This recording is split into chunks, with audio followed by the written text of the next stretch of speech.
Mic check, mic check. Seems like we're ready to go. Yay. Hooray.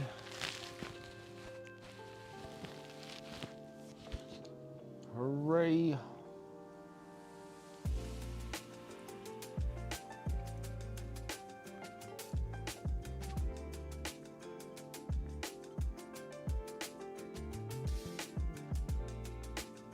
It's a beautiful day in the neighborhood. Okay.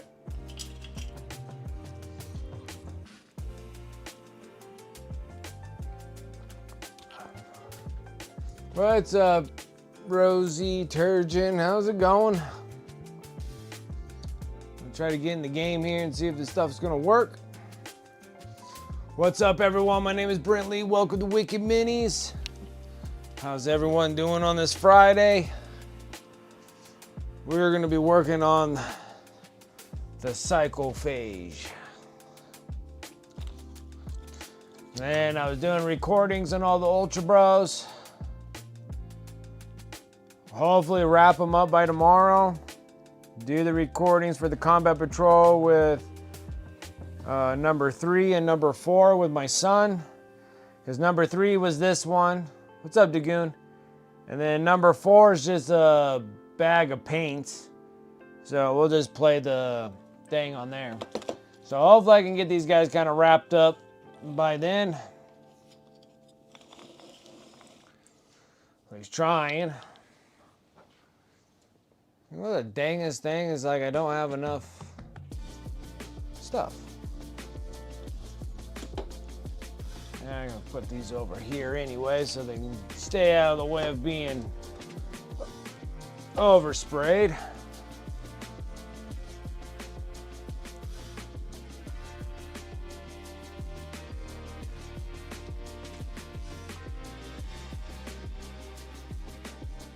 But no one's getting any sound. Wouldn't surprise me at all. I've been struggling trying to get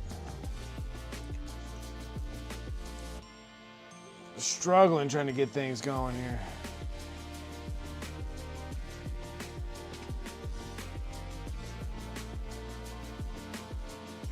Okay.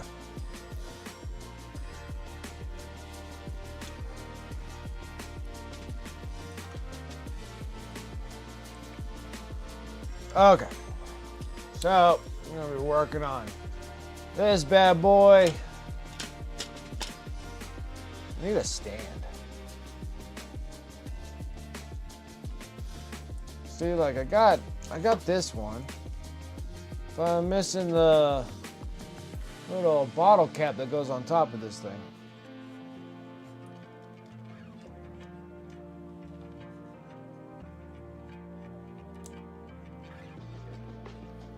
I'm missing the bottle cap. Nice fucking model. Chaotic Painting coming in with that sub 33 months. I appreciate that. How you doing? Thank you. 33 months. I'm gonna have to look up and see if I'm up to date on my badges. My gosh, time is going by quickly.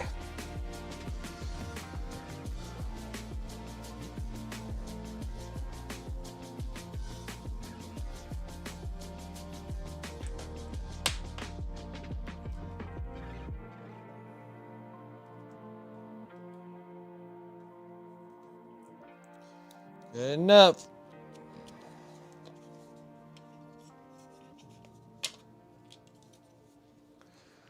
Good enough.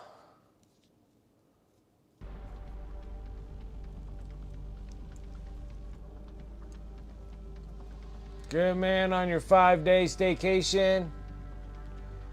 Your birthday is on Tuesday. Oh, nice. You just got done building the Psychophage?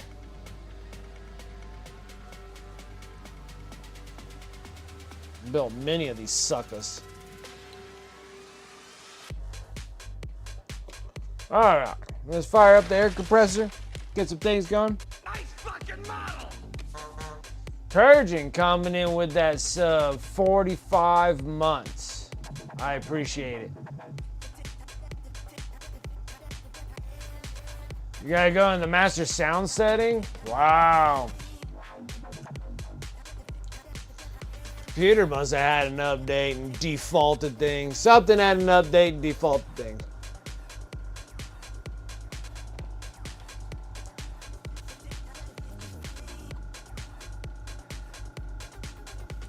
Yeah, so this one here, we're gonna do this.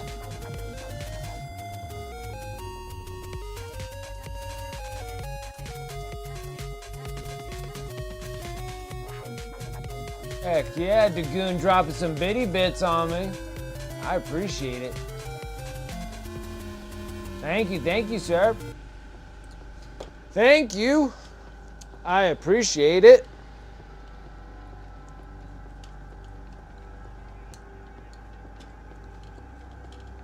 Dropping them bits on me. That's what I like about that GIF. That GIF was funny. There's a bunch of rupees just raining on them.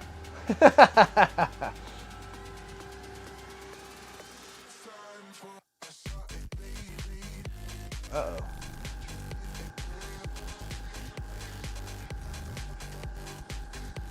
All right.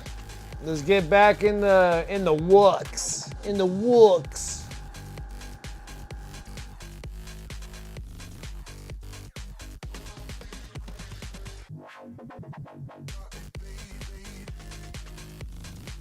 That's the dangest thing. I was having problems just trying to get myself, on everything, and Streamlabs was slack and hard. None of my my widgets were working. My alerts weren't working again. I logged all the way out.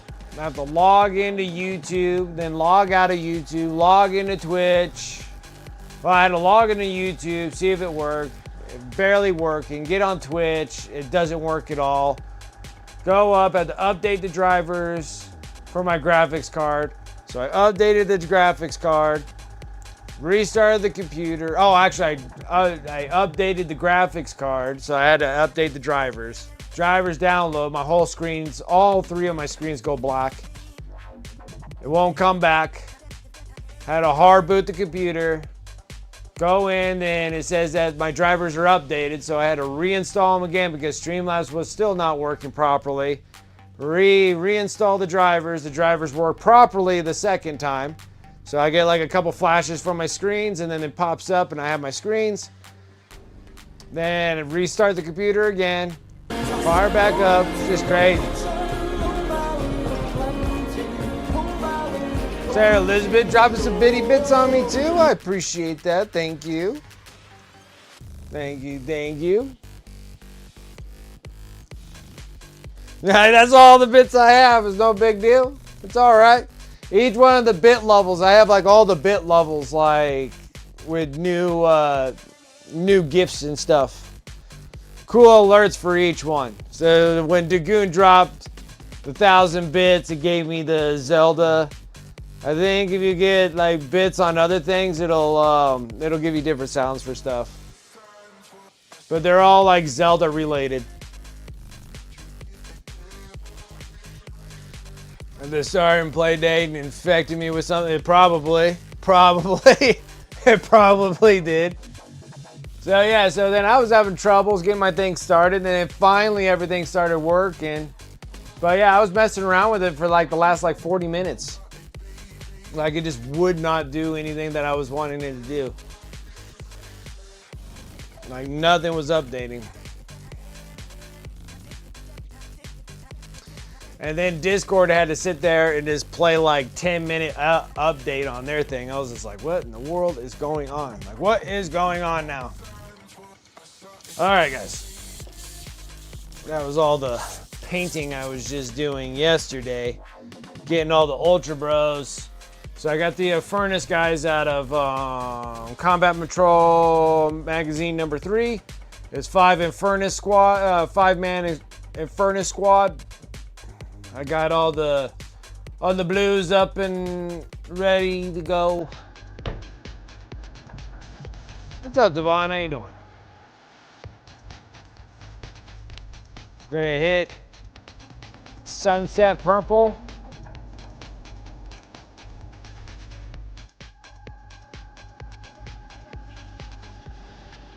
Sunset Purple. Probably way too much.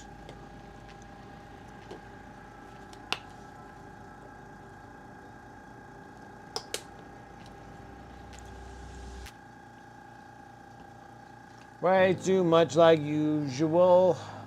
Start this with the base because we're going to be working with the reds. This is going to be probably the last one that I got to do in Behemoth. And then we'll be doing some Leviathan and then HYDRA High Fleet.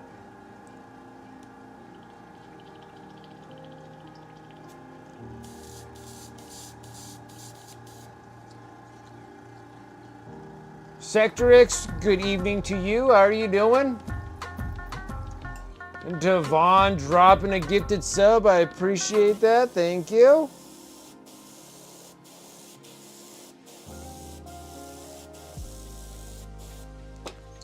Ah, this thing's driving me nuts.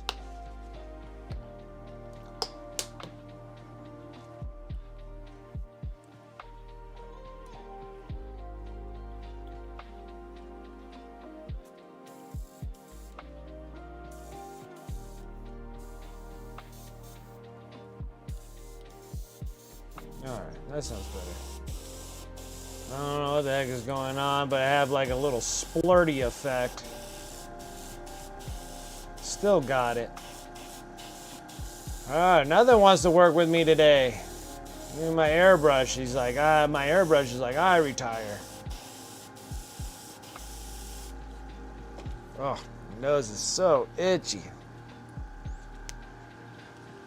Good. Just wrapping up the work week. That's always nice. Yeah, I'm so glad it's Friday. I've been just dead on my feet.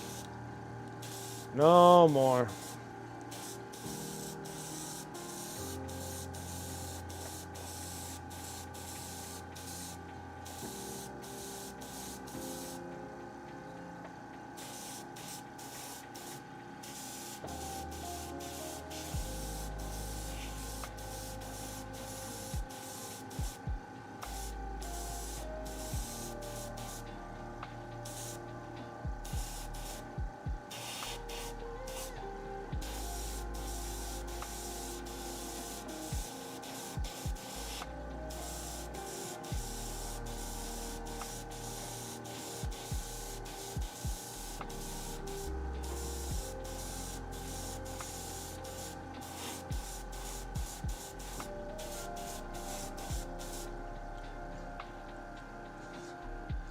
Alright, doing pretty well. How about yourself?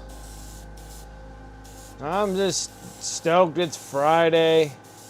I don't feel like I got so much to do over the weekend. It's gonna be crazy. Gotta do so much recording.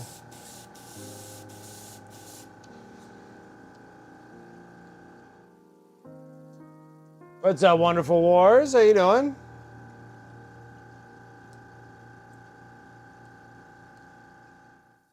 Evening, Dragoon.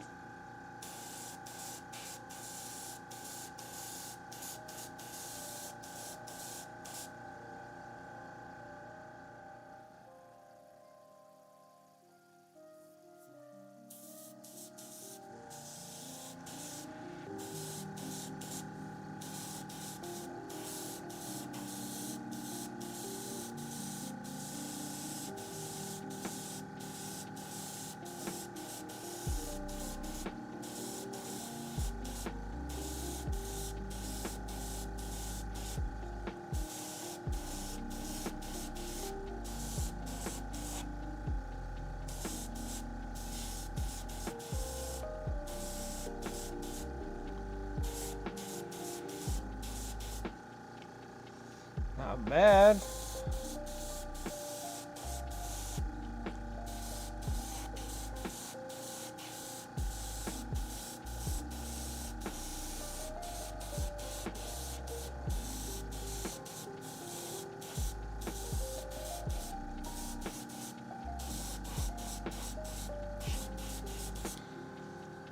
That's one purple bug. Earlier, made it through 4 hours of work and had to leave early with a migraine. Ah, it sucks. I'm sorry to hear that. Took meds when I got home, passed out till dinner. Boy, you get migraines bad. Bought some BattleTech box for a weird reason. Not a weird reason. It's probably a good deal, right? Probably like, yeah, I'll buy that for $1. Kind of situation. Those are my favorite kind of situations. All right. So that one there was the Sunset Purple. Gonna prime some orcs. Nice. That sucks. That sucks. Have a migraine that bad.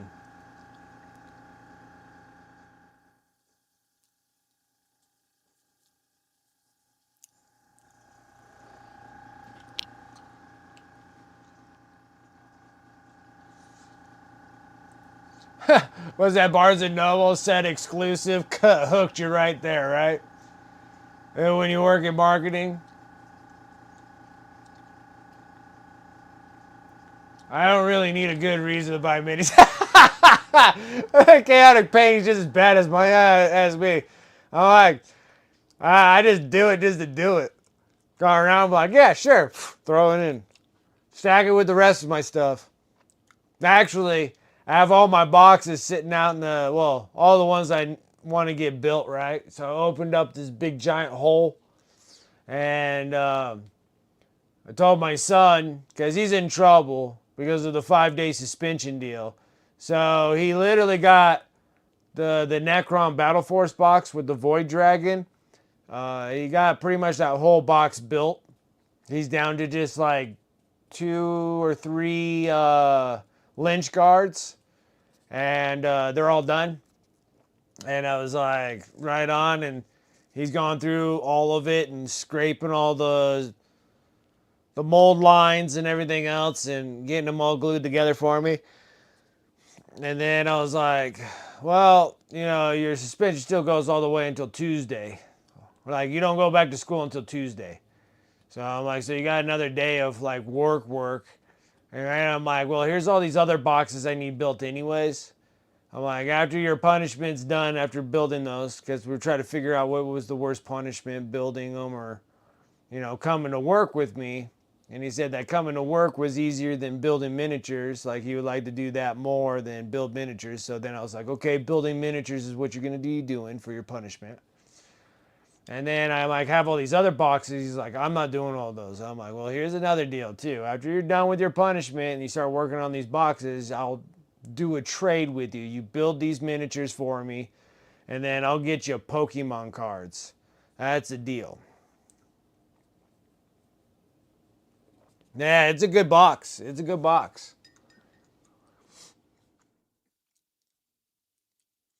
I'll build miniatures all day, dude. I get tired of it, man. Like, I literally have thousands of miniatures now that are all built. Like, I have to say thousands, because there's just no way that it's just hundreds of miniatures. I don't believe it.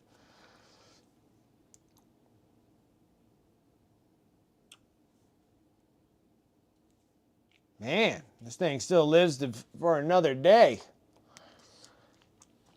Still lives for another day.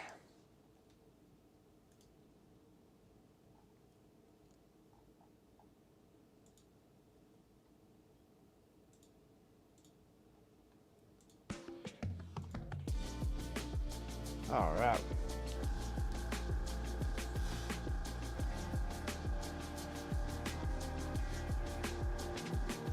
Storms, dehydration, artificial sweeteners. Gotcha. Yeah, you're like, I'll deal with the shame later. It's too easy to build them. I like, just buy them. I can't stand building miniatures anymore. Like, I'm just over building miniatures. I hate it. And that's what's taking me so long to get Space Nifty's Tau built. Like, I'm just like trying to find the time to actually do it. So I need to get his 5 battle suits all built up, but then a lot of them come with magnetizations that I'm gonna have to do. So I'm gonna have to magnetize like a ton of the arms and stuff, and it's just one of those things. And the Destroyer Lord tonight. Nice. All right, getting them all done. Really, aspirin gets you headaches, huh?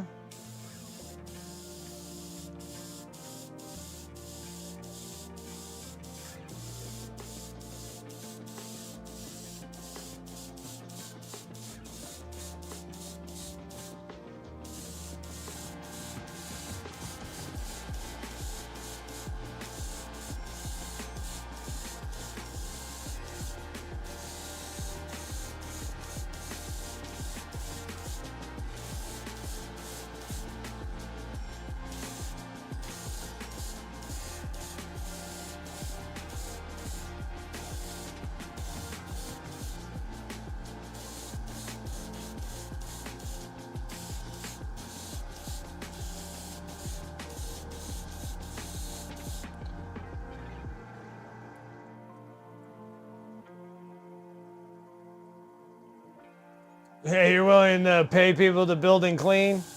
Boy, it's just like, yeah, it's enough. I get tired of definitely building.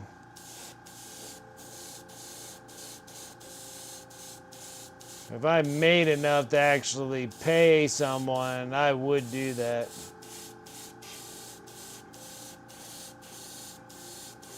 But then my son, I do that for my son. So like my son will build miniatures. He builds really good miniatures. Builds the miniatures like perfect.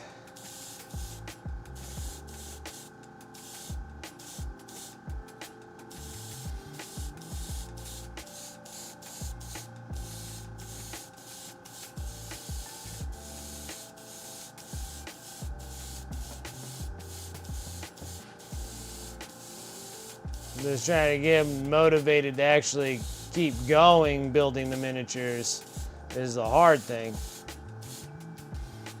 So I figured that if I buy him a box of Pokemon cards, that should motivate him enough to build my miniatures. So he's almost done with those Necrons. That Necron box.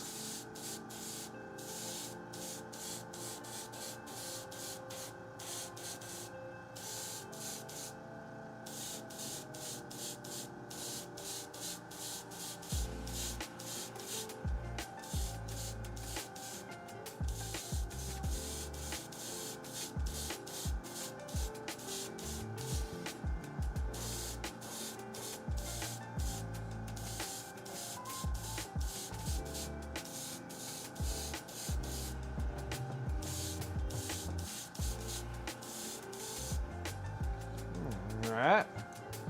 Not a bad deal there.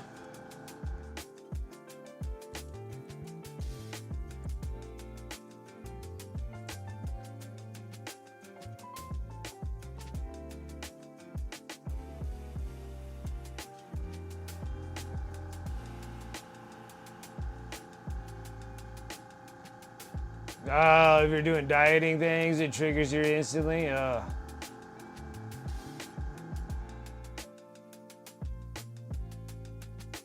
So, do you know the custom bits for magnetization for Tau? Custom bits? Or are you just jerry-rigging it? I professionally install freaking magnets on my models. Jerry-rig. No, actually, I'm gonna do a custom fit for the Tau because the Tau have like these little like ball joints that are on them. So I was gonna get I'm gonna get metal balls that are just like those in relative size. Then I'm going to cut those off, and then I'm going to peg it right into the model, and then the inside arms can have the magnets in them, and then I can actually, they can move, they can swivel on that and actually be put on there properly.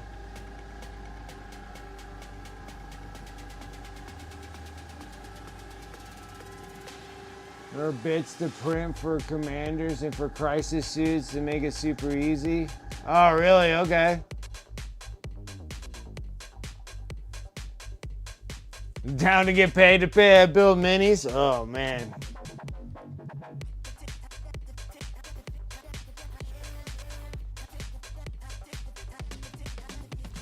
It's not great for holding the pose. Okay. Unless you're using freaking magnets that are on a refrigerator. Freaking all my magnets for my knights and stuff. Yeah, they pose great. I don't need a 3D print freaking parts for something. Just that it comes with freaking spots to glue magnets on. That's kind of silly.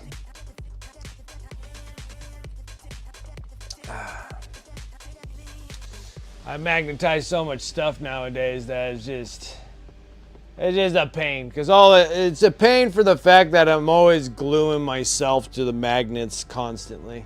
That's probably the only thing I gotta complain about with magnets.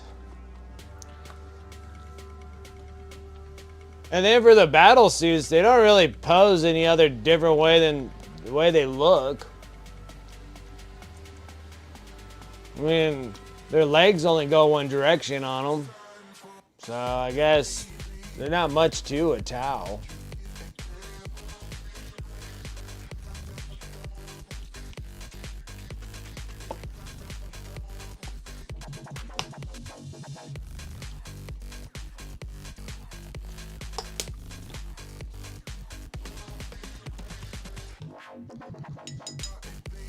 That'd be great on Tau if I knew exactly what they are and just freaking glued the proper weapon right on it, but they have just so many different kind of weapons that I gotta magnetize them, unfortunately.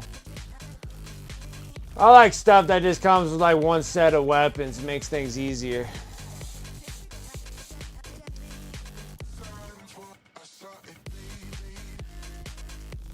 Oh boy, well we gotta wait for this thing to dry for a bit. Let's go and hit it with a Scale 75 taking days to dry.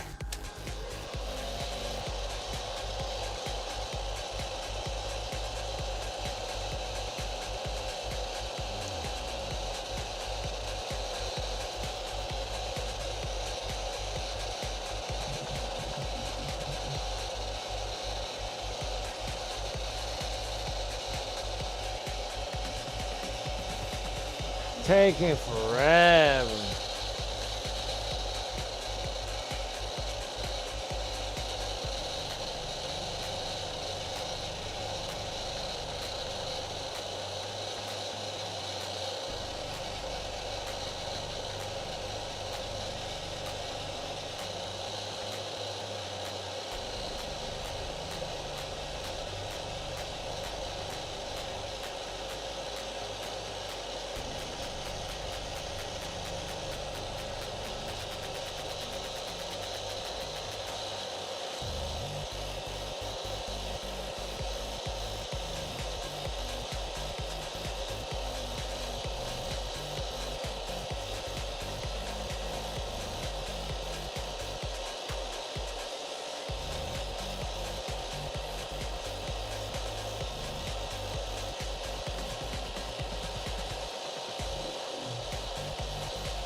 That's a bit better. That's a bit better.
Blah, blah, blah, blah, blah, blah. Scale 75 takes so many layers just to get this thing to go. Like, let's go.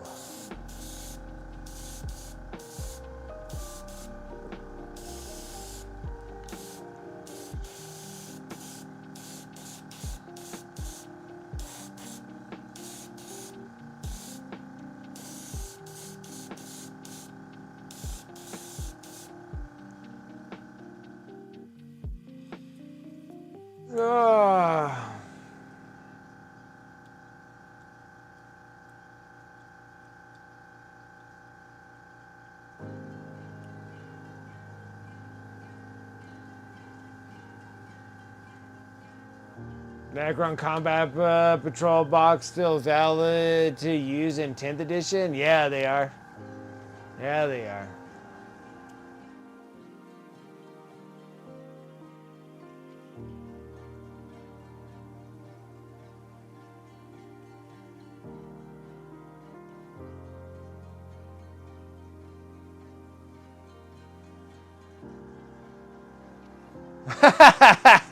That's funny.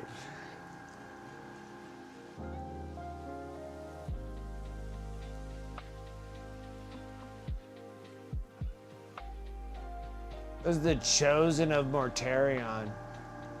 Oh, are those other 3 dudes? Like, are they like sorcerers or something like that are in the Chosen of Mortarion? Aren't they like 3 sorcerers or something like that? What's up, Antifreeze? You're missing something for your painting setup?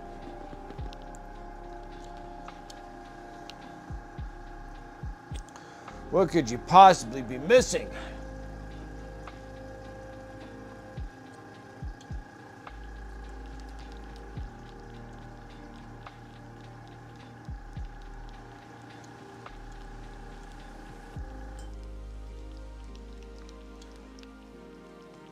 Ah, okay. That happens. That happens quite frequently. You're gonna need a travel light. Where are you running off to? Are you setting up a new painting area? You need a travel light. Oh, you did say that you were going somewhere. I forgot. That was my bad. You said that you were leaving somewhere. Yeah, you need to get a travel light for that kind of stuff. Yeah, hotel lights kind of suck. Yeah, the lamps kind of suck bad.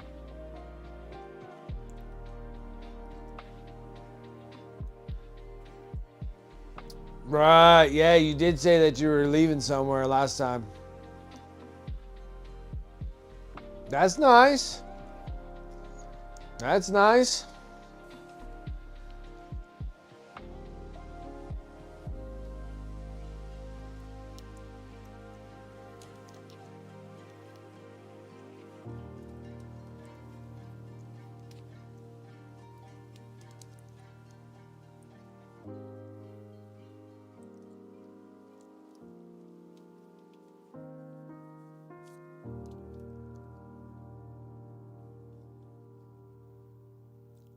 Golly.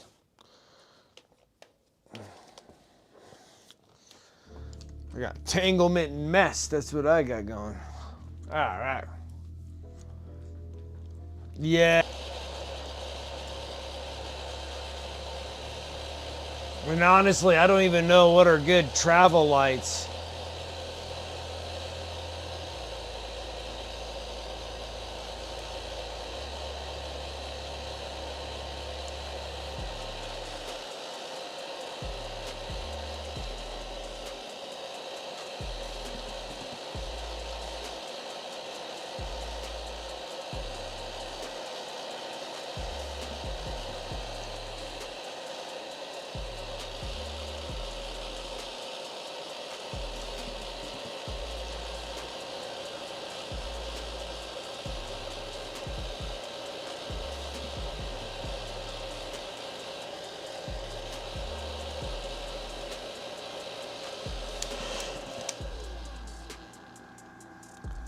All right. Oh, you just got a GW pad?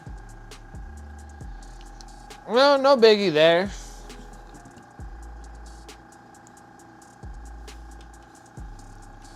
Not the end of the world.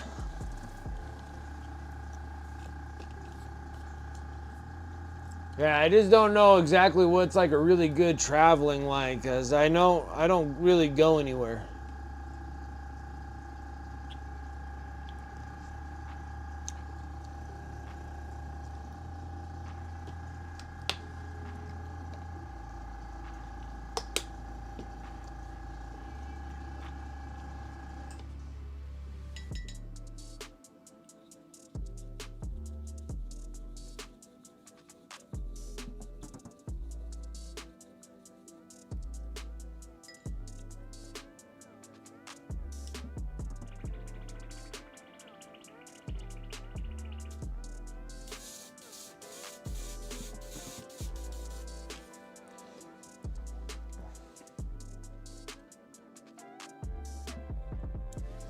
The little GW pads are okay.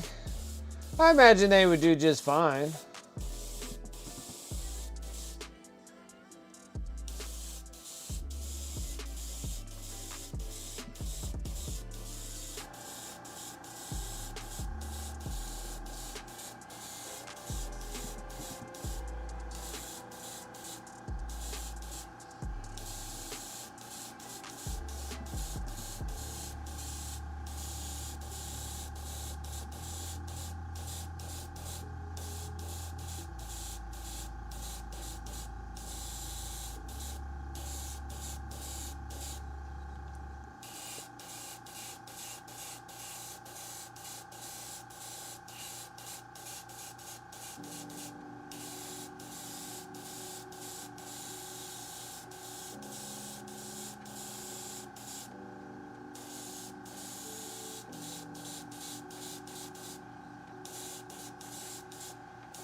Nice. All right. Not too bad, but I think we're gonna have to hit it one more time with the ball crimson though.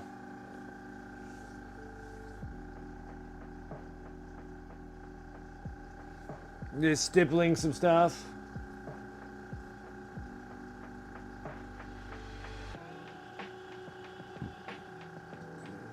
No good 20-minute walk there. So get this. They gave me the wrong person's boarding pass. And then check and still walk through TSA check. No, but that's terrible that they gave you the wrong boarding pass.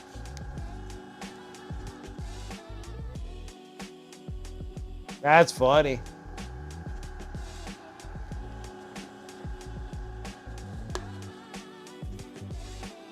Well, while I'm waiting for this,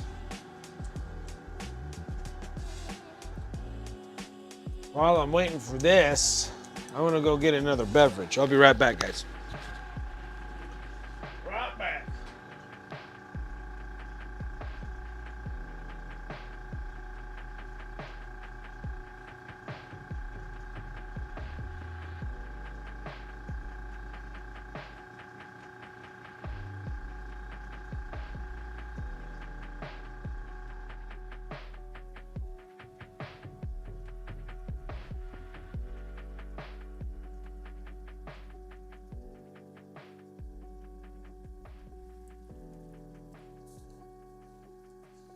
Like I just walked through.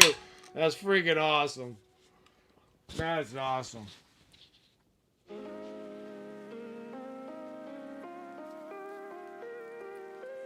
Or TSA is just like, I don't even care.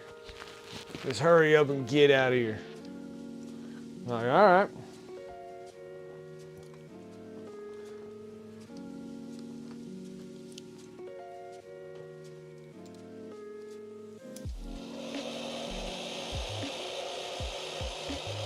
Back to drying these guys again.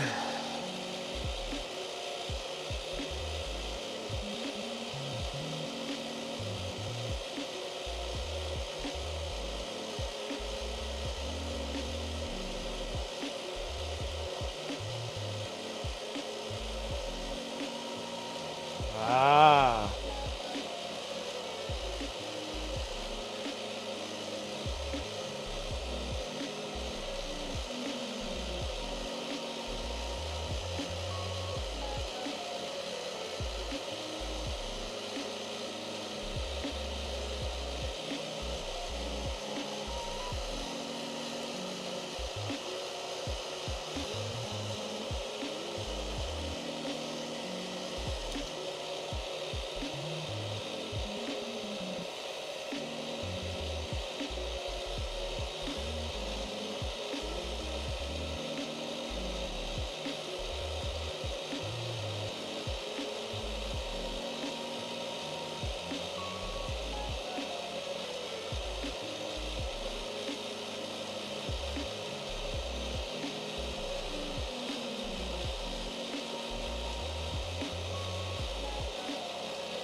Goodness. All right. Unfortunately, it needs one more. One more coat.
All right.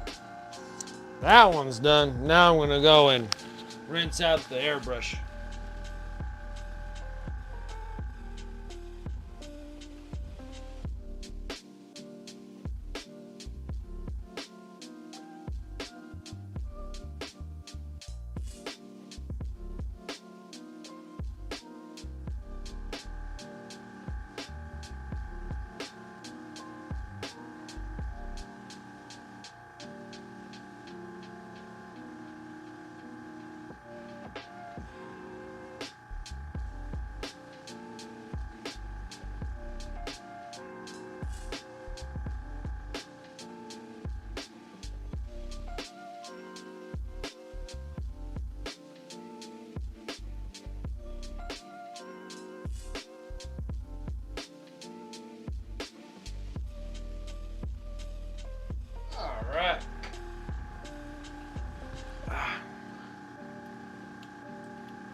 Yeah, you built so many of them, you don't even need instructions anymore on how to build the Locust Destroyers. It happens. You build enough stuff. You went to the AA lounge and they caught it. Just printed me the correct pass. That's funny.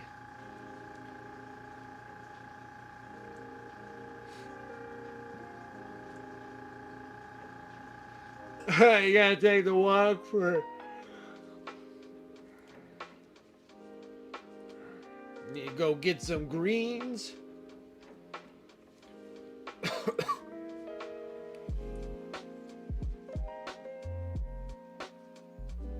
Konami did an amazing job with the Necron release in 9th. They did. They were great. They were a great launch. It was just too bad they like nerfed a bunch of stuff on all their new models. Is what I can remember of 9th edition.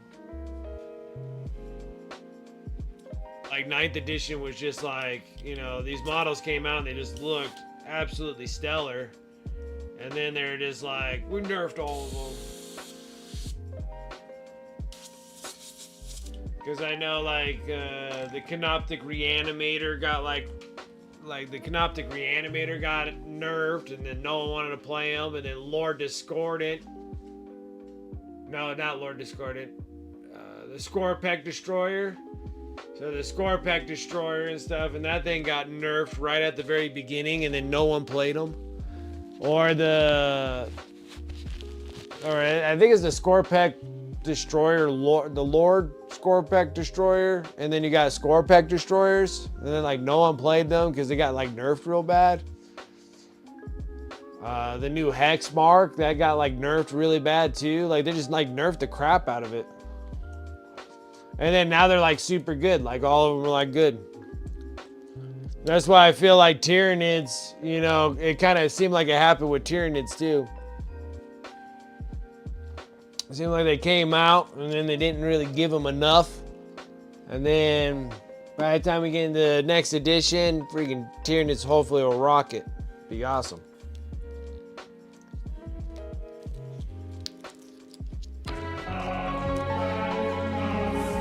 Rosie lurking because Corm wants it.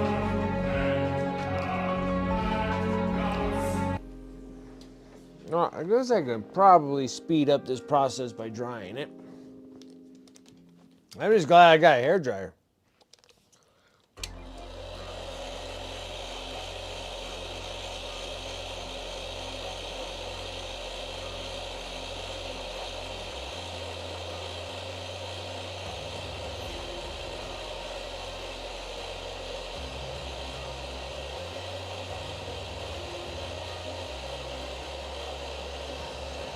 Yeah, the launch box and the combat patrol box worked really well. They did. And then they just like nerfed the crap out of them in 9th. But then now like they're all like really good in 10th. It's pretty impressive on how nice they are in 10th.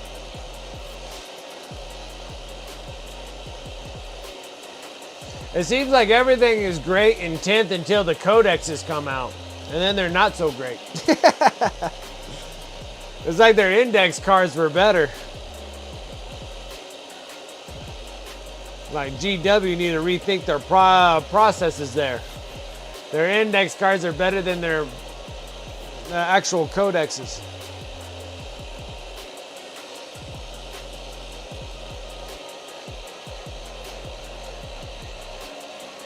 "20 Reaper Warriors, Saz Reyes, Reanimator, Ghost Arc, Oracan, and the Royal Warden." Like, yeah, even the Royal Warden started being really good now. It's like Royal Warden and the Scorpec Destroyer Lord is like pretty good. Like people are like running like 2 or 3 of them or something like that. And a couple Royal Wardens, and then like it's not a Psychophage. It's not. This is a Psychophage. This is a Plasmancer. No, not Plasmancer. It was like heavily, like 9th edition was like real heavily in the Technomancer. Chronomancer. The Chronomancer is like, now it's like the Technomancer is like a lot better now.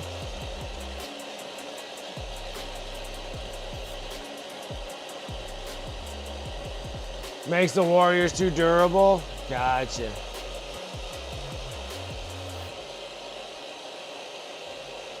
All right, I think I got this like tried. Do a fast one.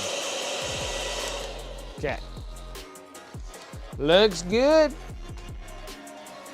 Looks good. All right, now I gotta go get my big palette and start laying down some blues. Like I said, like the reds and the blues. Well, actually, the red went by really fast on this one. Now it's just the blue process, which the blue I think would go by relatively quick. It's all just pretty much right on the top part here. Don't think I got much going on the rest of it. Oh, just so much stuff to do. So much things to paint. I mean, granted, I do paint like every day. But this last month has just been extremely difficult on getting stuff done. And still getting them done.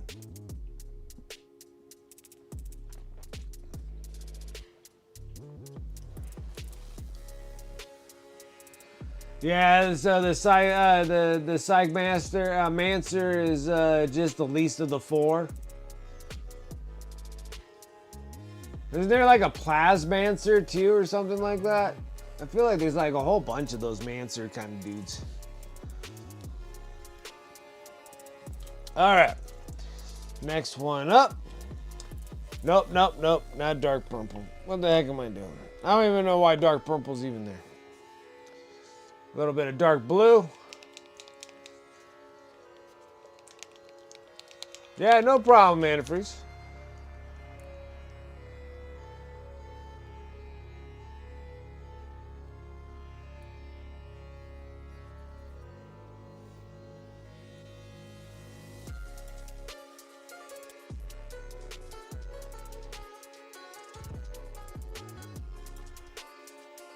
Critical 5. Oh, that's nice.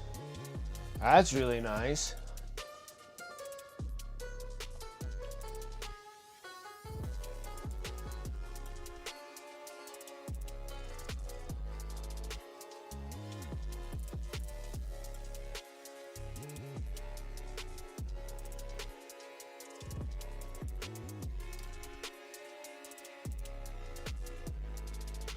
I feel like I might have to pop this dude to get his underbelly.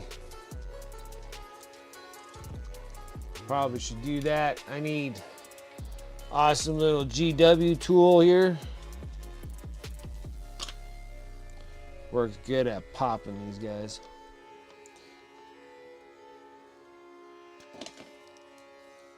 It goes right into my wet pellet.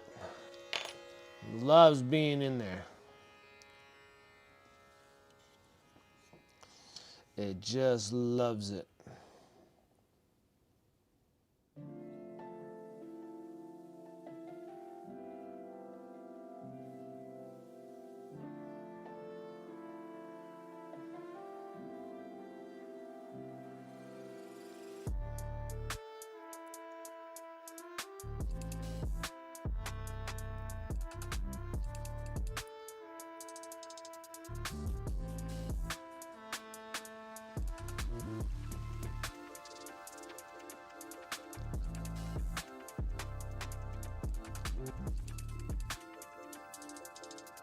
Tesla Immortal units with a Plasmancer for sustained 2-1 hits. Oh, that'd be nice. Stay close to Azrael for +1 armor penetration. Yeah, that's like... They got some nice little list builds that you can do for Necrons.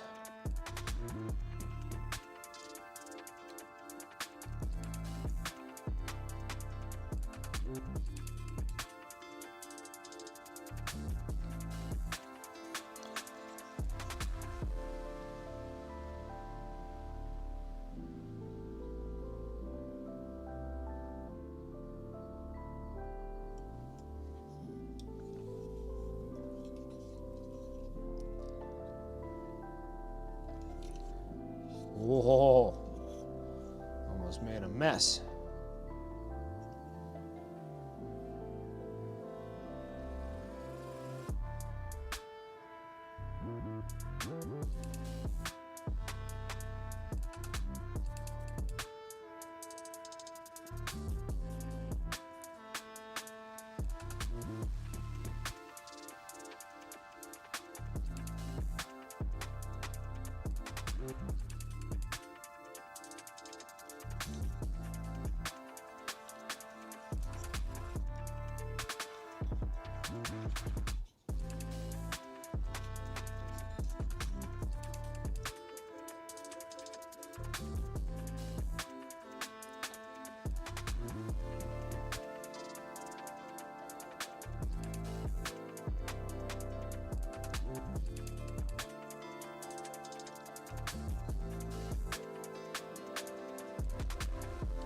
Painting with a huge brush right now. Trying not to make too big of a mess. Trying to get some coverage, surface coverage here.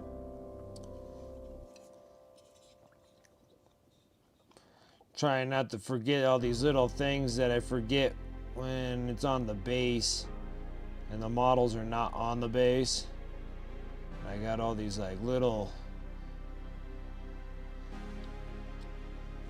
doohickeys I gotta do.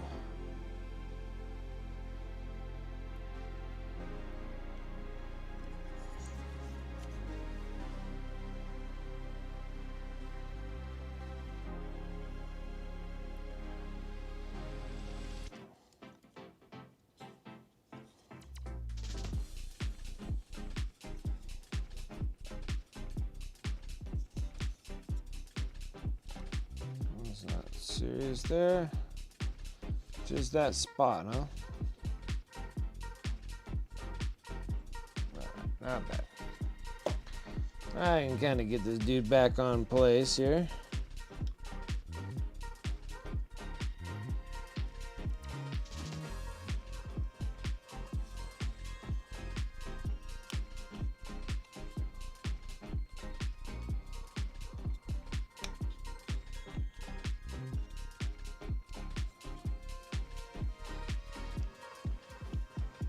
No problem.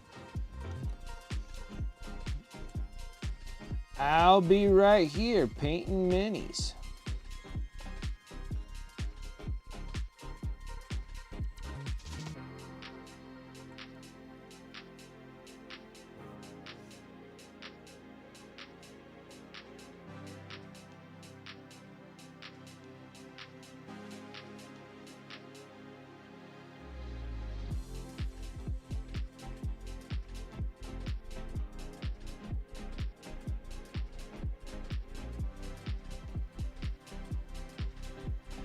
Yeah, I saw him put together that friggin' that void dragon. That guy looks cool. Like, he looks super cool. I didn't think he was gonna look that cool. I was like, that's an awesome looking mini.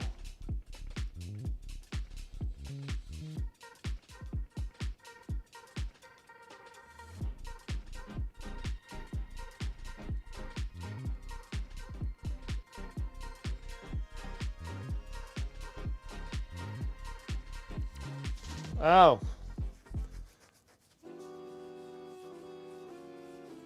I guess you can. I guess you can wait. I primed them, and then as soon as they look flash dried on them, I start shooting painting on them. They can cure with the other paint on top. Oh man, one force. I would love to paint some old world.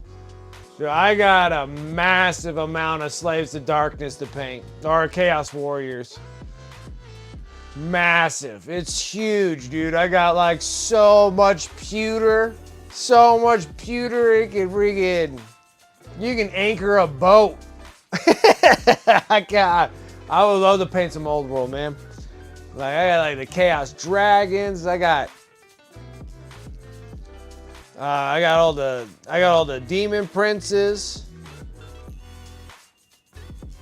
Got the Hell Cannons. I think all those are all pewters. I got the Chaos Trolls. I got Chaos Ogres. Those are all pewter as well. Got a ton. Oh man, I would love to paint some old world, man.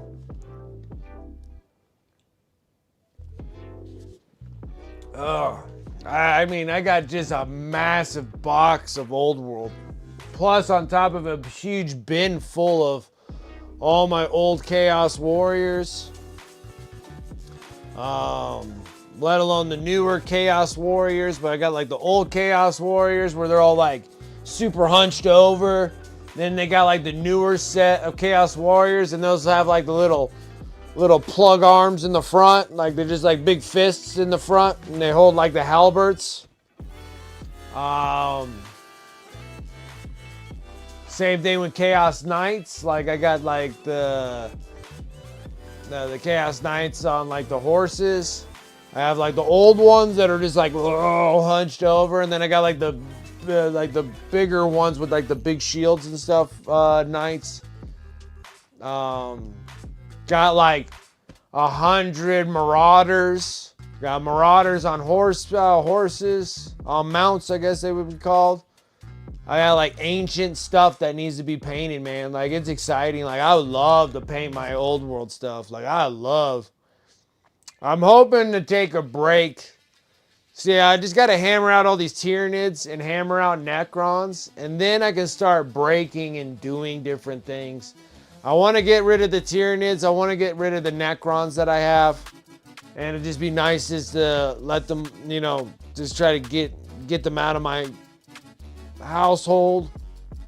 Then I could kind of break and do different things. It'd be really nice to do like a whole bunch of different things. Like I got tons of Age of Sigmar stuff. I love to paint. I got all the Slaves of Darkness stuff that I got. I was like, that's my biggest army. Is the Slaves of Darkness. Like it is huge. Like Archeon the Ever Chosen. I got just massive amount of stuff. And like I got like the Night Hunts, which is actually like a completed army. I just got like a batch that's right there on my shelf of Night Hunts just to kind of finish up for that army, but the army's like practically done. We might have to redo we'll probably redo the HQs of the Night Hunts, so I might have to LA Awesome Sauce soak those and strip those. I didn't like how they started out, so I think we might repaint those.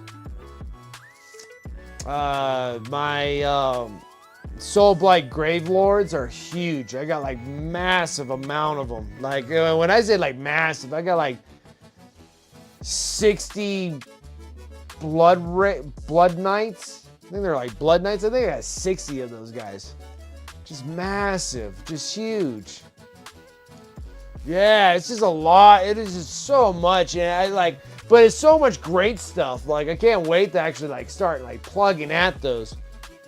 But the things that were kind of hanging on me a little bit was like this ungodly amount of orcs I had. Like I mean, we literally painted like 200 orcs, and I still got like another 70 that I have to paint. Like those were all just like the green tide, like the Wog and stuff, and that was like 200 models of those dudes. And I still got like 70 or so of the Beast Naga Wog, you know. And we spent like 5 months painting those.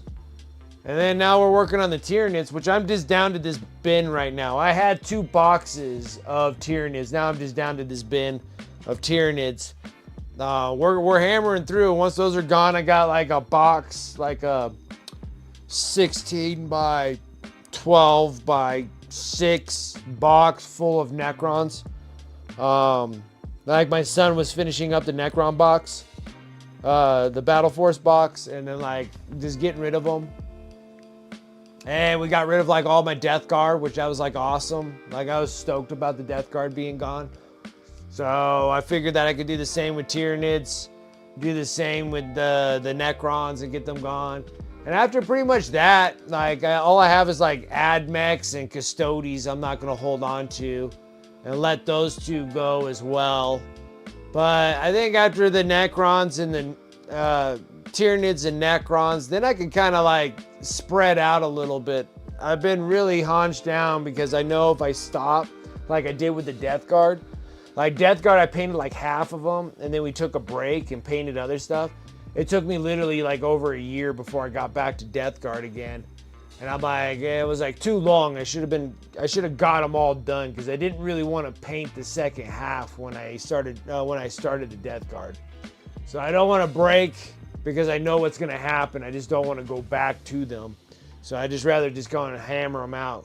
Even with that 70 orcs, it's going to take me a while before I want to get back to orcs again. So, because I mean, we did like 200 of them. It's like 185, 190 of them. It was like a lot. Let's see here, Napalm. just started getting into Warhammer figures, and I chose to do Hive Fleet Behemoth. Nice. All right. Stumble across your stream. Keep up the good work, man. I appreciate that. Thank you. Yeah, I painted a ton of them now in the Behemoth Hive Fleet. And then I have some that are in Leviathan Hive Fleet for my live streams. I do have the how to paint Behemoth Hive Fleet painting tutorials on my YouTube on how to do these. I did that because of the Combat Patrol magazine. I'm following the Combat Patrols and playing the missions and actually doing the figures. And I decided to do them all in the Behemoth Hive Fleet color scheme. But I do have a whole bunch of them that are in the Leviathan Hive Fleet. And then the third one, because I got enough for a third set because I got too many of the same ones. And then like the third set of them is going to be the HYDRA Hive Fleet, which that'd be kind of a cool one too to do. But yeah, for sure. I appreciate it. Like, do I even have... Oh, I have completed ones. So, like... These are what they kind of turn out to be. So, these are the Von Ryan Leapers. Yeah, it's a lot, one for us. Like, I got a little crazy. I went too chaotic painting on myself and just started buying mass amounts, and then I'm like, I gotta get some of this guy. And there's a whole bunch of armies I'm planning on keeping. It's just that I'm just trying to get rid of the armies that I just don't particularly want to hold on to anymore. So yeah, so I got like the Von Ryan Leapers. Those are like finished and completed. And that was from the Combat Patrol. This is the Winged Tyranid Prime. He's all completed too.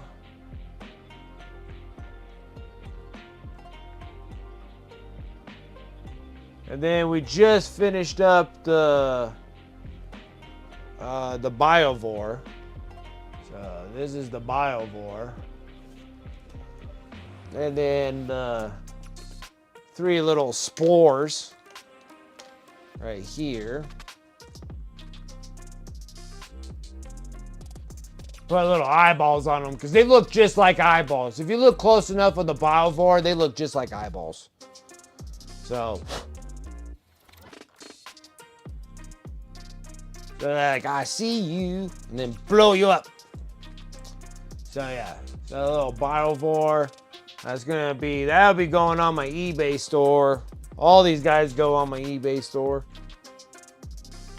But yeah, so. And then we're just doing the Psychophage. This should be the last one that I'll be doing in Behemoth Hive Fleet. And then we'll be back to Leviathan Hive Fleet and then HYDRA Hive Fleet. This is to kind of spice things up because I'll start getting tuckered out. I still got like Termagants. I got the Barb Gaunts that we're going to be doing. And there's still going to be plenty, but just not on my live stream.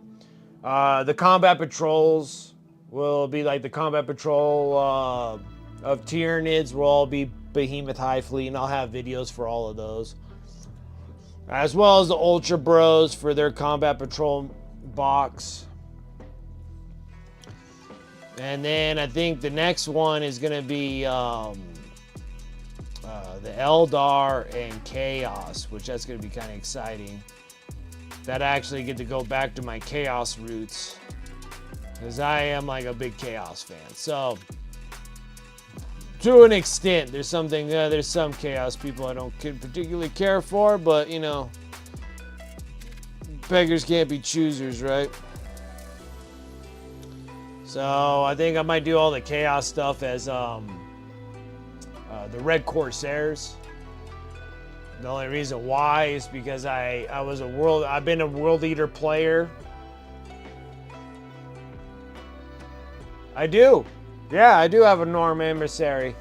I did a Norm Emissary already in Leviathan Hive Fleet. I do have another Norm Emissary. I just don't know where I want to place them. I don't know if I want to do them as a Behemoth or whatever, but I already did one in a Leviathan, so I was going to skip a Leviathan and maybe do something else though, but I do have a Norm Emissary, yes. I just primed them too. just primed him. I just primed him. Oh yeah, his head's still on there too. Yeah, so I got the Norm Emissary right here. Just haven't painted him. Haven't where his body like disconnects. I learned from my first one. Because his bottom half will come undone too. So I got him in multi-parts so I can actually paint him a little easier. And then his head will come off too. It's like, pow, baby. I came prepared because it was a little tough when I did the Leviathan Hive fleet when he was completely put together. But it was done.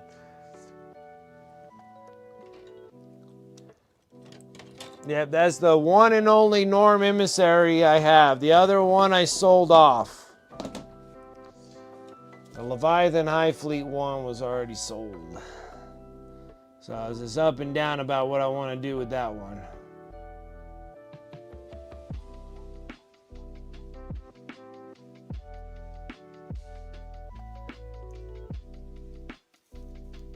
Yeah, One Force, I would love to start some old world, man. Get back into some Warhammer Fantasy, that rank and flank gaming system of frustrations and fun at the same time.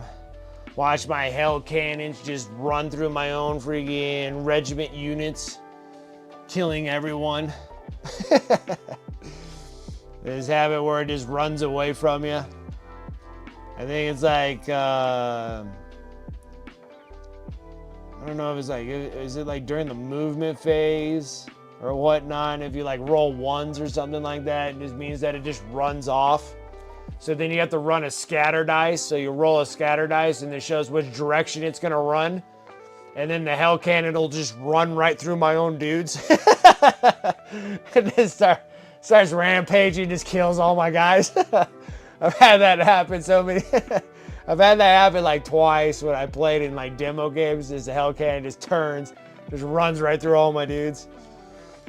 I'm like, yeah, that figures.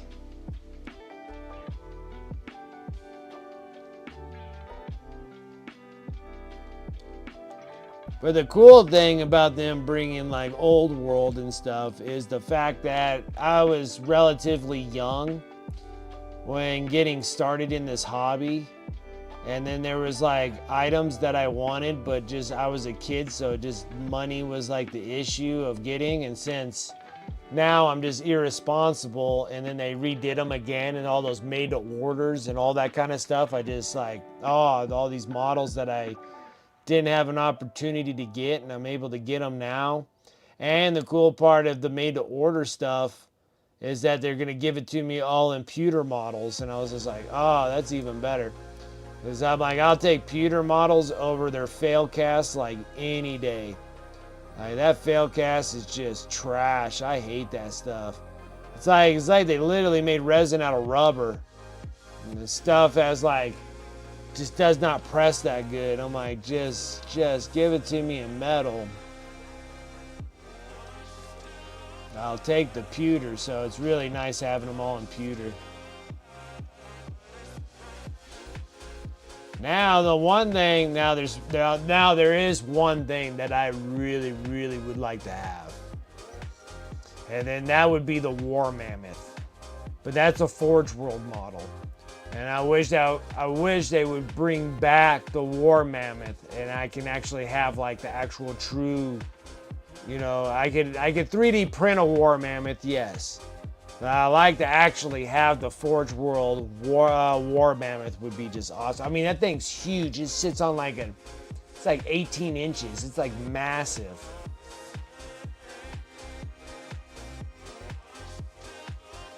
What's this, Famulous? It goes well. How are you? Your last Locust Destroyer. That's exciting. The only one thing that I do enjoy about building is that I don't have to be at a paint station. I have a paint station here and I have a paint station in my living room. And with building, I can always watch TV while I'm building. out there and a little bit more comfortability. That's about the only thing that I can give like any credit to building that's relatively enjoyable. Other than that, I just ugh. After thousands of models, you're just like, no more.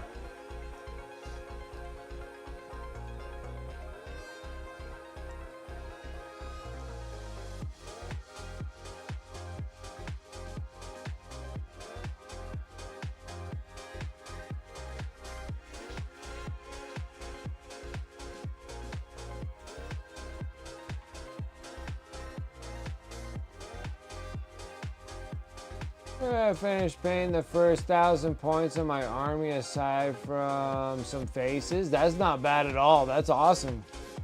Nice job. Gonna get a few more knocked out and then try my hand at basing for the first time. Basing, like just putting some shake base stuff on the bases. It's like, it's a lot easier you think.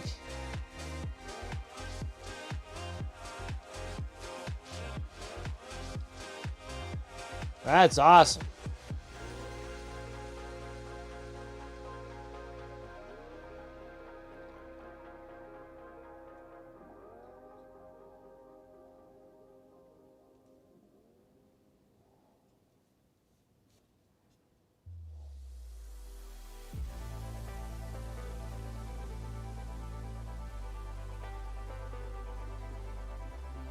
Oh, check my Discord. What did I do? What did I do?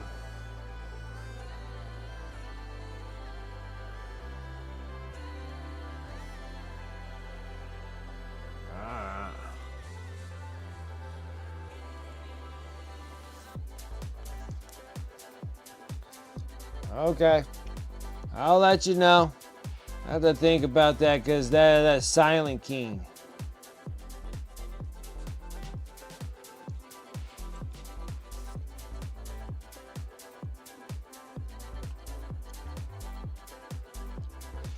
Silent King's fun though. It is a fun model. But yeah, I'll let you know. I'll let you know, Devon. I gotta think.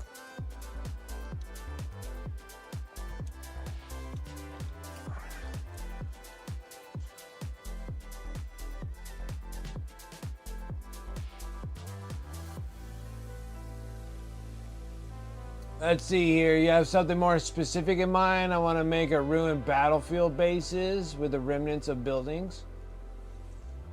All right. All right. When it comes to things like that, I like cheating, so I just like 3D print base toppers and then put the tops on.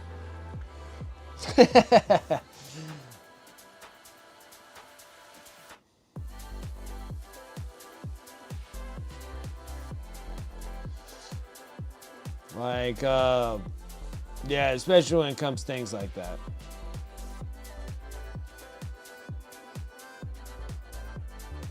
Like some 3D bitted pieces.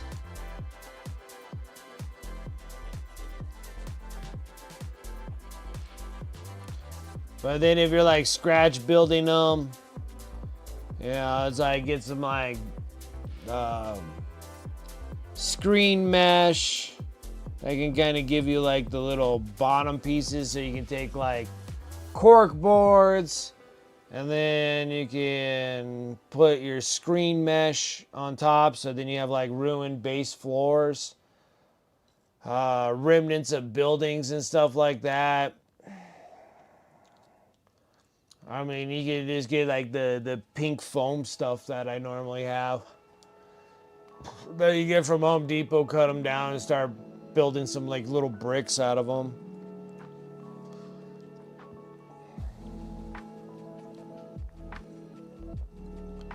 If like 3D printing is not in the deal. Most of the time I just shake base stuff. I'm like, this is the biovore. Plow, shake base it. I'm just done. Like these guys, like pow, done, shake base. I don't put much effort, especially in ones that I'm like, well, I guess if I'm selling them off on eBay and stuff, I don't really put a whole lot into those. And then on top of some things I do. Some things I'll actually just like print out. Normally it's like I print out things, not really scratch build stuff. Like I'll just 3D print some base toppers.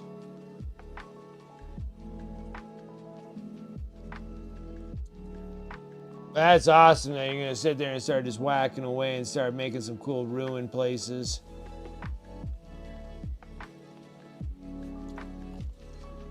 Alright, let's start getting this.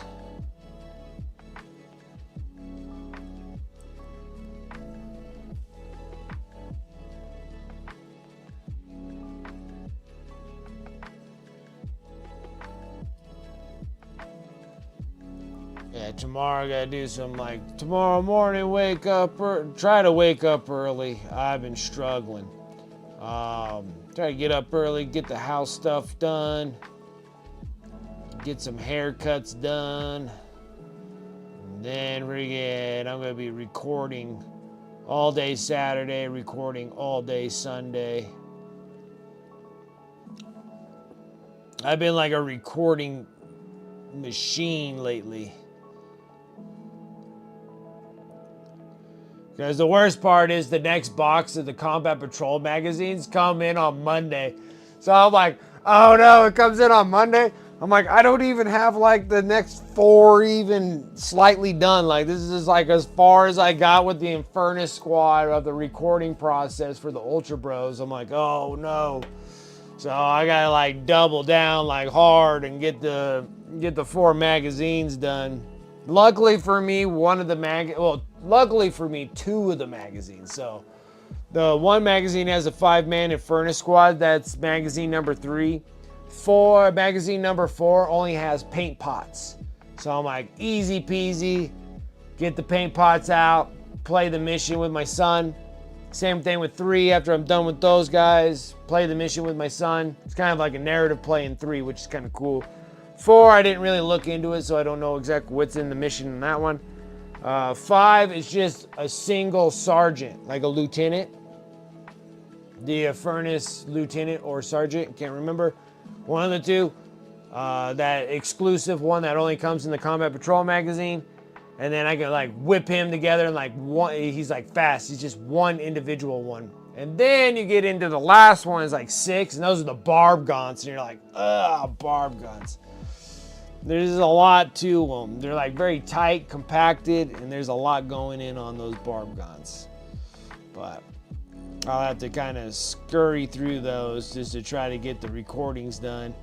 Slap them all together because I'm already like 3 videos out now. So I got 3 weeks worth because they'll come out on YouTube on Sunday. Will be the first Combat Patrol magazine with me and my son. It was a lot of fun. We had a good time. The recordings were a lot of fun. So I gotta keep it up consistently every week. Videos dropping for Combat Patrols. The how to paint them, the how to play the mission, playing the missions in them. And actually introducing like my son a little bit more into it. I mean, he knows how to play, except for he doesn't know how to play 10th edition. There's not much difference, you know.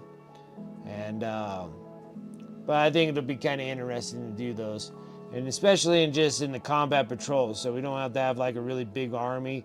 Only playing with like less than 500 points. I think that's definitely manageable.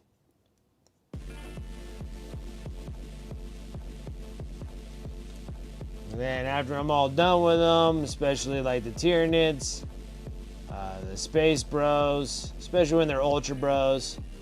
The only Space Marine guys I'm holding on to is Blood Angels and Black Templars. Other than that, these guys are going to be going bye-bye. No more Ultra Bros.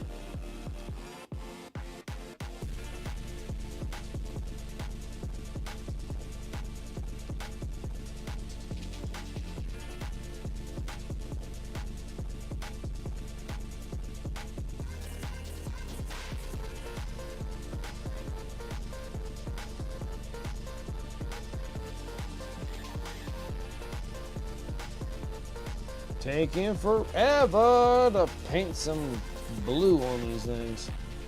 Still working on the base colors. This is actually a cool model. It's a very large model. I really do enjoy bigger models. I feel like they get done a lot quicker.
I was just glad that there's no pre-orders of anything from GW tomorrow.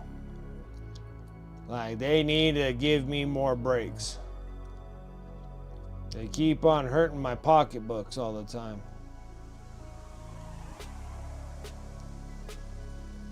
But I bet the Sunday preview would be like, here are the Space Wolves. I'm pretty sure that'd be the Space Wolves Army starting box.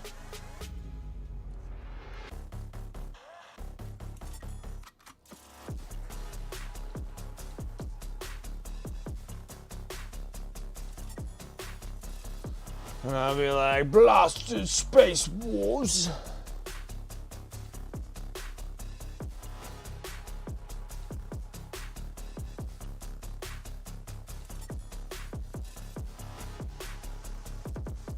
And again, no, you can't wait for the Space Wolves. I'm up and down if I want to get the box or not. I really don't need to have Space Wolves in my life. But then again, that's what I said about the Emperor's Children, and I have an Emperor's Children box.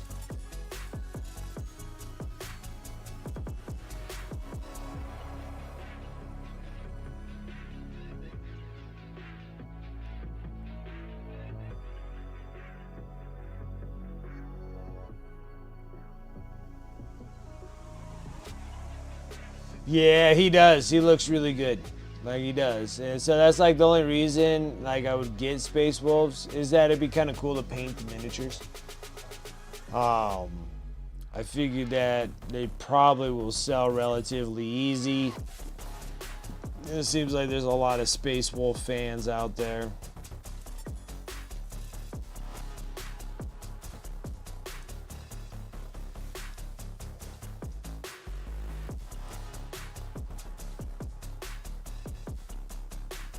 I mean, aesthetically, like the Space Wolves do have like the best look out of the Space Marines.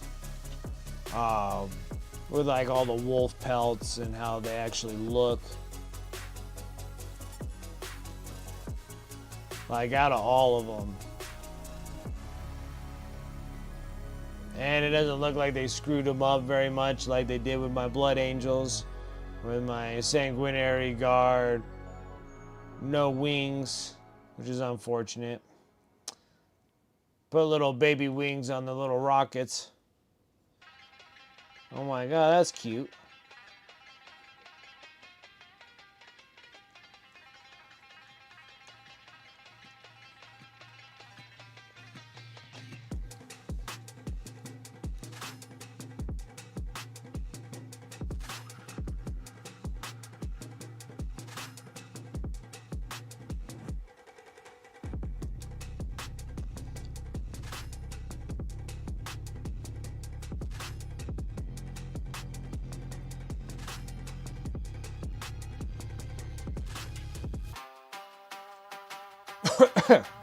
You like yours like the 30K models, huh? 30K gray Space Wolves. Have them in that dark gray, light gray kind of sequence.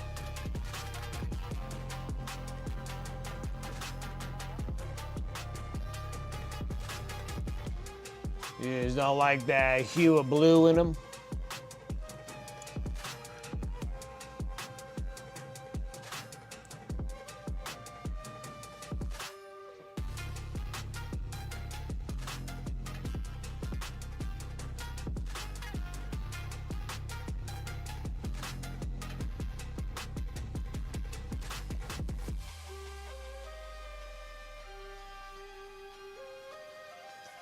Okay.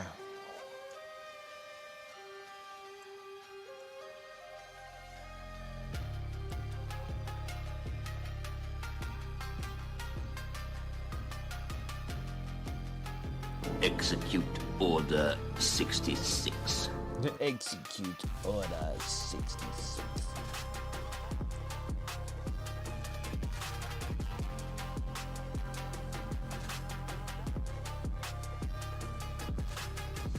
So you use a scale 75 graphite, the graphite gray for your base color. It's a dark gray. That's a real dark gray.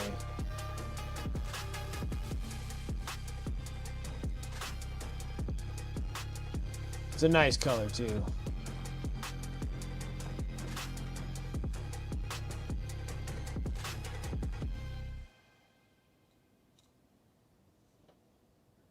None of these others, huh? None of these others.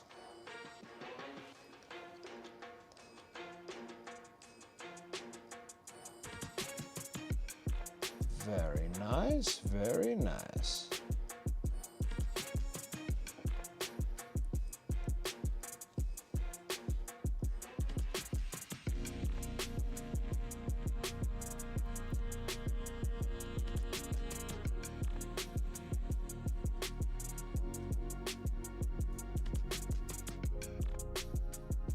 Finally.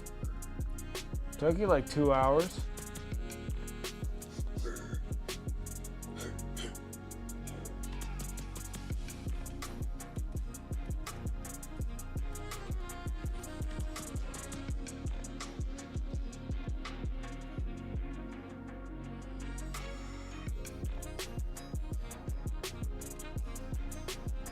All right, got the base coat of blue on there. Gotta just keep working it.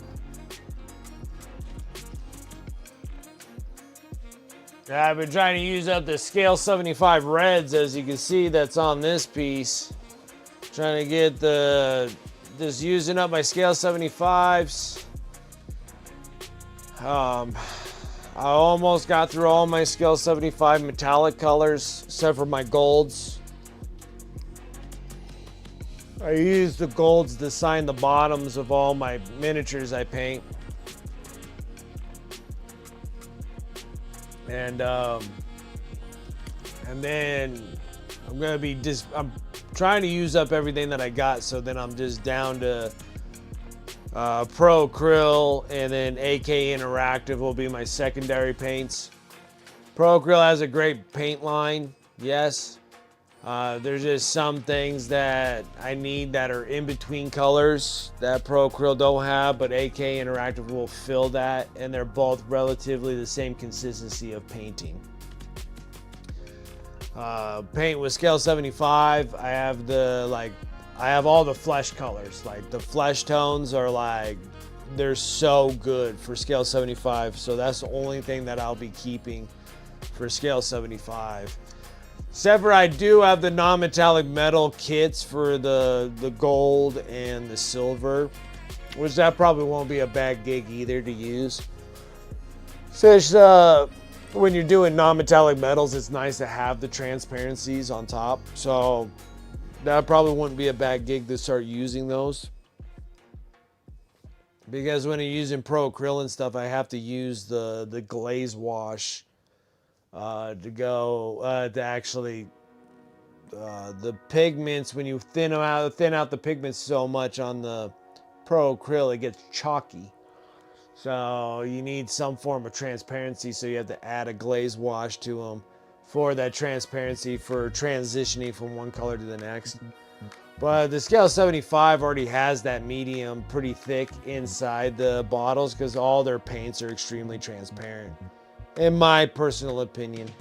So I think like the actual non-metallic metals will probably work really well with the scale 75 for how transparent they are. That's what I like about their flesh tones, because their flesh tones are so transparent that it's really easy to transition colors. You know, like red blushiness to the face of the white, like how pasty I am. You can do that.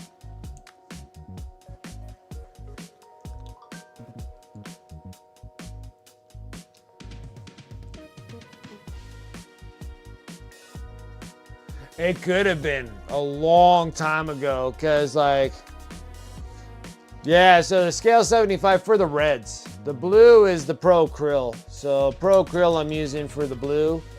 Scale 75 was the red, but the reds are so transparent that I have to layer it pretty heavy on the reds to make them come out this way. It's a lot more extra steps. Like if I was using Pro Acryl, it'd only be like 2 colors. It'd be this burnt red, bold pyro red, and you'd be done. And then I'm working on the blues, and we're going through the steps through the blues for Pro Acryl. I love Pro Acryl, so I'm just trying to use up mostly all my paints of scale 75 and my P3s, all my silvers of my P3, all my metallics of P3s. I'm just trying to get rid of all my old P3s. I just hate paint going to waste, you know, so I'm just trying to use them all up. And then everything that I'm going to be doing is just Pro Acryl and AK Interactive for majority of my paints. And the only stipulation is my flesh tones, which Pro Acryl does have a good amount of flesh tones. The same thing with AK Interactive, but you have to put the glaze wash in it. You have to put extra medium in there. So that's why Pro Acryl came out with the glaze wash. That glaze wash medium to put into your paints so you can glaze it. Because it's just an extra step. It's not end of the world. It's literally like a drop of Pro Acryl and like a relative drop out of the glaze wash, and then you got like a lot of paint. It makes more paint, but it makes it more where it has a transparency to it. Raven King, you'll be fine. I was thinking about Pro Acryl next time for my paints. You just need to get the Pro Acryl glaze wash. I would show you, but it's in the other room.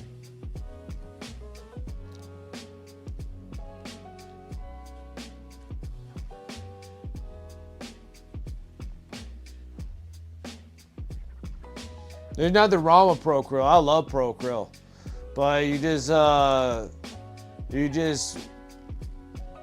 just can't water it down. It's high pigmented paint. So when you got stuff that's really high pigmented in paint, you need an extra medium in there to actually give a transparency if that's what you're looking for. So for like your glaze coats and stuff like that, they're not just something that you could just water down. I was trying that for a long time and I was complaining because I'm like, why in the hell can I not get this thing to go from one color to the next? It always looks super chalky. And then that's when I was using the Liquitex inks to wash over top of them to give that kind of that glaze that I needed. But it was still like real hard lines and they weren't transitioning right. And then once I started using the glaze wash medium that Pro Acryl makes, it was like real nice. It was like, oh, okay, we're getting stuff made now.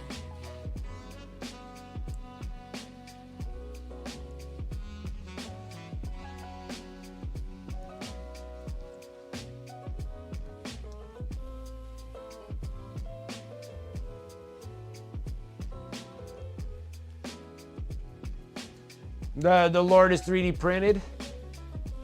Yeah, it's so weird that they did that. Like, I just can't believe they got rid of the Lord. That's the reason. Like,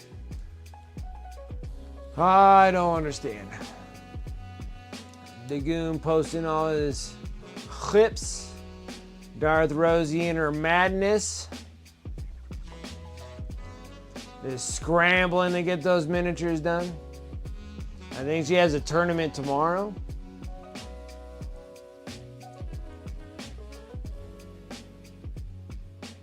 All right. All right, that looks good. I like it. That's not bad at all.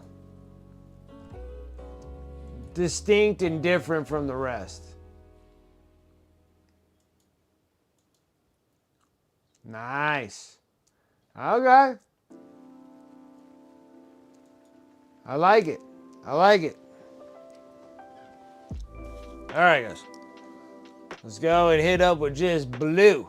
Pro Krill Blue.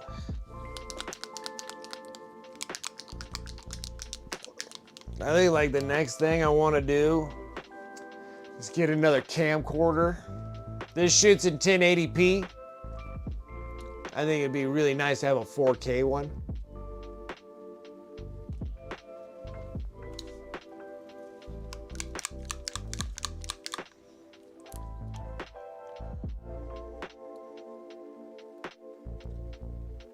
But yeah, Raven King, I wouldn't be too upset about friggin' not, of wanting to get Pro Krill. Pro Krill is a really good paint, especially for the price tag. For a 22 milliliter bottle, it's not bad.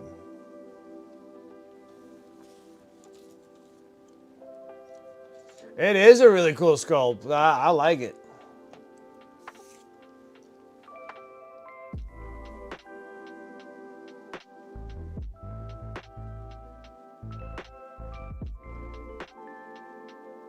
So I'm going to take some of that blue and I'm just going to put it into that dark blue just for a bit of transitioning. Still using a big, giant, huge brush.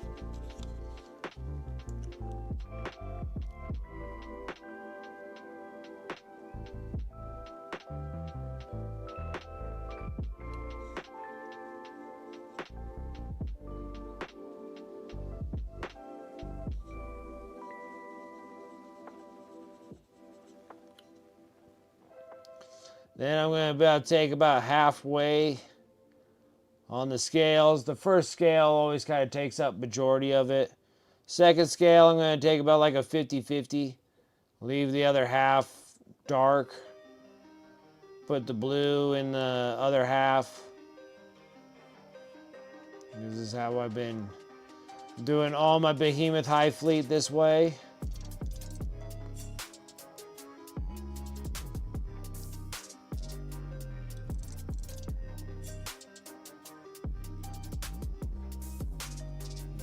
Alright.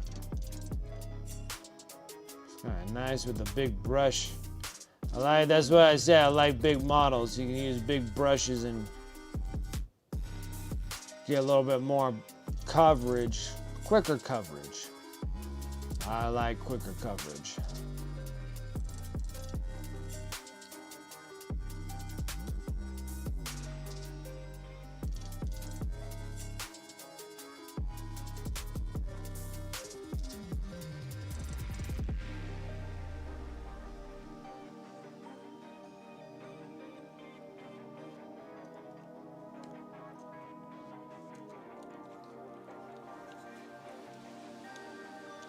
And it's just so weird that the GW took away the sculpt for that.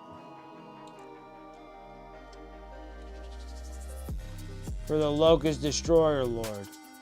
Still have it on paper, but just don't have the model itself.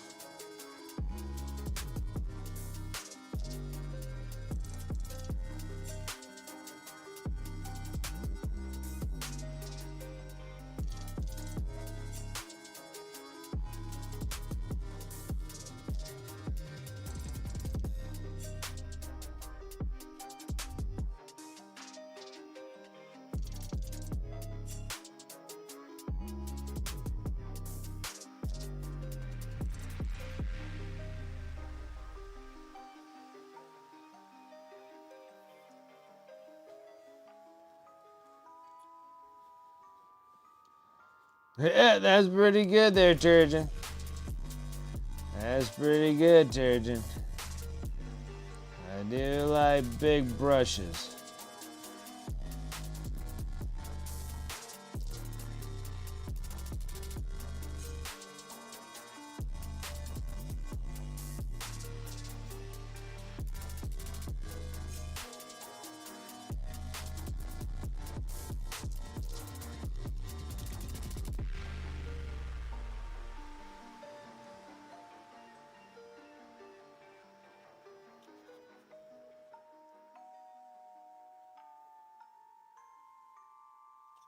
Wow, this is a freaking reach. Need to take my little GW tool.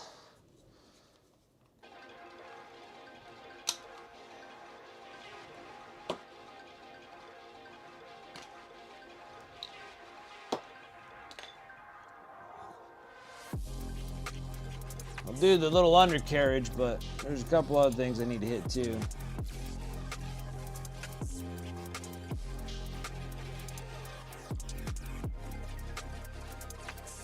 Not too hard to hit those.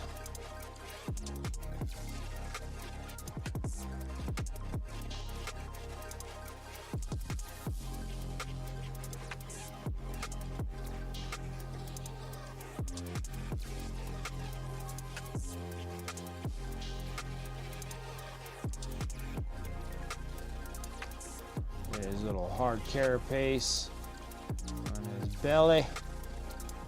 On his belly.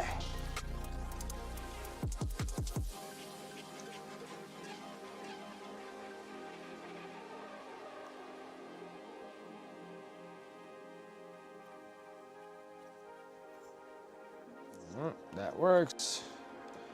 Just snap them back on there.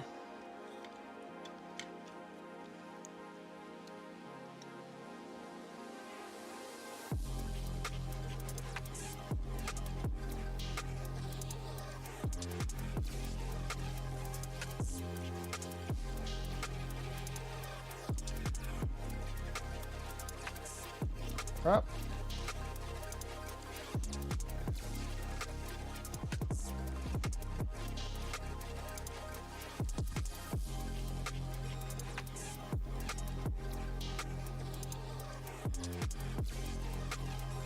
I really don't need this thing on a stand.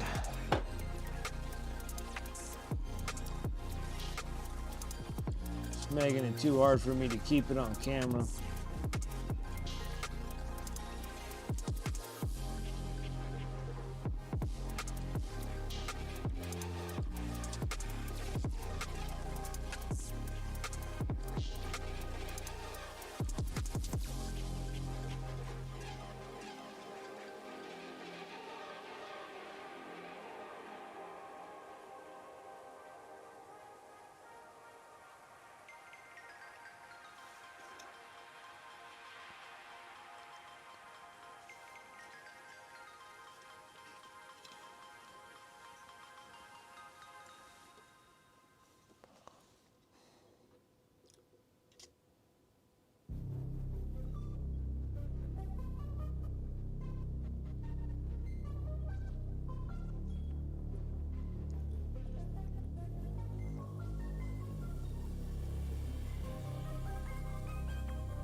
No, another cool thing too, I got an email saying that the Warhammer has shipped me a package, and it's that is probably the coolest pieces of terrain that you could possibly get from G-Dubs.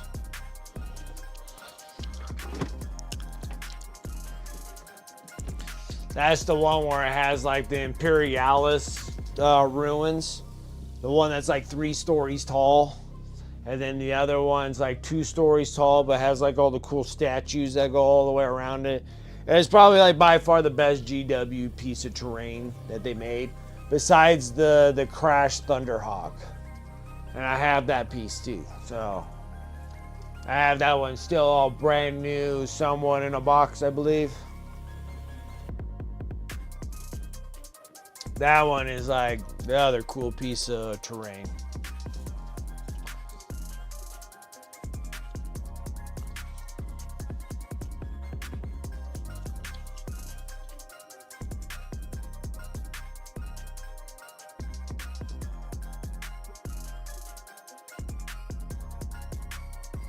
Then the only thing else I could kind of compare were their tiles, when they used to do the tiles, which I wanted to get but I never got, was the tiles.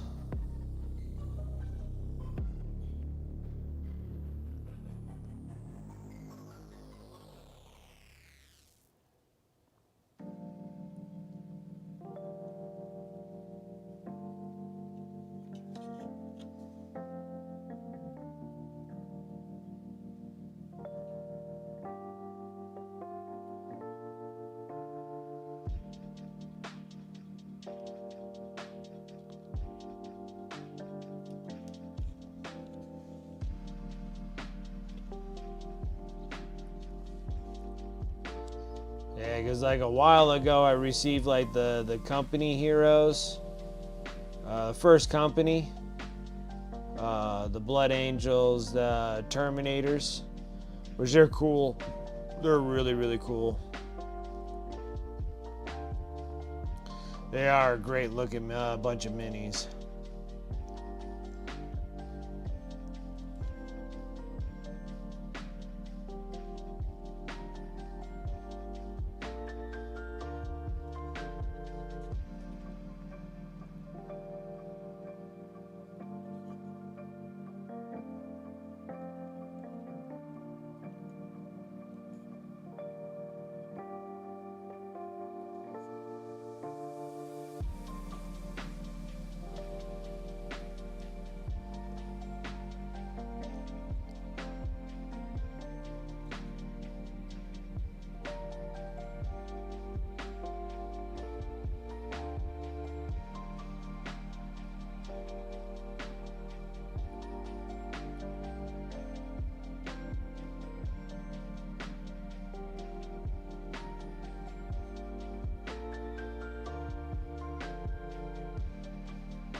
So yeah, I was excited that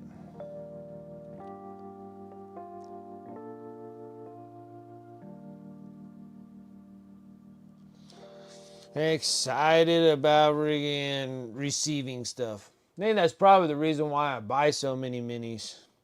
Makes me feel good inside. I can see sparkly lights.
Kind of wish I was more of a game enthusiast of like wanting to play video games. There's so many cool games, especially when they were all on sale. I was like, dude.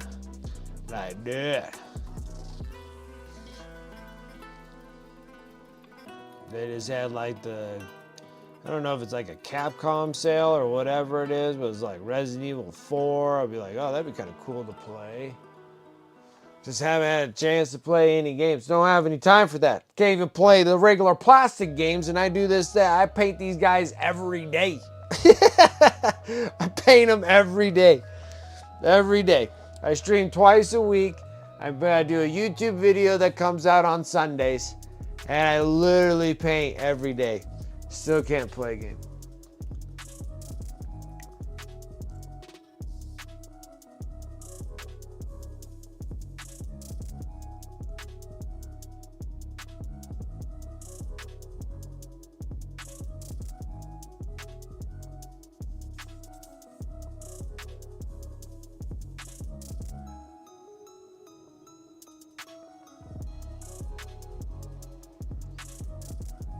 That game's at 2:30. Okay.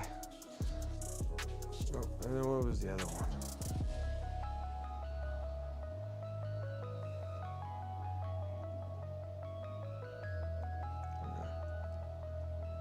I think that was it.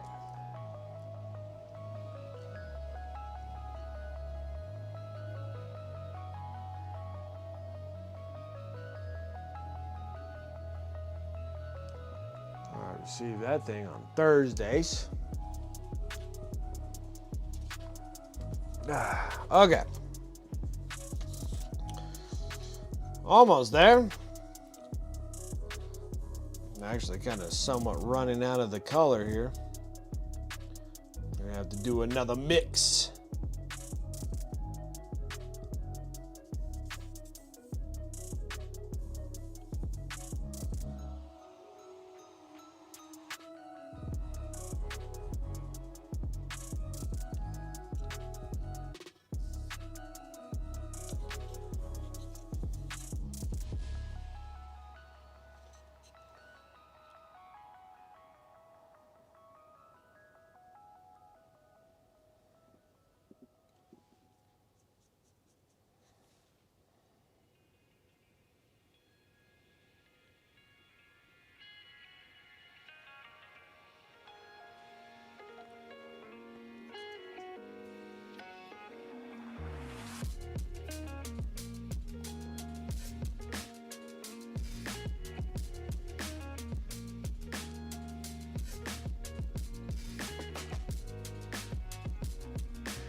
I'm gonna have to make more. So I need a little bit of dark blue, just a smidge. A smidge. And then we gotta mix the regular blue into it.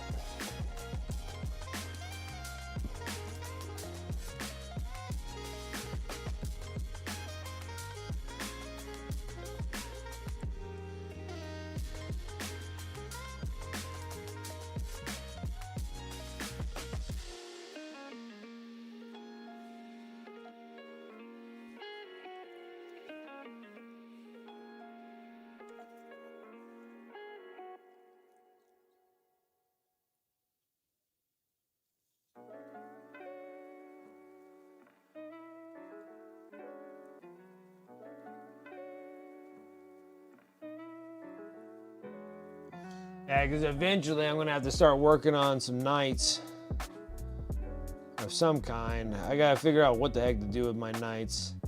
I almost feel like just kind of leaving them alone until the codex comes out. I just don't feel like jumping the gun and getting blasted afterwards. Just like wasted work on something where they're just like, oh, you can't do that no more. So I'll probably wait on the knights. Man, I would just love to get all these guys done.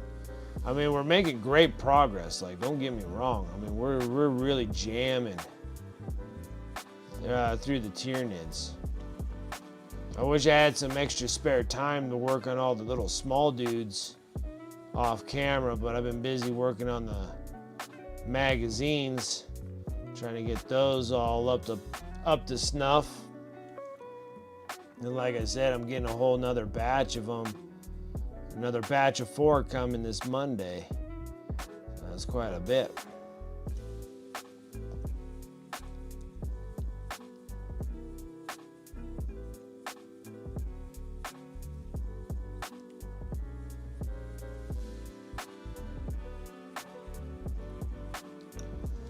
Wow, look at that. Got the blues. Got the blues. Got some blues clues right here.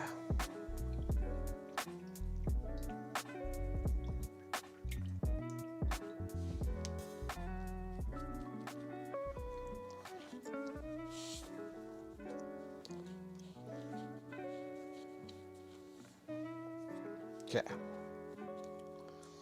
Let's do this. Next. Sky blue, trying to use up the rest of the 17 milliliter bottle so we can go up into the 22s. I still have 17 mil Pro Krill bottles. That's what they originally were. 17 mils. Now I pumped them up to 22s, which is nice. And I don't have to spin so much. Multitudes of paint. That 22 does make a difference. It does. It does, it does, it does. Because you gotta say like how much paint I have all over my hands. Like, this is just wasting paint on myself.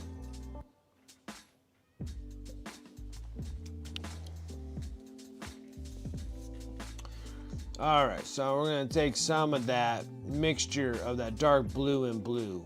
I'm gonna hammer it out with some of that sky blue. I want to go full sky blue, but I want to make sure that there's a slight transition in the colors.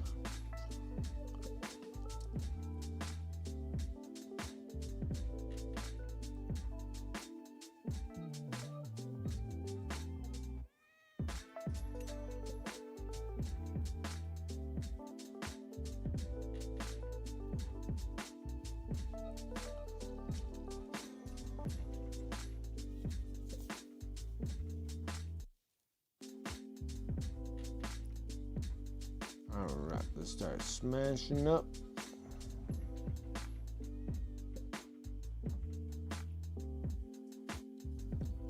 So the deal here is that you're going to take about 50-50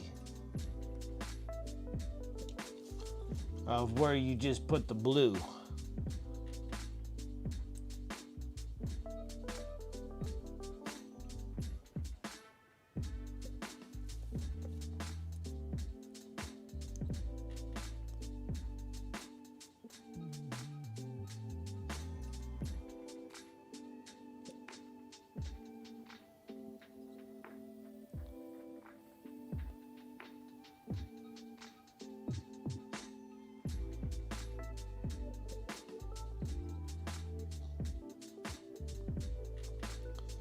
Still with the massively large brush, and we're still making great progress.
again.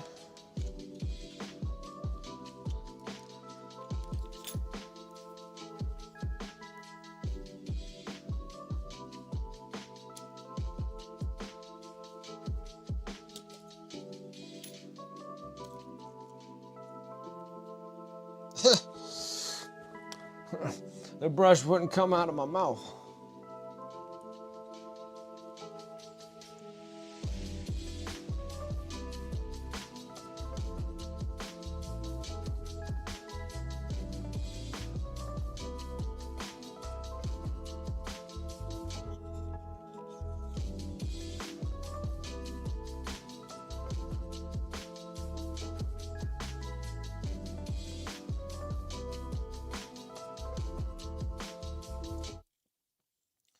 Are there any conventions coming up anytime soon? Feels like it's kind of like a dry spell for a bit, and then all of a sudden, like, they all come at the same time. Like, I don't know if there's any conventions in May.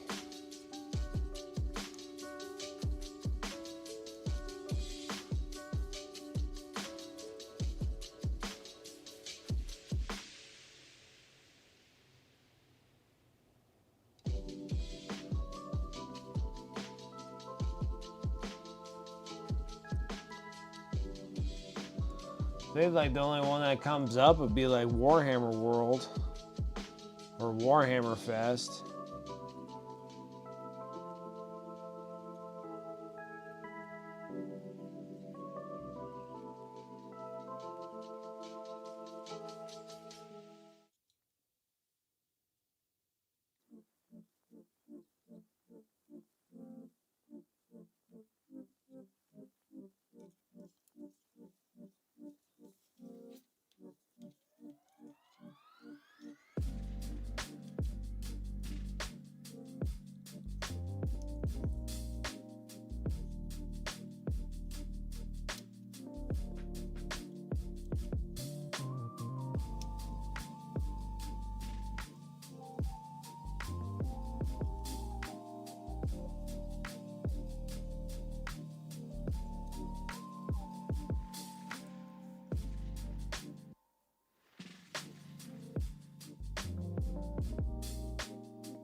All right.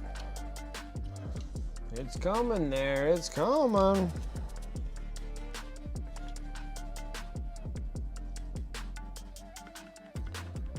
We got this.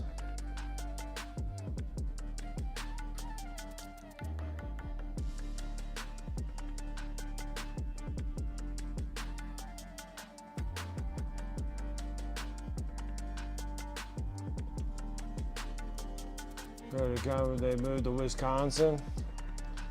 Well, it's not too far of a move.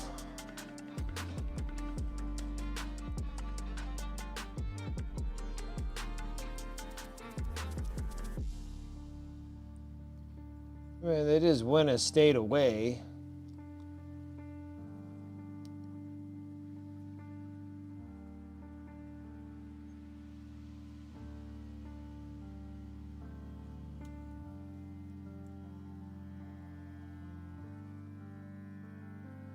Oh, okay. All right. Yeah, that would be more convenient. Yes.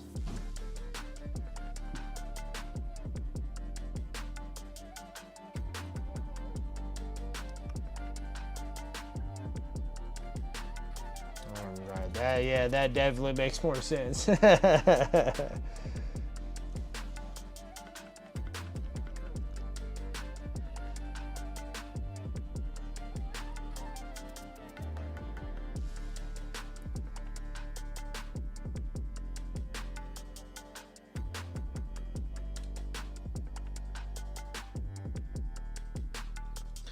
Well, I think like when I do plan on going to Adepticon again, I think I might just pull 2 weeks out and go to GaryCon, because GaryCon is just the week before Adepticon up there in Wisconsin. So go to GaryCon for the D&D convention that's over at Lake Geneva, Wisconsin, and then after that, it's like that Saturday, like the weekend before Adepticon, it'll be Friday, Saturday, and Sunday at GaryCon, and then Adepticon starts at Wednesday. So it's just like you just go, right over. So I'll probably do like 2 weeks there, and actually stay over by Lake Geneva, Wisconsin, and then go to Adepticon. Just see what that one's all about, because I have no idea about GaryCon. So I was like, well, let's do it. Like, just full out 2 weeks. 2 weeks of convention fun. And then you have like 2-day break to kind of see things around Wisconsin. So after the Sunday, after GaryCon's done, go from Lake Geneva up to back to Milwaukee. I think I think I'll fly into Milwaukee, and then from there just kind of go. I'd probably have to rent a car and just go all the way to Lake Geneva. I think it's an hour out from Milwaukee.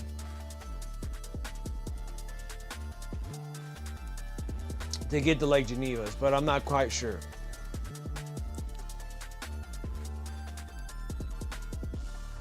I didn't do like the fine tuning of that. But when I was seeing like pictures and people going to GaryCon, and then like I swear it was just like the next week it was just like pow. It was like, oh, Adepticon. I was like, man, you guys are just like right on the same weekends. And no, it's like they're just 2 weekends, just one weekend behind the other one. I was like, that'd be kind of cool to actually just hit both of them.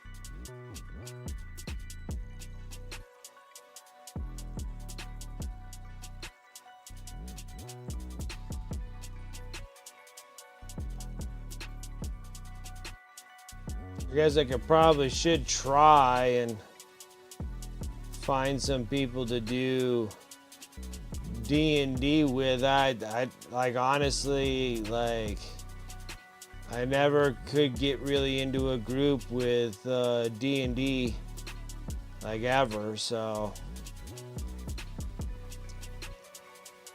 I'll be doing a little learning curve before going to GaryCon. It's like, I am aware of D&D, just never really played D&D. Every time that I wanted to join like groups and stuff that were looking for players, then they were throwing this crap out about your character needs to be at level friggin' whatever, and I have no idea what they're talking about, so always get disregarded after a while, and I was just like, oh well, fooey on you guys. It was a very like close knit thing over here, and it was very hard to like find anybody that does D&D stuff.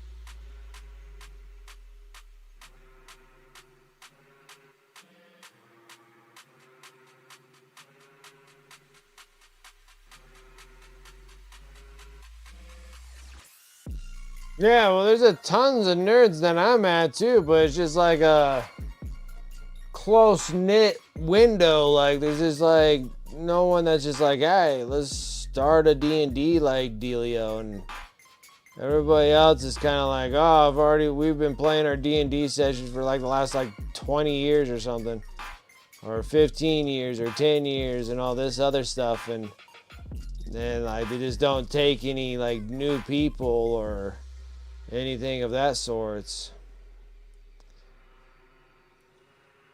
So I gotta try to figure out if anybody does anything D&D and see about.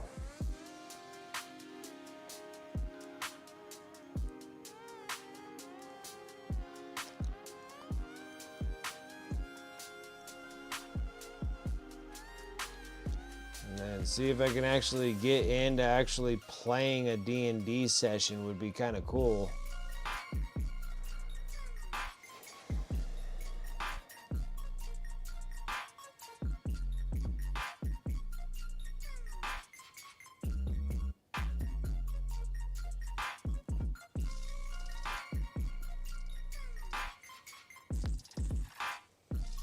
Oh, man, I just literally just painted my face. Man, I am just all over the place today. You have a D&D Discord here just for putting players with DMs? Oh, that's interesting. I just don't know what really, what the heck I need to do.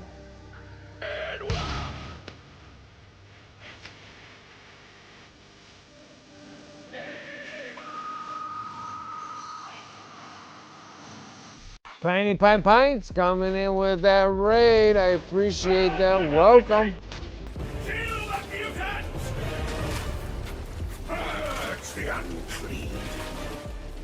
Nice. Jace coming in with that follow. I appreciate that. Thank you. Panty Paint Paints. I bring you my small British friends. Nice. I appreciate that. Thank you. How's it going? How was your stream? And welcome, Raiders. This is kind of weird. I don't know if I have any mods right at this moment. Not sure. Not sure. Let's see here. I might have to, maybe.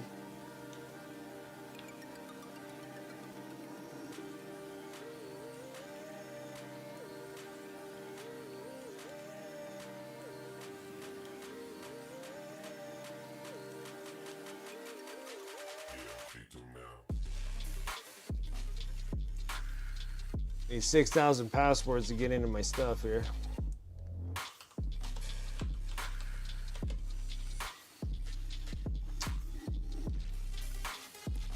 Oh, okay, cool. Rosie got on top of that. Thank you, Rosie. Appreciate it. I'm like, I don't even know if I have any mods right now. I know antifreeze is meandering around looking for the greens.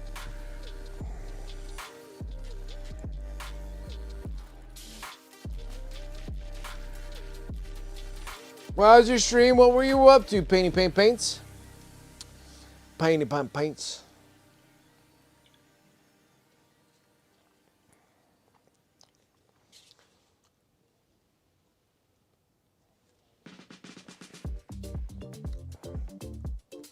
Oh.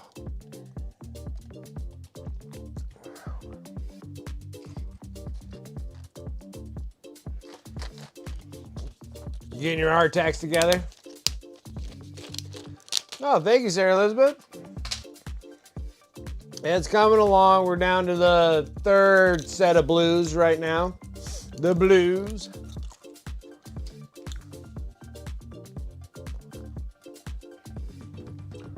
Sarah fought some black and white. Nice.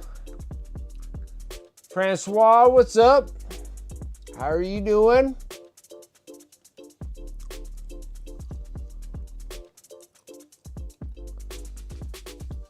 Coming in early morning across the pond.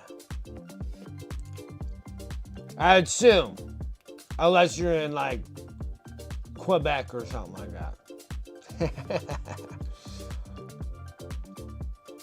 Another fellow Canadian. Yeah, the Behemoth Hive fleet is the, like, I want to say it's probably like the coolest color that Tyranids have. Like, actually, like in the like books and lore and stuff, like the Behemoth ones are like the best. Like the Behemoth lore on the Tyranids, those are the ones that are attacking Ultramar. And then over in the ball system with the Blood Angels and stuff like that, they get attacked by the Leviathan Hive fleet. And those are like the purple and white. But out of all the color schemes, though, the Behemoth Hive fleet has a really cool color scheme. Yeah, the blue on red always makes it, I don't know, uniquely pop.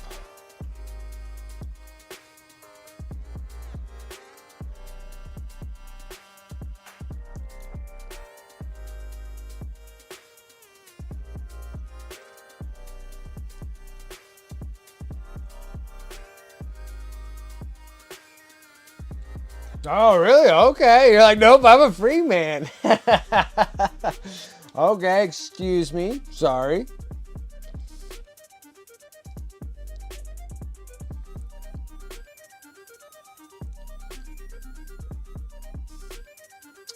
It just threw me off with the super French first name, but it's okay because I did it to my son too. Like my son's name is Armand. So, I automatically assumed that you were over across the pond or up there in Quebec. But, I had to make sure, you know? Nope, I'm a free man. 3:30 in the morning, that early morning, 12 hours left at work, struggling through. Oh, I feel ya, boy. That is early morning. Gosh, is it really already 3:30 over there across the pond? Man. Black and white is mind bending. Oh, nice. Oh, let's go take a look at it. Let's take a look at it. See what you got going. I'm curious to see.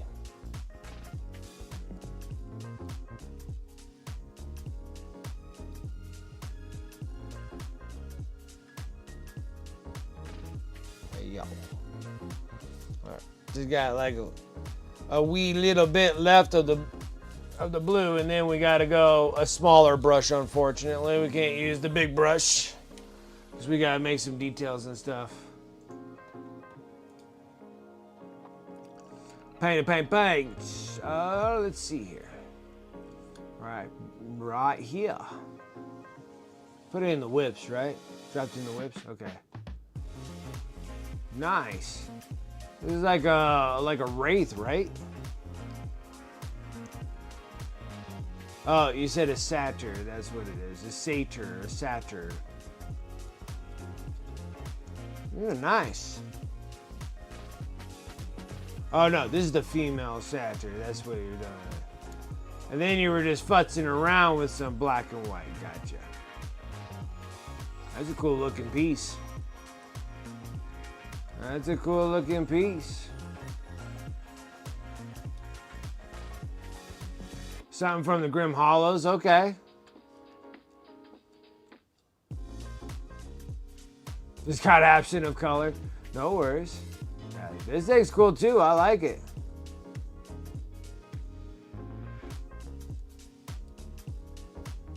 Very nice looking. Very nice looking. Things coming along. Coming along. I've seen a lot of painted miniatures from you. You're just really putting them down. You redo the left side completely, but is she done though? It looks good. Looks good. You did great. Did great. You've been pumping out some serious minis. Painting some serious minis.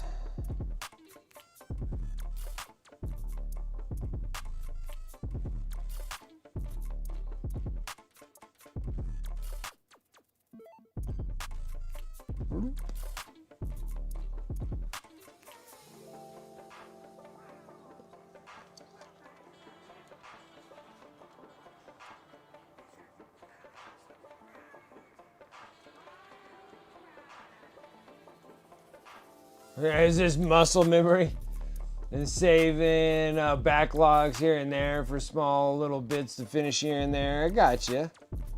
That's awesome.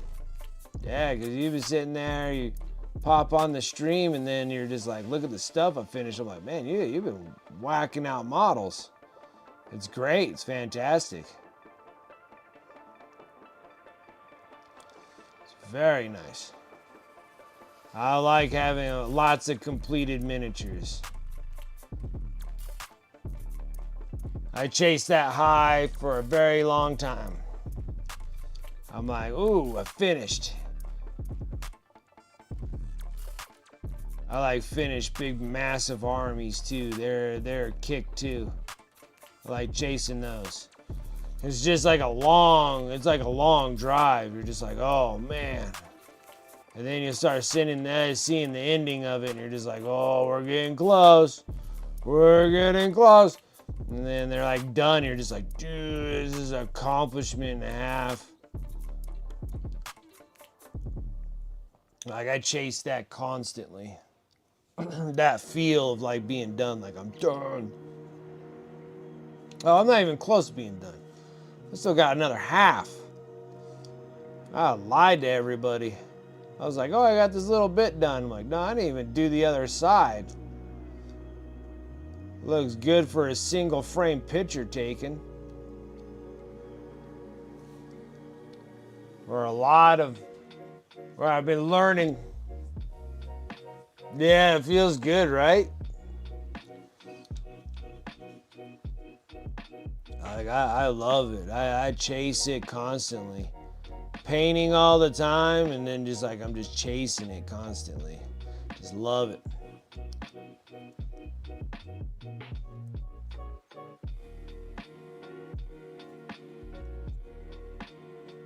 Don't spill the secrets of heavy metal. I try not to, but I show quite a bit of techniques and styles that are real heavy metal based. Until we start getting into like competitive pieces, then I don't do as much heavy metal as doing just modern painting styles. Well, actually, it's not even really modern. We're doing like super ancient old painting styles. Antique painting styles when everybody's bringing back like non-metallic metals and stuff. So it's just, it's not much of a modern thing as a antique thing. So, but I haven't been really right just yet because I've been really focused on trying to finish more models. So I've been kind of holding back on the competitive models. Because competitive painting that's where it's like I'm not making any progress of finishing models.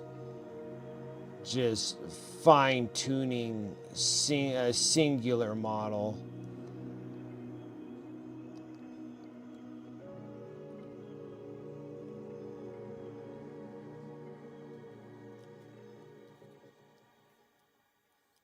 And eventually I'll get into that down the road again, because I did that in 23 over at Adepticon for Golden Demon Run.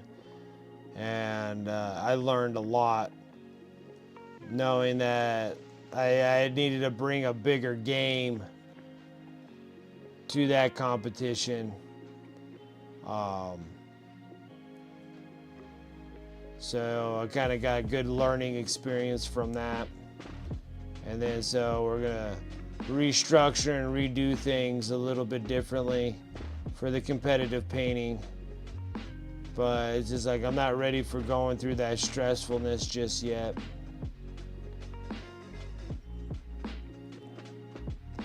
Not yet, but we will be. I got stuff lined up. I got plinths ready. I got miniatures that I want to do. That'll be a lot of fun. And we'll go from there. For ReaperCon, yes. I really want a freaking Sophie trophy. Sophie trophy would be awesome. I love the Sophie trophy. I got models for ReaperCon. Like specific models I really want to paint for ReaperCon. Because I really would like to have one of them Sophie trophies.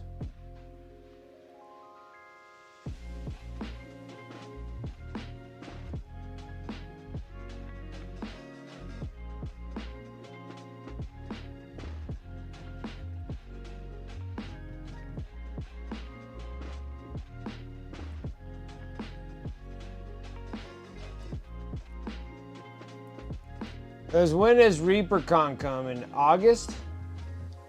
Is it an August run? Or are they September?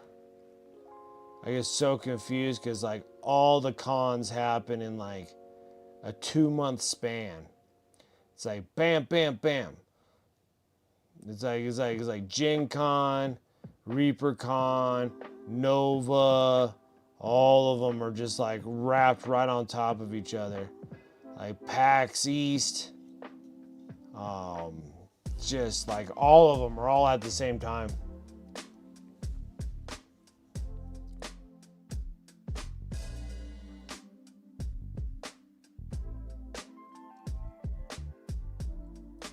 Labor Day weekend, okay, so it's the same time as Nova, I want to say.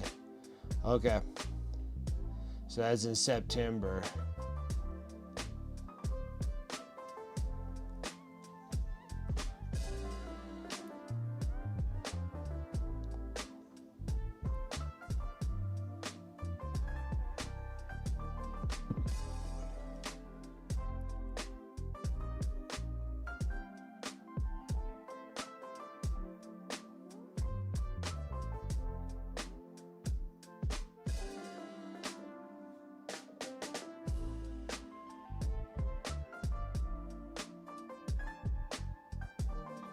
All right, got the blues. Now we're gonna drop down a brush and then we're gonna do the edge highlights on the blue and then we're done with the blues. Which that's nice because that gives me still like 2 more hours of painting here. So I like, that's what the thing is that I like about big models. Like big models make things a lot easier. Bigger the better. Yeah, because like Reaper, I have like some really cool miniatures. Like, I think I got like something called a Wicked Dragon or something.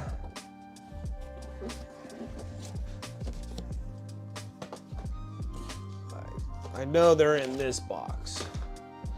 I know for sure they're in this box. So this box here has all my Reapers. And then also there was the, what's it called? Dark Sword miniatures. I thought they were really cool. So like I love the little mushroom dude.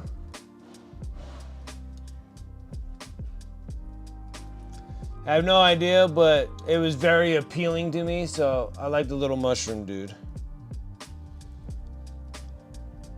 So he's cool.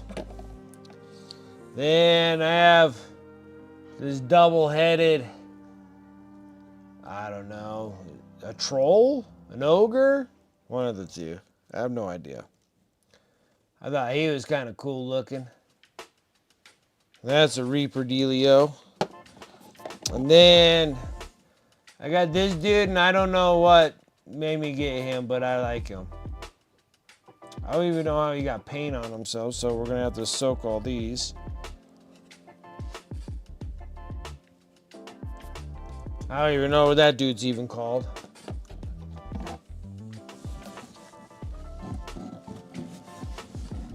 An ogre, Maggie, fun guy, yeah. And then I got like this dude, and he's like a cave troll or something. Yeah, isn't the little mushroom dude like super cute? I like him. Like, the little mushroom dude's so funny. Like if I was playing a D&D character, this would be my character. I just want to be a shroom with a staff. Like, that's all I want. And so yeah, this is a cool piece. All right. Then I got the monster. So this one here, this is like the wicked dragon or something. So I wanted to do like a big dragon for ReaperCon. So I wanted to do like this big old monster. It's supposed to be like a wicked dragon. I think he sits on like this base somehow. Something like that. He sits like that. So he's like, I think it was just called like a wicked dragon. I was like, oh, well, you know, it's like wicked minis. I need to have a wicked dragon. So it's a pretty cool, I thought that was a cool piece too. And then, and then this one's kind of cool too. Because I gotta have some newies. Gotta have a succubus. An Ettins? Oh shoot, Francois, which one was the Ettins? Is it this one that I don't know what the heck this thing was? Is this called an Ettins? Or was it the double-headed dude? I don't know what we're... I was jumping the gun here. You have the rock troll? Okay. Yeah, right? Doesn't he look like a fun guy to do? Yeah, that's what I was thinking. And then I need a little succubus. Weird thing is that these things are super flexy. Super flexy metals. But I gotta have a little bit of nudies because I like them. Then I got these pewter ones. And I believe that these are from like Dark Sword. Black Sword. Dark Sword. I don't know what else to say to them, but these are like really cool. They're super small though, but they're relatively neat miniatures. So I like to actually do some of those. And then, of course, I got some nudies. Oh, the two-headed giant. Okay, so this dude is an Ettin. So this is an Ettin. And then this dude is, we have no idea. Just a swamp troll or something. And then this one's like really cool. It's like a pirate nudie. I like it. And then I got, of course, a succubus of some kind. I think these are Frank Frazetta's models here. So from his artwork to miniatures, these things are really cool. So Like to do this one too. There's another nudie that would be fun to do.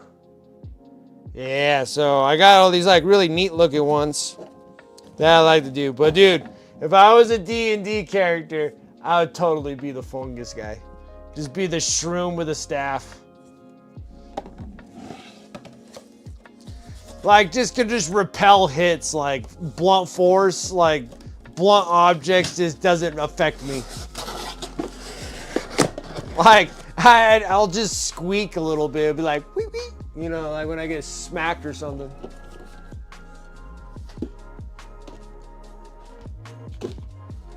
My only weakness is a kitchen blade. So I thought they were like really neat, right? So I thought they were kind of cool. Those will be minis that I will be doing if I ever get a chance to go to ReaperCon. Like, I need to get things situated at home base first before I can start traveling again. So, but it'll happen. It'll happen. I'll be out and about again. I'll be out and about. And I think they're all really cool looking minis, right? They're like my favorite. Except for I do have an owl dude that looks, I don't know. I don't know if I have him anymore. I could have got rid of him. Yeah, so it is Dark Sword. So I got this like owl rogue with a sword. And he looks really neat too. I like him also. So that's a Dark Sword miniature. I think Dark Sword has like a cool competition thing over at ReaperCon as well. Okay. Nope, that was fun. Let's go into wherever I put it. Oh, now I can find the grays. Now I can't find the white blue. Where did I put it?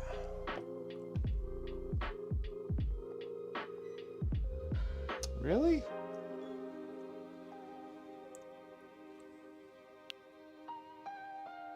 I know it's probably staring at me right in my face. Yep, it was. Need the white blue. And this one here, I'm not gonna mix it with anywhere. Yeah, that's how it works exactly. That is how it works. Gotta get home base cleared first. And then hopefully have some funds to actually make it to some competitions would be awesome. Like Golden Demons, like for sure, because I really like I love the clutch one. And there's like a big difference between like what I'm painting now to when we do competitive paints, paint jobs, where it's just like soul focus, like hyper focus. Yeah, that's what I was saying. Dude, no blunt force trauma, dude. The only thing that can affect me is sharp blades. Then I'm just like shish kebab. But like blunt force, it'll just be like, boop. Okay, and I'll just be like, boo, like a pillow.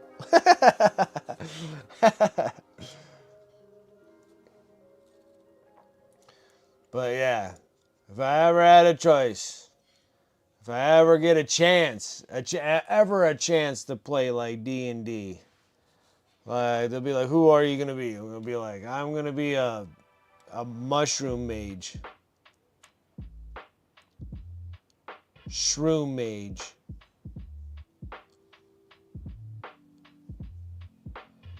This one here, I'm going to be a little bit more specific on line control, stipulating the lines.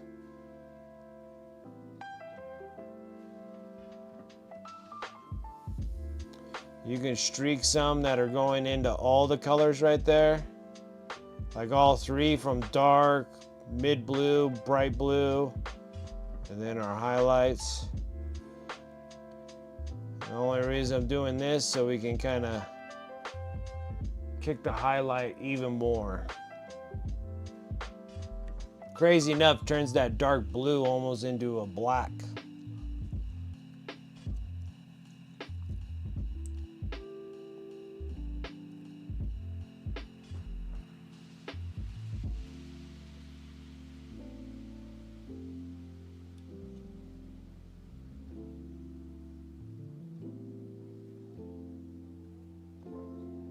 My name for the fungus would be Toadstool. I have returned. Oh yeah? Did you come back with greens? It took you long. You're like, I found it, and it took a long time for me to get something.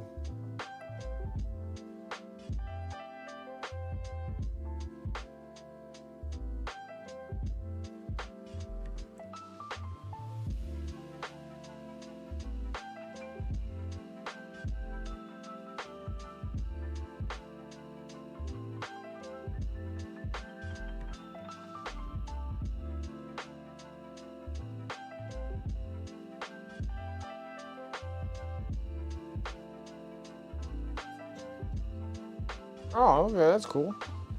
I'll take that. Oh yeah, threw some of those in there. What are you doing always breaking my stuff? Hurricane Sarah coming in. Some chicken tacos. Chicken tacos and moving everything inside my room. Oh my goodness. Oh my goodness. Enjoy your tacos. Thank you, hon. I'll leave your humble abode. Okay.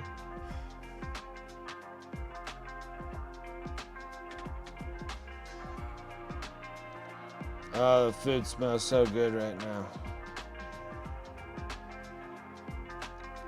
It's time for some dinner. Need to eat something.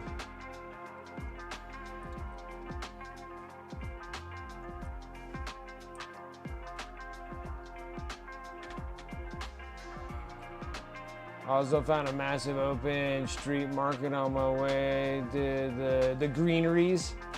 So I had to walk around that. Bought some art and stickers. Oh, that's cool.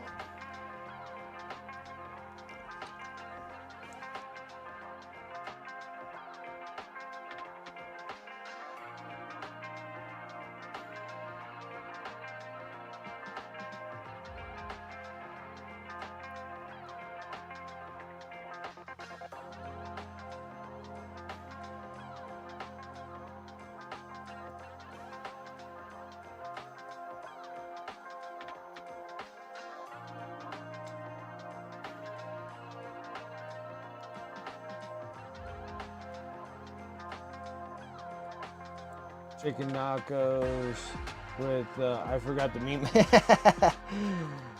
I don't even know what we're talking about. I don't know what the meme is either. Selling awesome street corn and got some awesome tacos. Oh man, dude, that's what just arrived. I was like, oh, I got some tacos.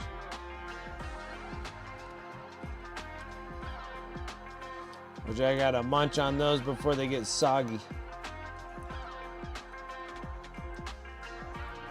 Or like soggy tacos. So I really do believe that when you do the edge highlight, it really brings out the difference here when you do it. So it is worth that extra step. Otherwise, you can keep continuing on even with this color and going on, but I think that that one really, really defines it. All right. I need a munch on some food. Anybody else want to throw anything up in the whips on the Discord? You're more than welcome to. We could take a gander at those while I stuff my face. Because I am starving.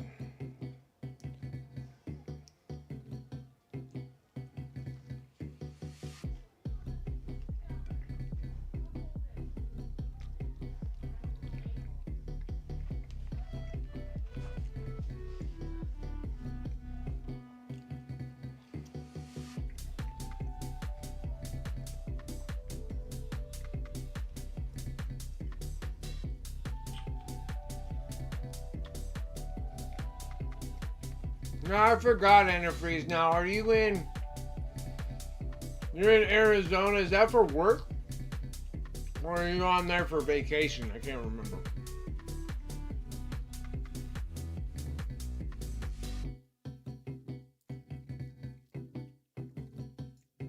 And crazy enough, I think you already said that too.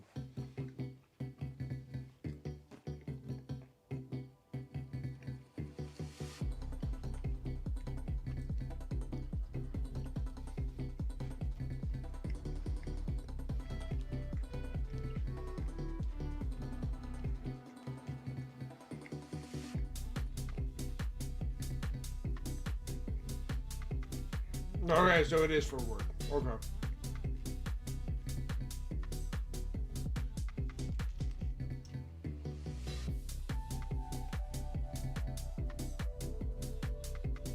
I'm so hungry.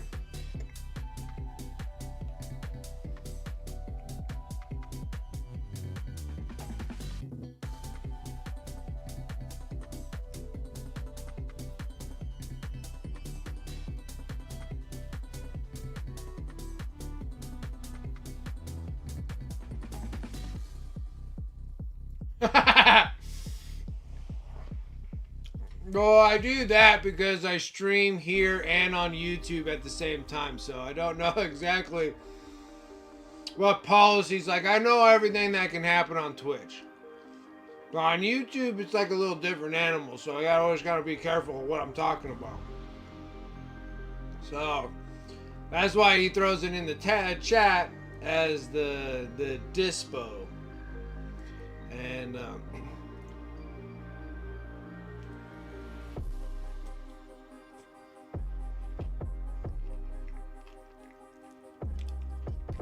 but it's awesome. I thought that was great.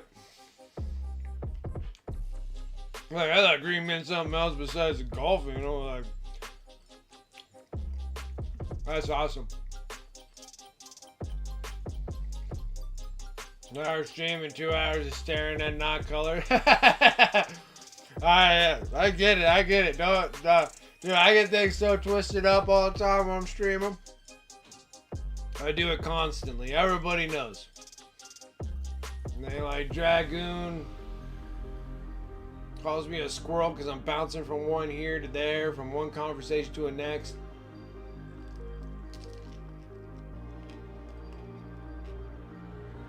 I get it. Yeah, because that went like straight 8 hours of work. Do a 5-hour stream. Yeah, like I haven't been here. Some days I'm just not here at all. Some days I don't even like speak most of the time if I'm like too tired. I'm like, I'm dragging, guys.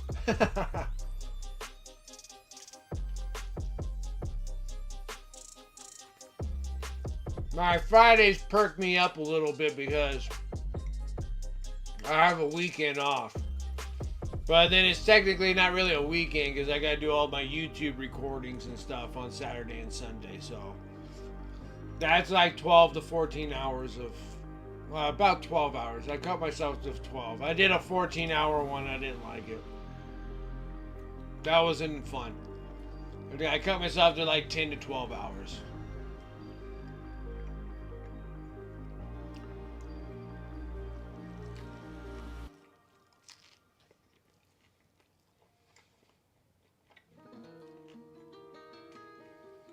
Nice, dude. I'm a little bit jealous because I can't do any of it. Like, I'm like hypo-allergic to it now. Wasn't before. Am now.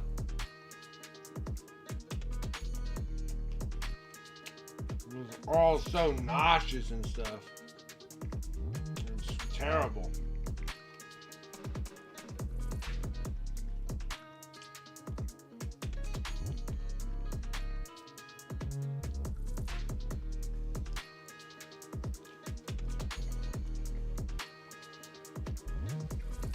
Last one, guys, and then we'll get right back into this game.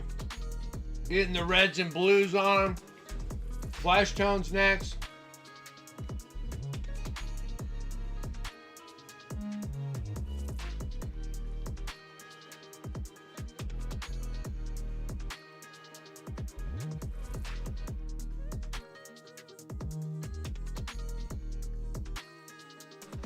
Yeah, I feel a couple of water gets of paint done. Absolutely. We did finish the product of Galen in Discord. That's the chibi version. You have the full version also.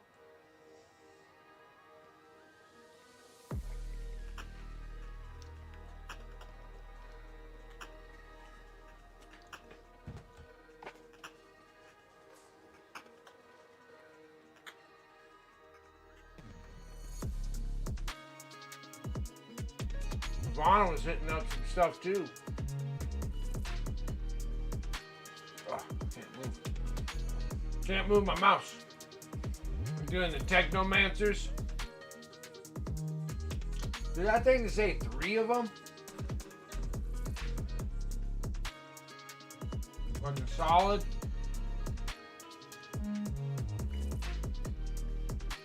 First of 3 Technomancers. That's a handful. Yeah, your chibi, are they unfinished stuff?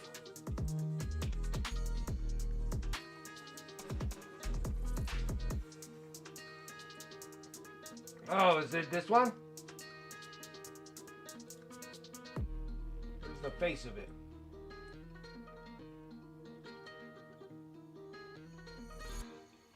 That's it? Okay. This is cool. And then you have a full version of it, not a chibi version. That's pretty neat.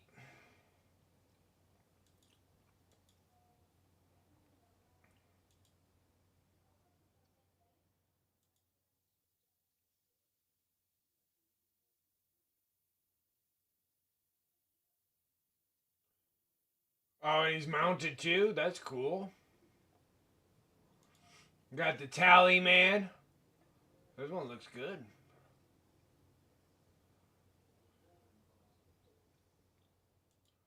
Looks good. I like the Tally Man.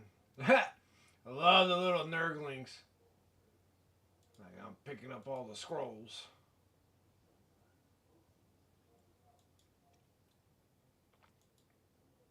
And pop some Tau too. They look good too. Those are some clean models. The Tally Man's numbers, yes.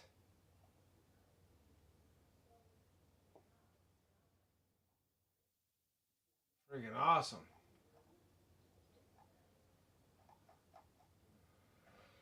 That's awesome. Tally's man's numbers. Who knows what that guy is marking? He's doing the most ridiculous things around. Alright, guys. Oh, I feel so much better. I was getting like weak around the middle, that's for sure.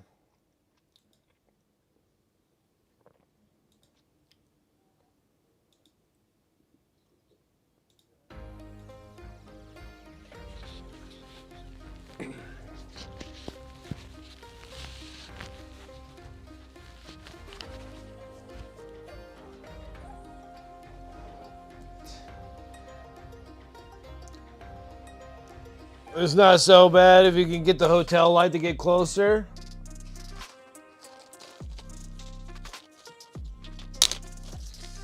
Hey, Mr. Tally Man.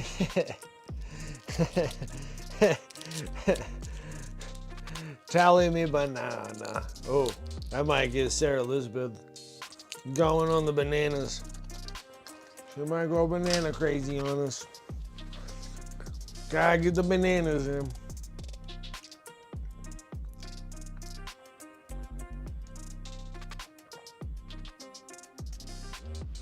That's a good one. That's a good one.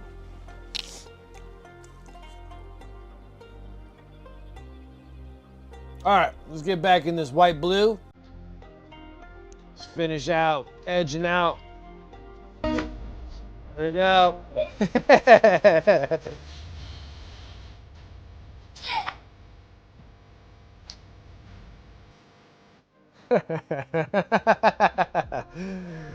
There you go. You said bananas. You said bananas.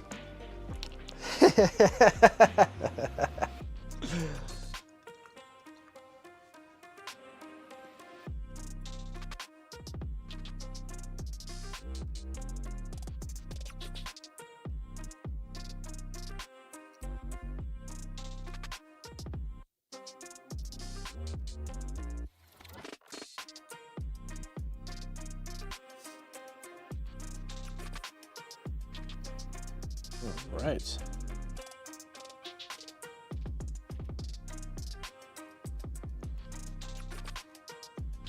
Hey, you rang. Oh. that says you ring. Isn't that Lurch of Adam's Family? Doesn't he say that in the cartoon? He's like, you ring. Or am I thinking something else? I remember somebody, like, it's like a cartoon or something that was like, you ring. I might be off. It might be something else entirely.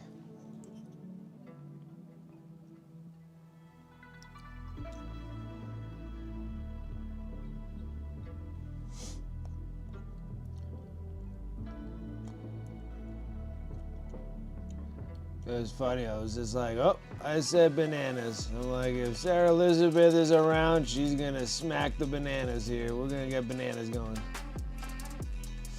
Oh, hey, Sarah Elizabeth, haven't you watched Don to Don yet? I think it's so funny. It's so funny. They're like, give me your banana. We came for your banana.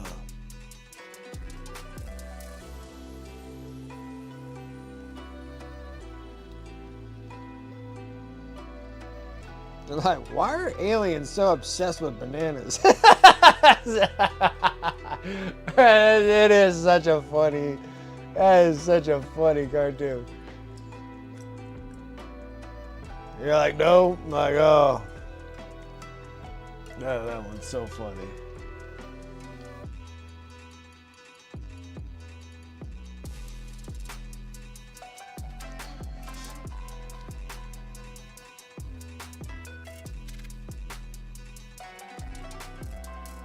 I'm trying to think about the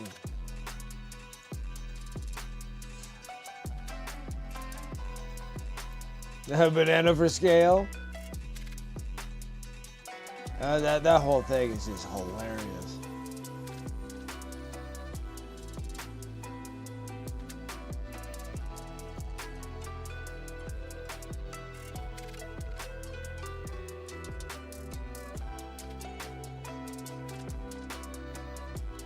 The old curse lady is super funny too.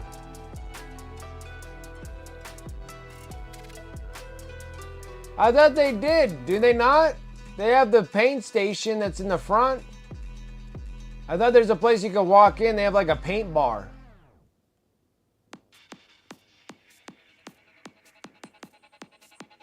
What's up, 4062? What's up, man? How you doing?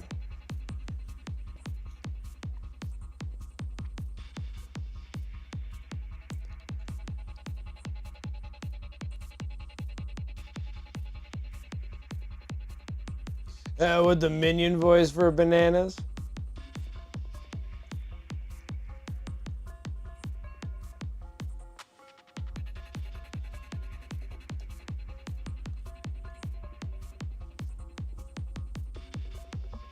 We want to print next to paint? Nice.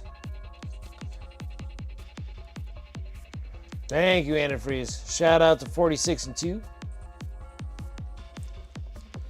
Now, are you, like 46 and 2, are you back in the States? Or are you over in Portugal or undecided?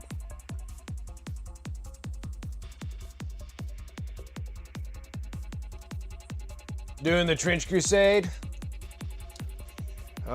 Everybody's all onto that Trench Crusade. Everybody's all over it. I'm back. I've been back for a few times. You're back for good now? Okay. I know there was like talks that you had to go and didn't know if you wanted to go or not, and then now it's like, yeah, I already went and came back again. Did the Hobbit story all the way through. I was there and back again.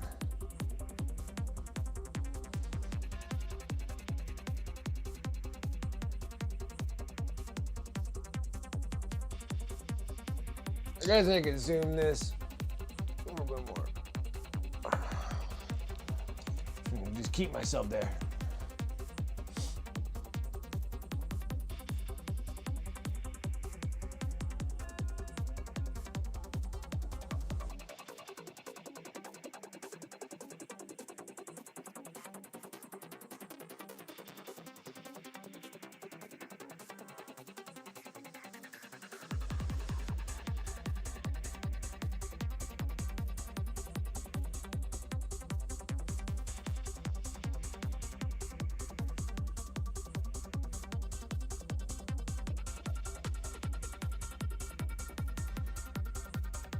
Soon I'm hoping to get back into a painting streaming schedule again. Okay.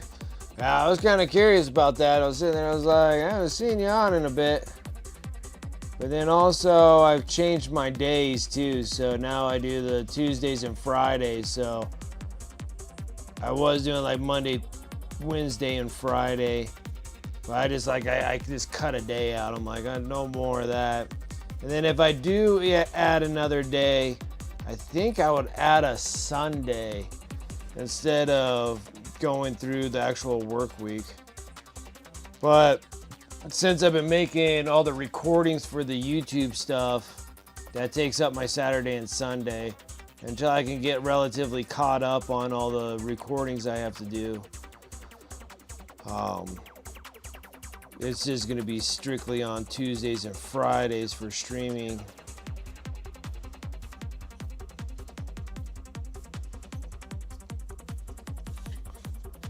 Let's get this dude back on here so I don't rub too much paint off of him.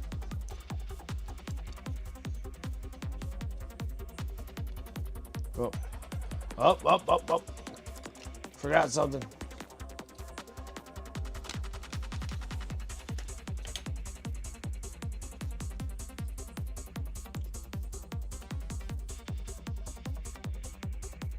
Bought my paint stuff so I wouldn't spend money going out drinking. Instead, I spent it on open streets. That's funny. And Crash Out, absolutely paint. Thanks so much for coming in with that raid and coming and hanging out. I do appreciate it. Thank you. You go get some rest.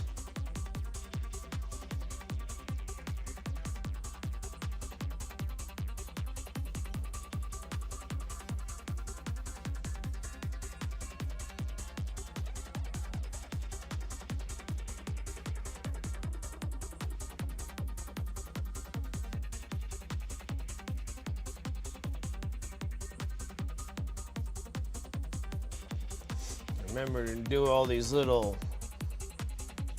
nothings. You know, kind of like these little pop things that kind of stick in place. I like the pegs. It's kind of nice if I need to get underneath it or not. All right. Let's keep on keeping on. Got a lot of edge highlighting to do. Stipulating edge highlighting.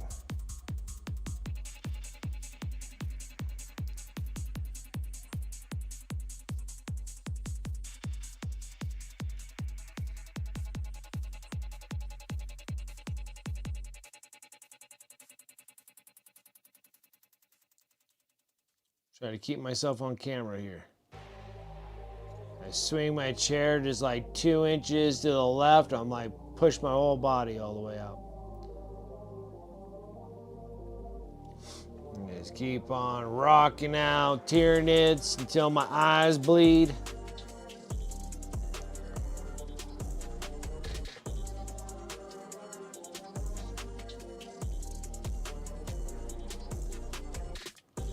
And then eventually be like, I'm on the home stretch, guys. It'd be great. I can't wait to say that. Where I'm like, I'm on the home stretch. We're almost done with these dudes. Awesome.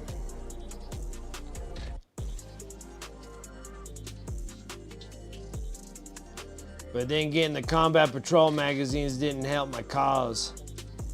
I sat there, I was like, oh no. I got all these Tyrannids.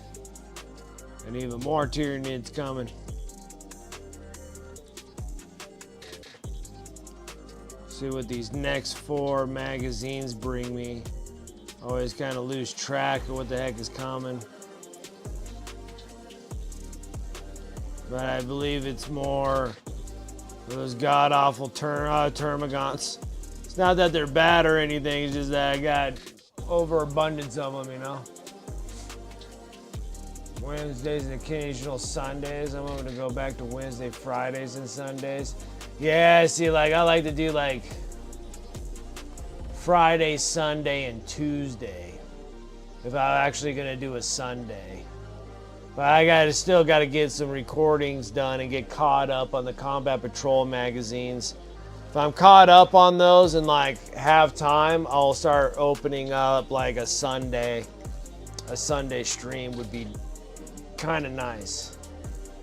Bring back the 3 days again, and then kind of change them up and actually kind of take over a weekend again would be nice.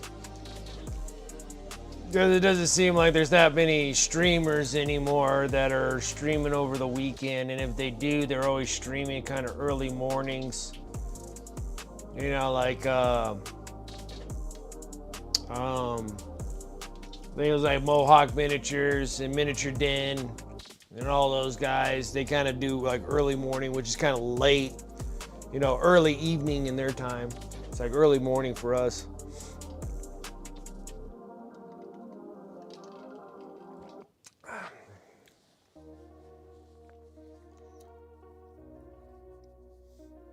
Then like Sunday, I can do like a late afternoon, early evening Sunday would be kind of nice. Like run like almost like a next level painting time frame there, like a 2 to 5. Even a 3 to 6 wouldn't be too bad either.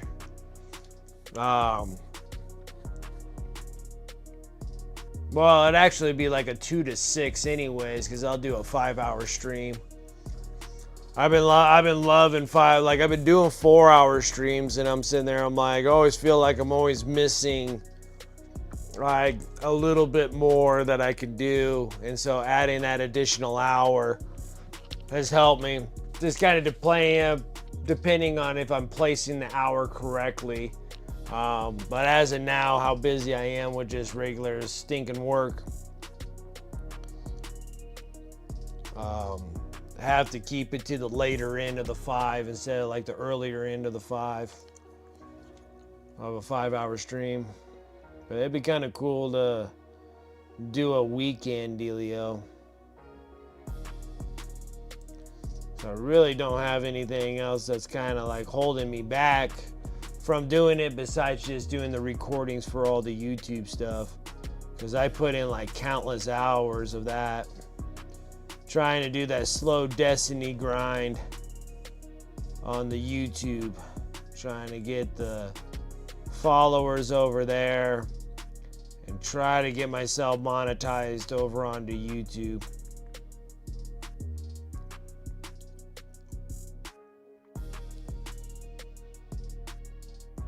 It'll happen. If it happened on Twitch, it can happen over there. So I just gotta give it some time. Let the algorithm take my places.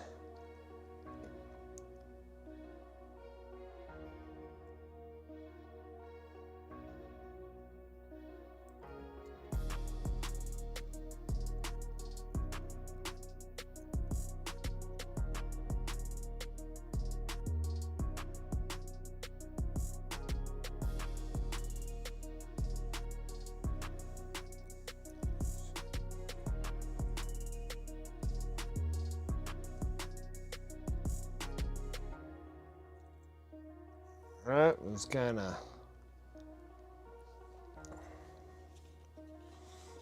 since I was already working on this side, let's go and just kind of hammer it and keep going.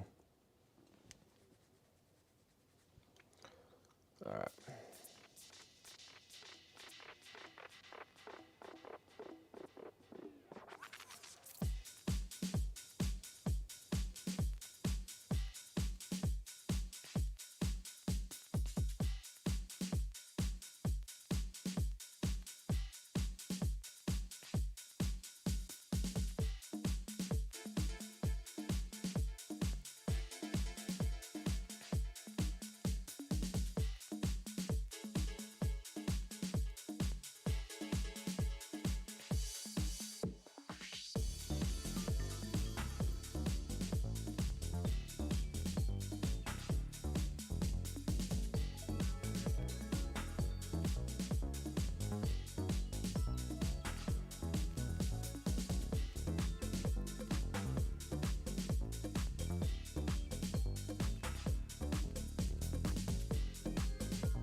Trying.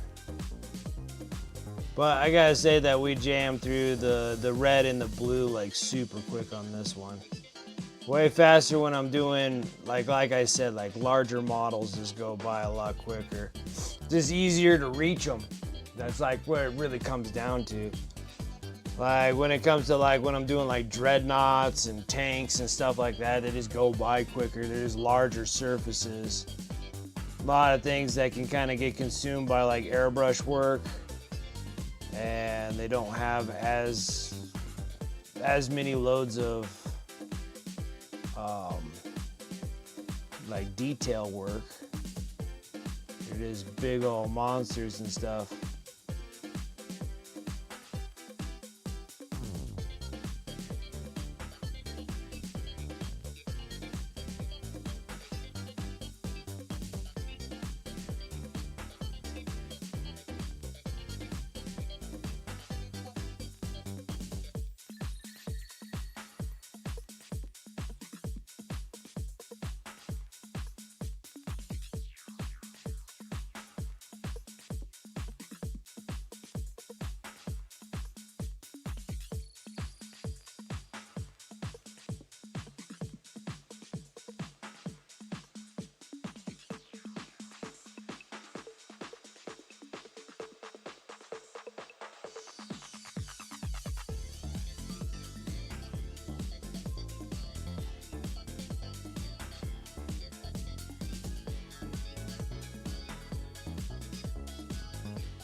But I do have to say that I feel very proud of myself for saying like no to the Death Guard Battle Force box. It was a tough choice. I don't have like any more Death Guard. So I was kind of glad where I was just like, nah, I am actually not gonna get that box. I got all these Tyranids, got all the Necrons that I gotta get done and put over onto eBay. Felt really proud of myself. Now I did get the World Eaters Battle Force box because World Eaters are my jam. And that is like explanatory. But the thing that doesn't explain or make any sense is me grabbing any more Death Guard when I just got rid of all my Death Guard. But one thing, if I'm actually like caught up on like everything. It's magic time. Magic time with Space Nifty. How you doing? How are things?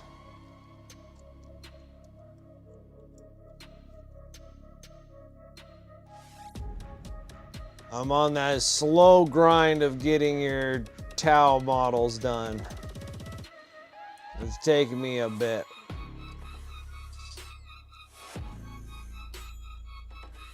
I'm in kind of like a mad rush like this weekend because the Combat Patrol magazines are going to show up at my door Monday, so I'm going to have to be like on a jamming process this weekend trying to get those videos done for before that I already have.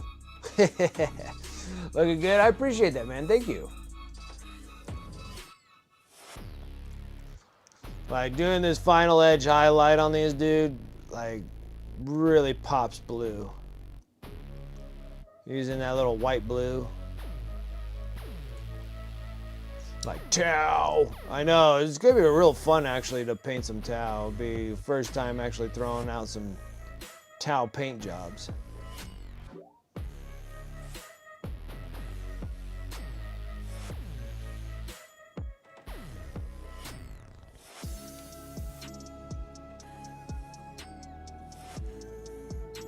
Oh, you've been working on looking at some color palettes? All right.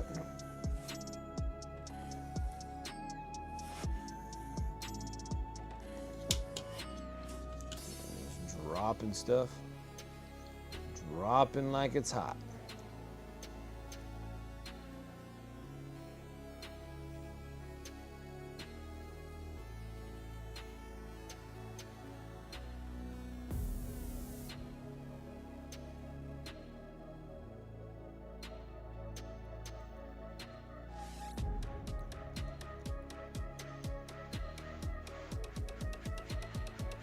color palettes for the Tau. I wonder what we got going on there.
Like it's hard to decide.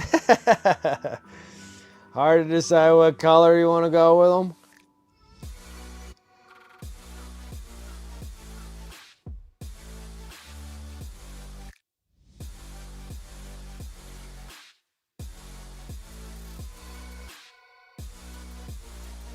Oh, cramping in my rib cage.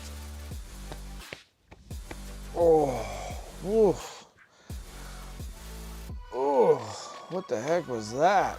Oh, wow.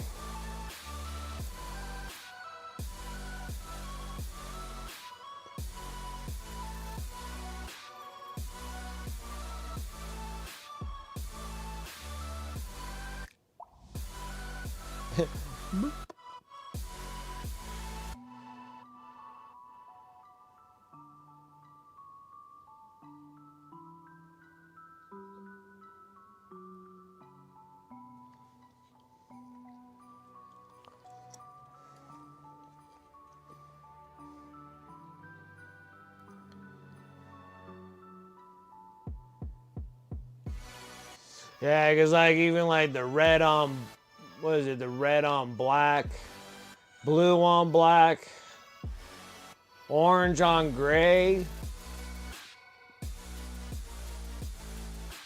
I guess you can paint Tau like anything you want to paint them, actually.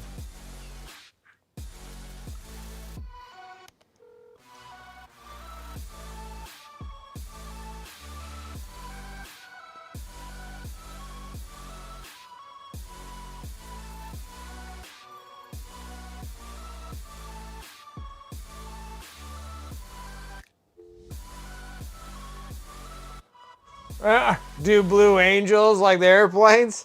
So the blue on yellow? Or yellow on blue?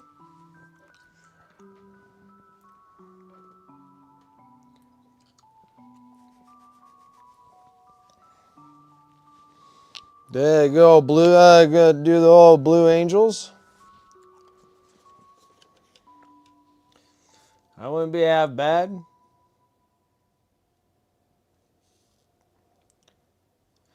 But it just kind of depends if you want to go as like a custom Tau color, or you're planning on sticking to like lore color, or whatever their factions, their sub factions are, chapters, regiments, whatever they're called. Color themes, or have your own creative one.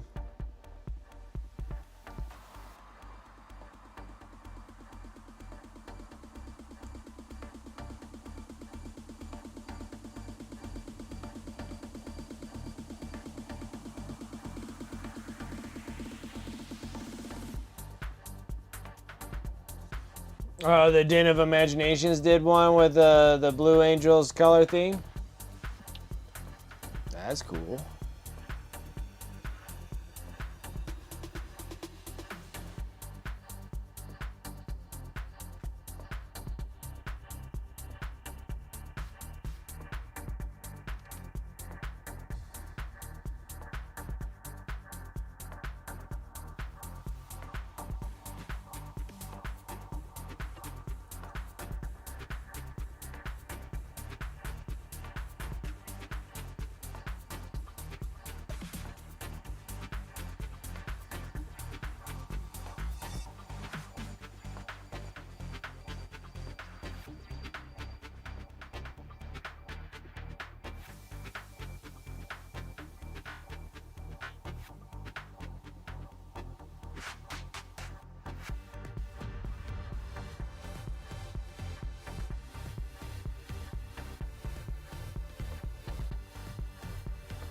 You posted the whips and your progress in the whips. Okay. You're done for the night? That's pretty good after dealing with like you're suffering of migraines and get back into the work.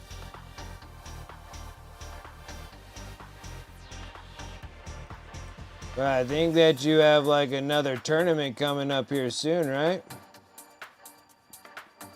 You got another doubles to play in.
Almost there.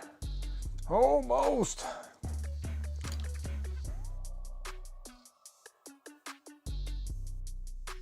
Star Shatter or Awakened Dynasty. Not sure I have enough for the Star Shatter. Gotcha. Let's see what we got going on here. Over in the hips.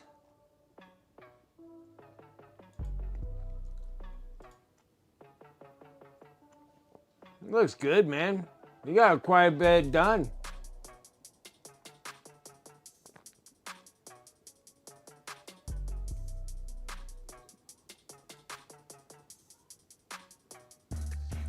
Quite a bit done. It looks good. Knocking them out. Knocking them out.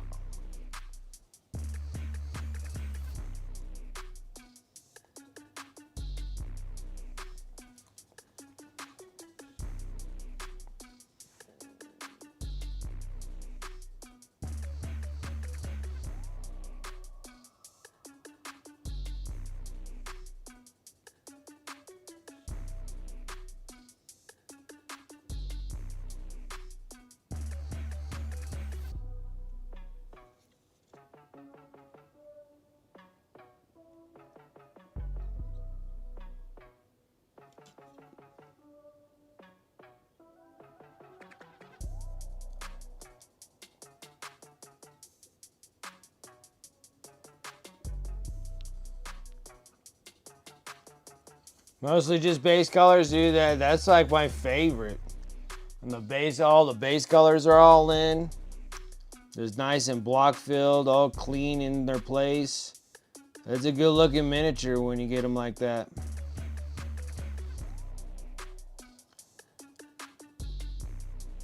I like super clean, base color fit miniatures. Like I think they always look really good.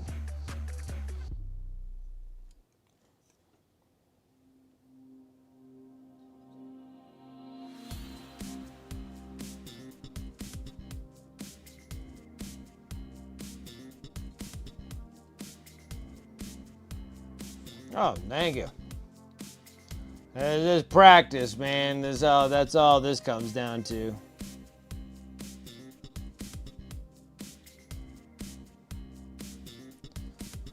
It's like practice and getting used to your paintbrush.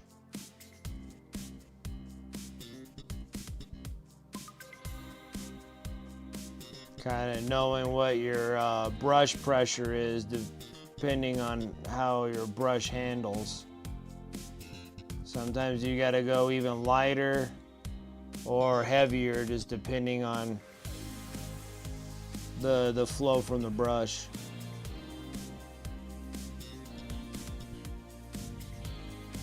Because I can like, on this brush here, I can go light brush pressure to get the feathering that I got here. But then some others can start working with the brushes they have, and then they have to kind of hit it a little heavier. Kind of just depends on how easy the flow is, the paint coming off the brush.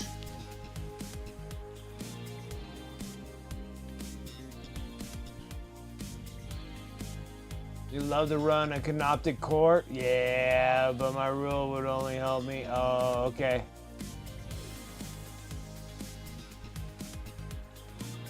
You got to be close, Rosie. You really been just jamming through your miniatures, man. They look great. They look great. I don't think anybody's gonna question you.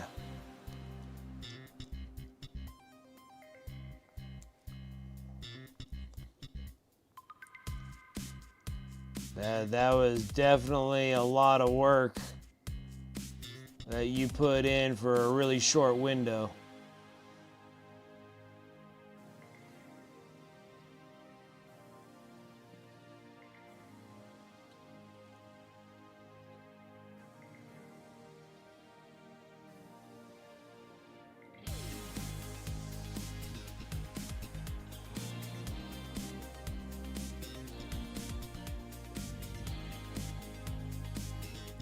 Oh, my guys get a +1 to hit from being led by character models. That's a great thing right there. Like, I've been seeing the progress of like Rosie's work. It's crazy. That's so many models, getting them just battle ready. Of course, like all details and stuff like that could come later, but like that was a ton of plastic gray to getting them all primed, to getting them all faded in the colors that they were, like in that yellow and green.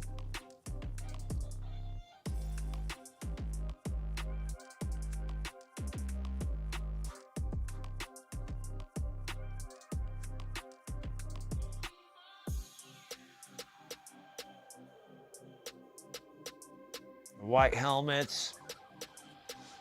It's a lot of work, and especially in a short window that she started with. So it's just like, I think you only had like 2 weeks. It felt like it was only like 2 weeks that you started that.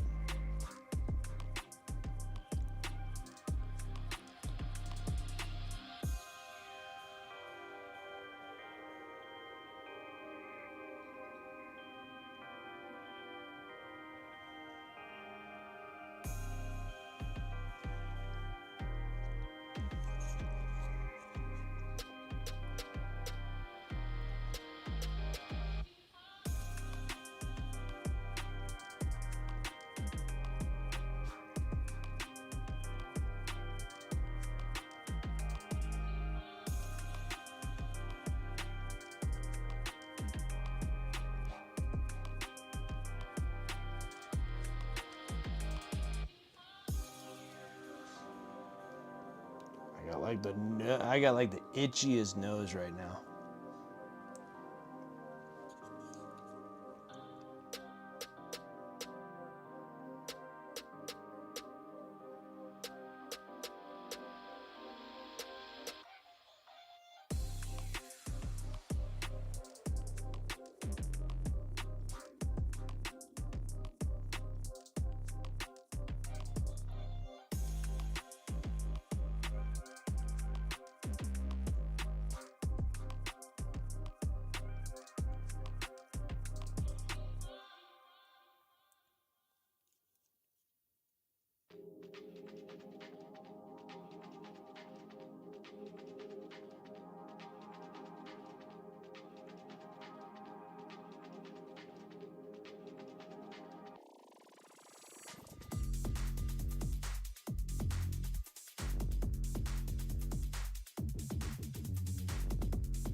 Almost there, I can taste it.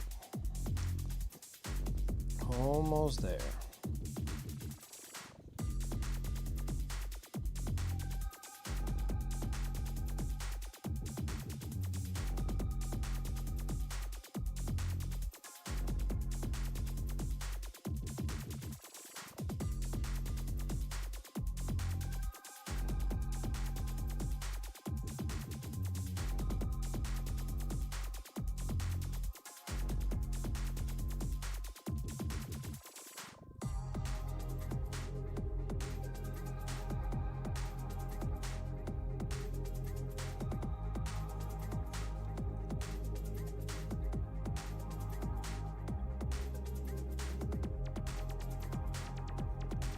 I think the other thing is that we're gonna probably shoot this top part here, but I'm gonna be smart this time and actually do some masking.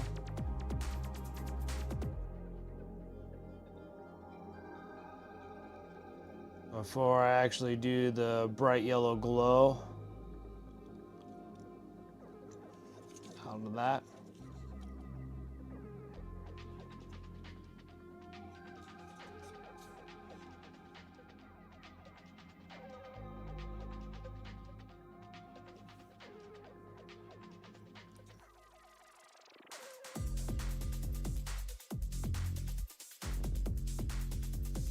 Oh my goodness, what is up with my nose? Just dying from allergies. That's like that's all I do all the time. Just die. Okay. All right, so now I'm gonna back this up just a touch, guys. Okay. So now I got the red's all in place, the blue's all in place. Gosh dang.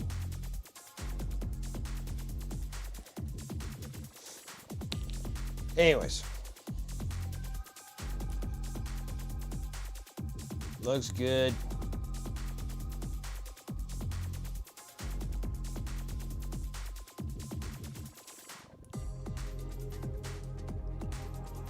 Next color. What's that?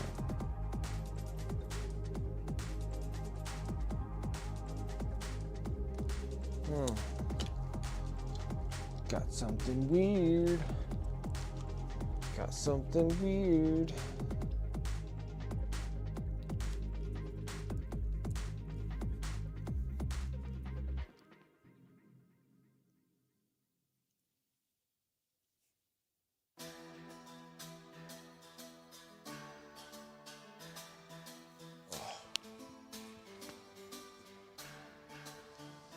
It feels just so stiff. Okay.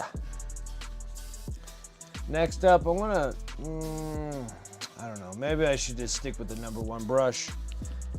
Flesh tones, same as always. So we're gonna go in some shadow flesh.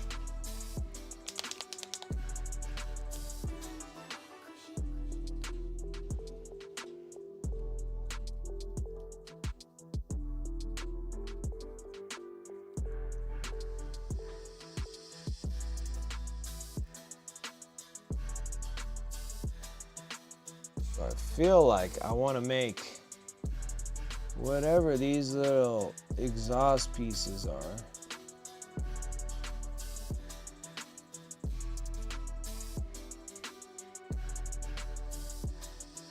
I was gonna make them bone, but then I was just like, I don't know about that.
Do one side, always make sure to do the other. Or you'd be like me and always forgetting things.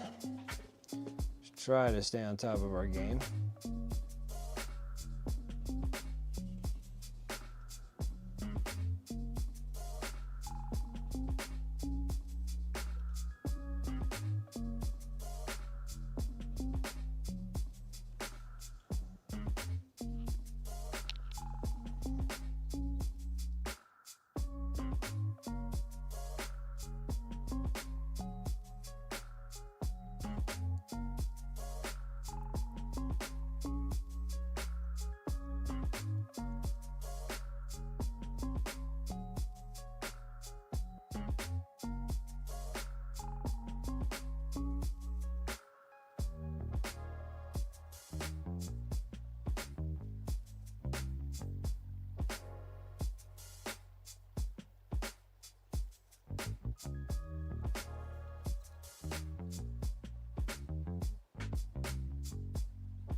Yep.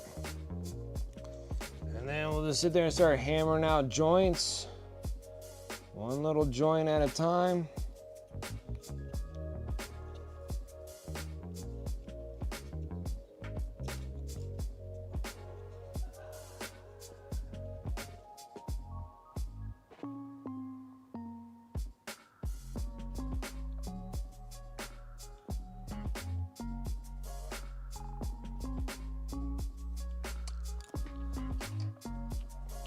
Chunk of something here.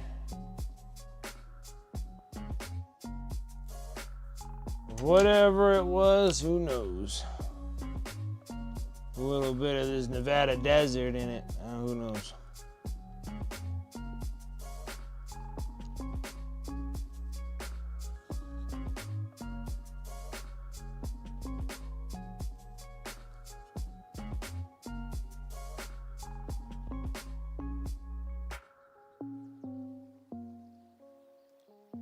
Work a little bit on the crab meat here. Oh, wait, where's the joints? Antifreeze has them.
Super awesome. I'm like, if things going the way they are, we should be able to wrap this up by Tuesday, I like to say.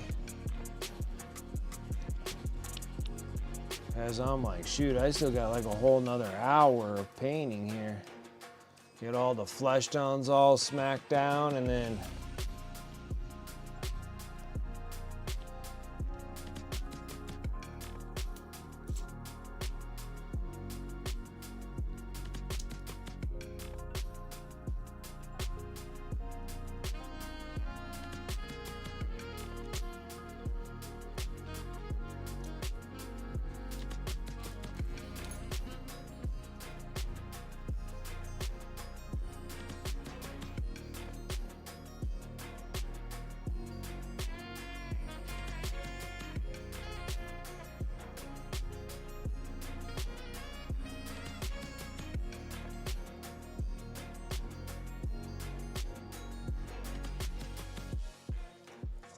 super nice to have an hour or more of painting. See, this is what I'm talking about.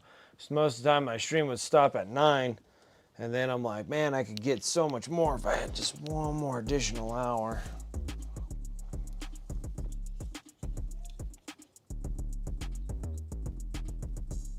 Now I can get like all the crab meat done on this thing.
Not bad, not bad. It's about a half.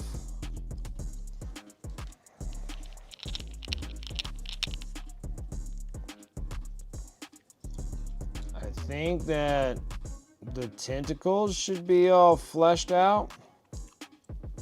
Imagine, but I'll get to that in a minute. We're gonna start back on this back leg again. On the other side, get all this in between exposed crab meat pieces here.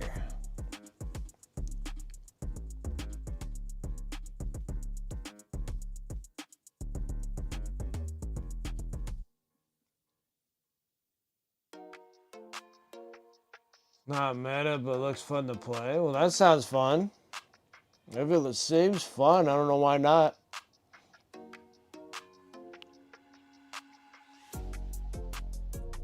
Oh, for sure, get things done with a longer stream. Absolutely. Because like now it's like my time would be up and I'm not completely done with the flesh tones. Now I could be like done with the flesh tones and possibly base coats on all the purple blades. Be nice, get the perps done.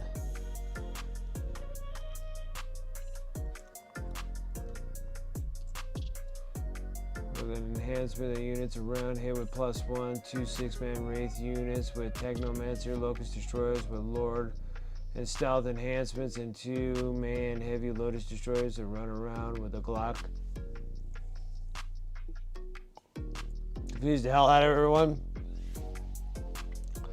Well, you know, you might be on something. That's the thing. It might not show on meta, but then it might really work on your behalf.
Those threats. I mean, you might be on something there.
Yeah, I bet.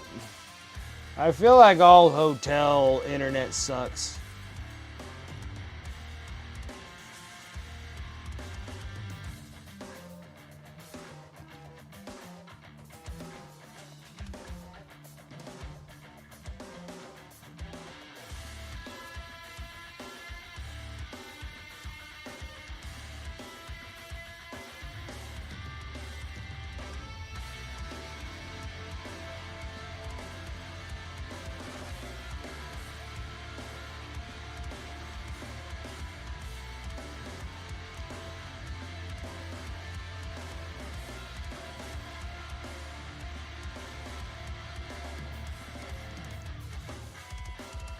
Yeah, I gotta say about all internet from hotels are not the best.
Well,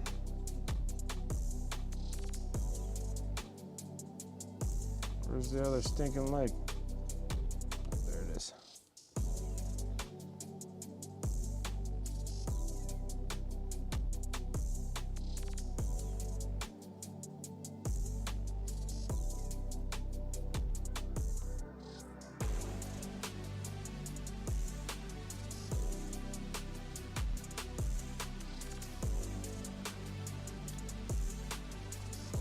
Okay, so now we got flesh tones on all the legs. Almost. Of course, when I started looking, I started seeing I'm missing.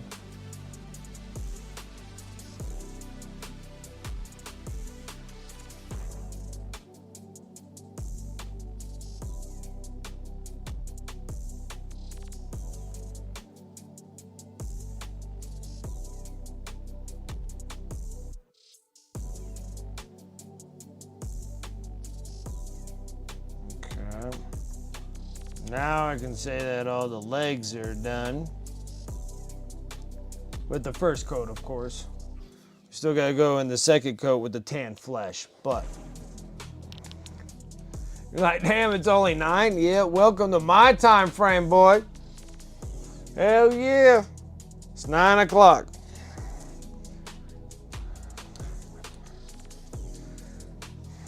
Because you guys are over on Eastern time in Texas, so you guys are 3 hours, or are you guys 2 hours ahead? Is Texas 2 hours or 3?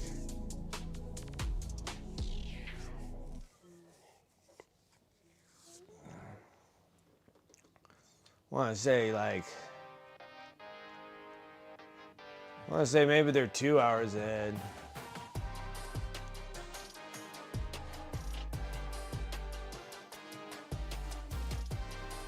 Okay, you guys are central, so you're 2 hours ahead of my time. And then Arizona doesn't do any daylight savings time either, so they're stuck at the time that we're at. See, like, they won't fall back an hour. They'll stay at their actual their standard time. And then you guys are central, and then we're Pacific, so right now we're at the same time as Arizona.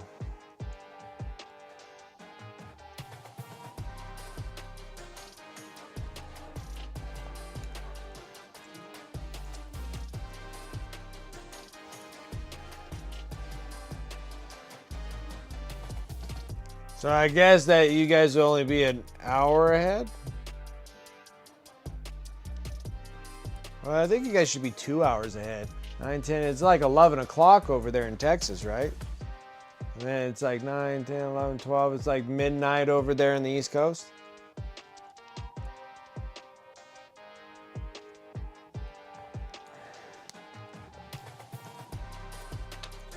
All right, I'm gonna need a big brush because I think like all of these things need to be tentacles. All the tentacles need to be a flesh color.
Oh man, he has a Space Marine arm.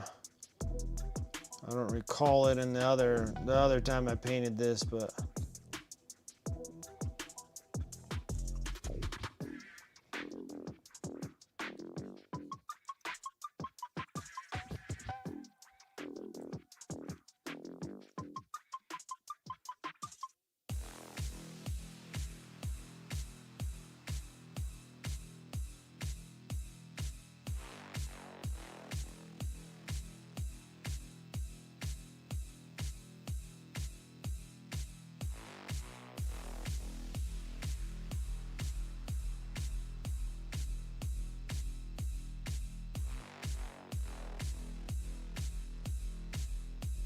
I think maybe we might mess around with some of that that snot gooey glue stuff on this Tyranid.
Paint.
Right, now the flesh colors are on par there.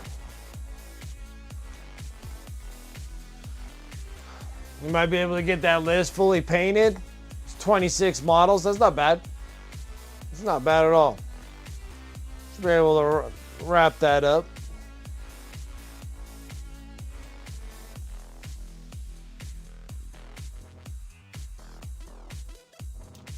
Okay. Next one, some tan flesh, 17 milliliter bottle, another one that we're trying to smoke through. So then I can start picking up, the 22 milliliter bottles of them.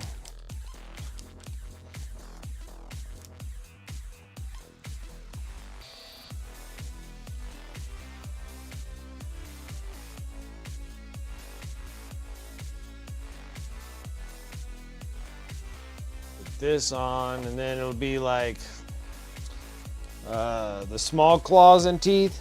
The big claws will be the purple blades. And then we'll just do the glow effect of the yellows, and then of course on his the back effect here, like right in the belly part here. And then of course this like whatever the heck these things are. And glow those, and then glow the two sides, kind of like what we did with the Leviathan. Okay. I'm getting some of this tan flesh.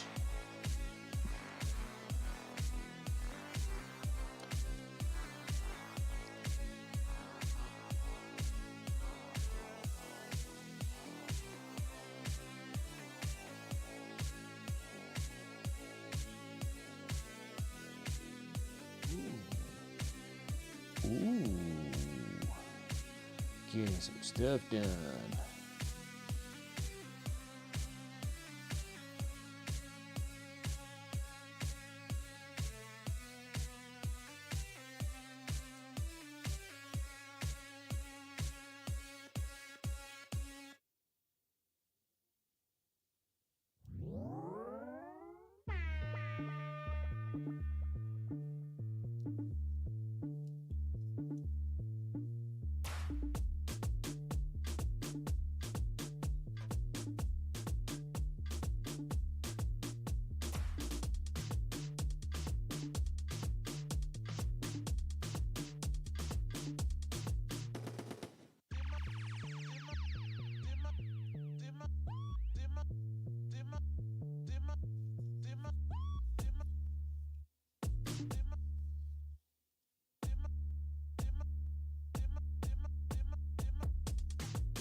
"12 Ray, 6 destroyers, 4 heavy destroyers, and 4 characters." That's not bad.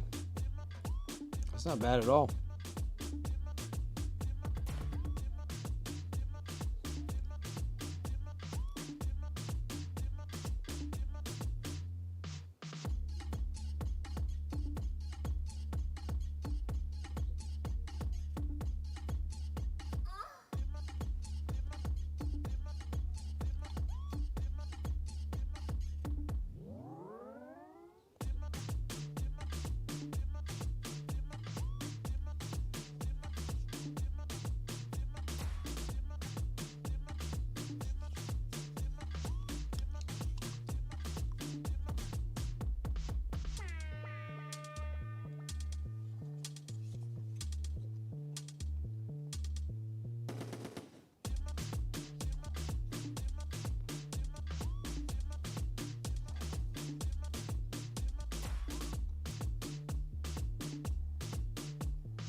That's the little side and the legs. Let's do the matching side here.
Totally just like zoning out painting right now.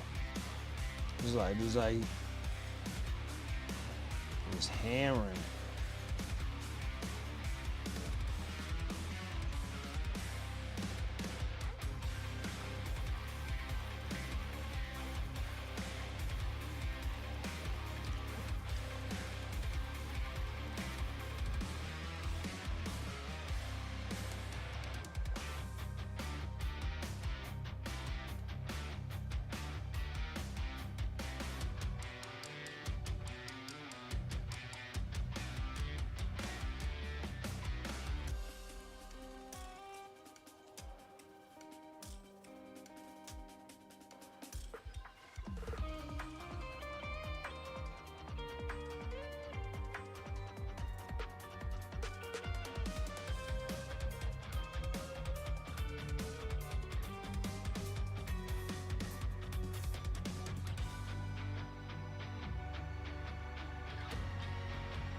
Of course I missed this.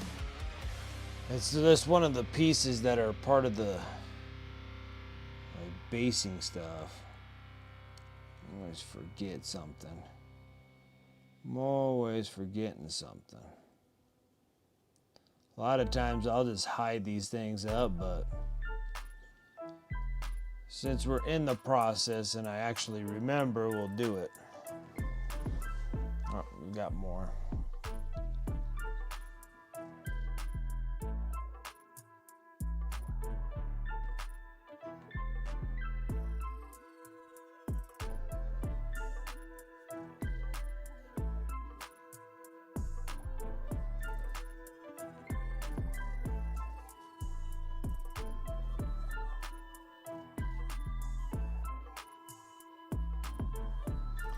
The Tyranid infestation.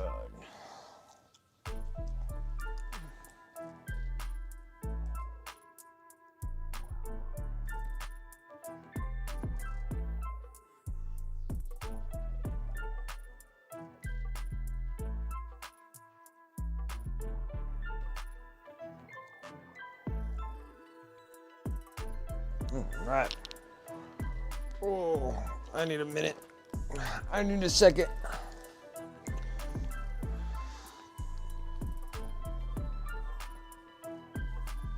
Oh, okay. Now we're gonna smack up with the big brush.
How did I forget this leg? I think it's just because it's tucked up high and I was focused on the base part here.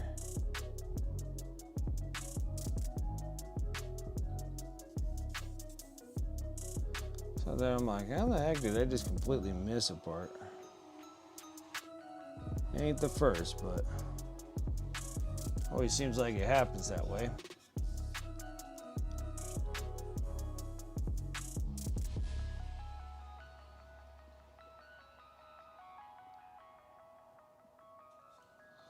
Okay.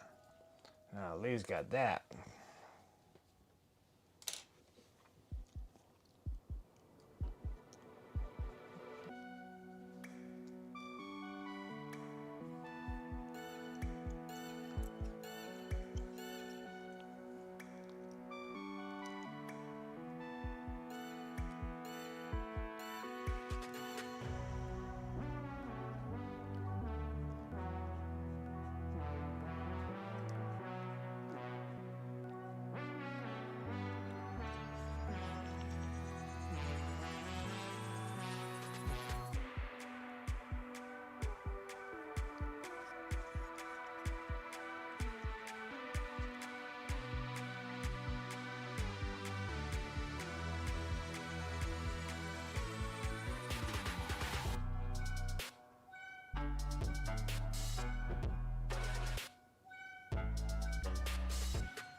All right.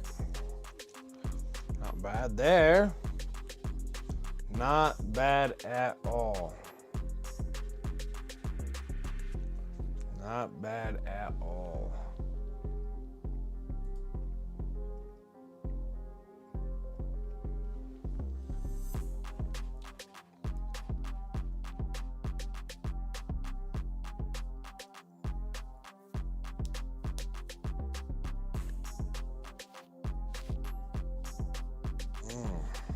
Okay. Put this, big brush off to the side. Now it's time for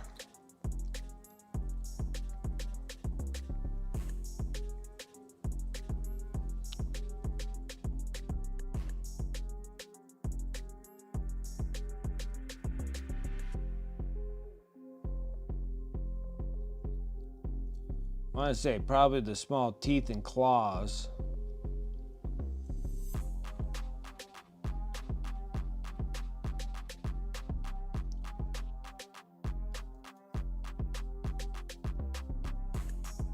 So the big ones will be all purple. Okay, teeth and claws. Dark golden brown, another one too. Dark golden brown, pale yellow.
Make sure.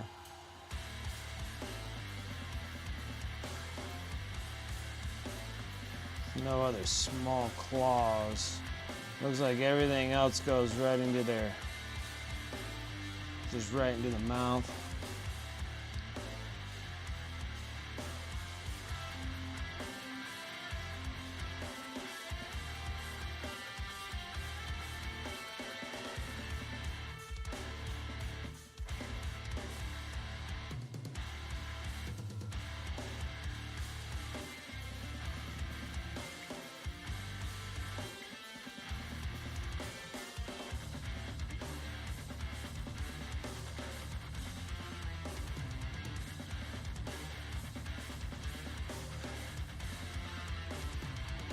Massive rows of teeth.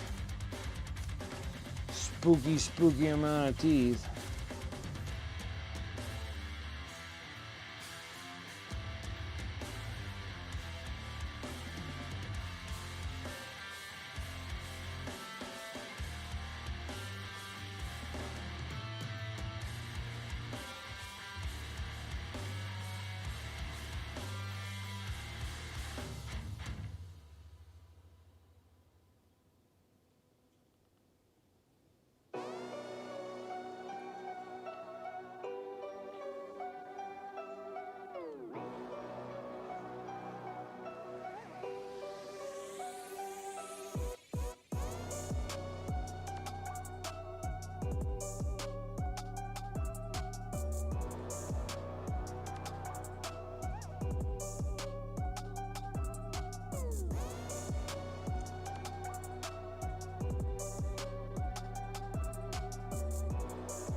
easy things.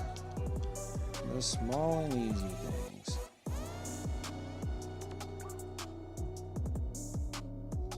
Go right into that pale yellow.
Not too horribly bad.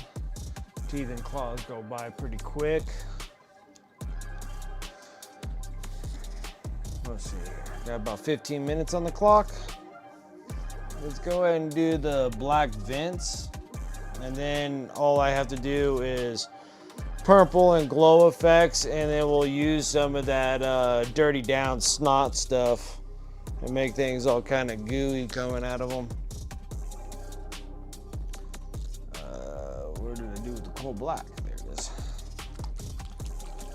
So it'll be coal black, bright neutral gray.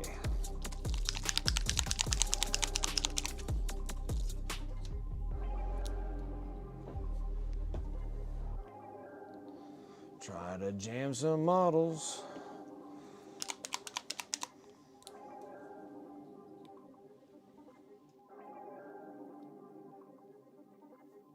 Yep.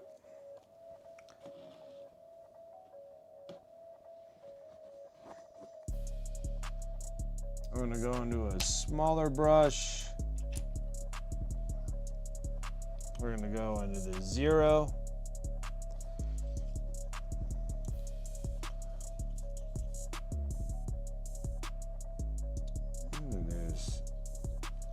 There is more vents. Smokestack vents.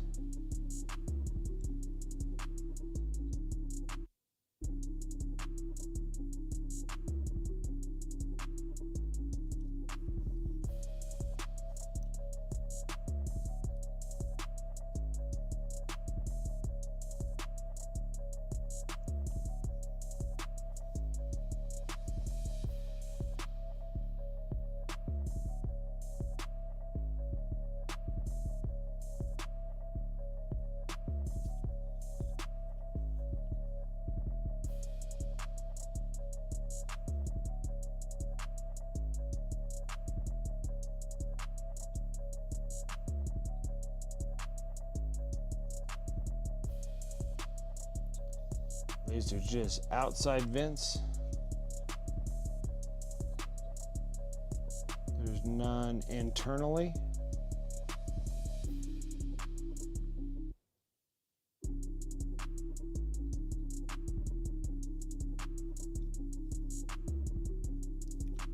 I think crazy enough, I think the BioVore has some vents that I don't think I did.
Okay. Like I said, nice easy stuff. Pop in with bright gray.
Okay. 10 more minutes. I bet I can get the base coats of the dark purple on there. On all the claws. I mean, this is like crazy fast how we're getting through this thing. This thing's just like smoking along as we're going. It's nice.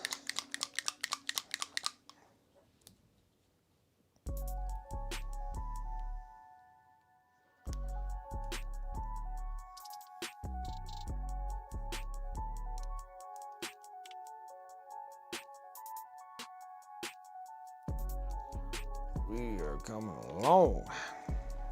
All right. Start hitting purples. Dark purple.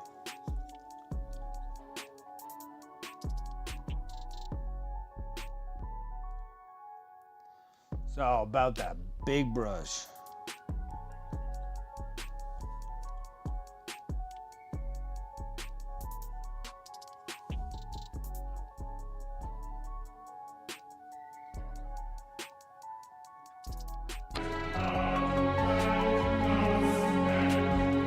Bedtime for you? All right, Dragoon. I appreciate you coming and hanging out. You have a good evening. Get some rest. Catch you on the next stream. Thank you. Thank you.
Almost all purple legs here.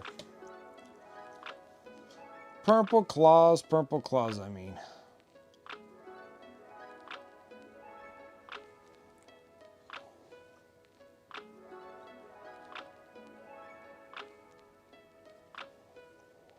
Honestly, I kind of want to hit it with a wash too. So then it can be ready for the glow and the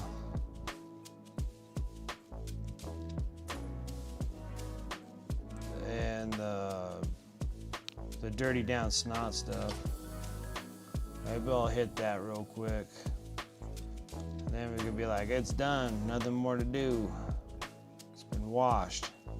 Because then the purples can come in after the wash. And then they'll be nice and bright.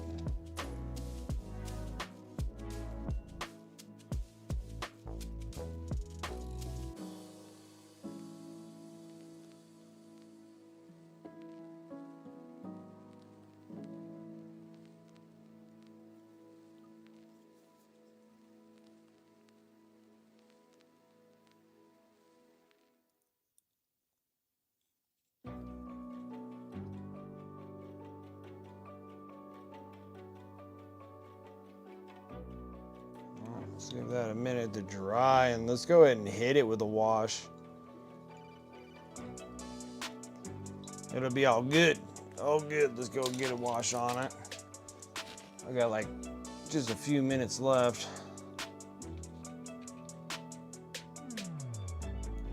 I have to do it from underneath. Okay, we got this. Because if I hit it with a wash now, then we can kind of pretty much finish up it completely on Tuesday. So on Tuesday's stream, the Psychophage will be done. Then we'll just be shake basing, and then the miniature is like done. After glows, because we're gonna glow this little stuff, that the smokestack and stuff will be all bright yellow, just like we did with the Biovore. So we'll do the same thing with the Biovore, but on this one. And then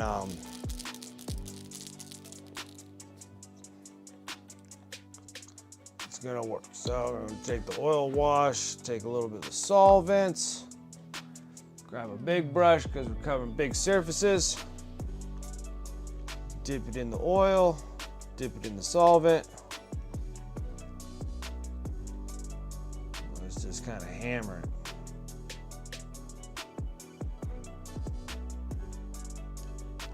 Try to get this underbelly part done, and then I can kind of mount it onto the base.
Oh.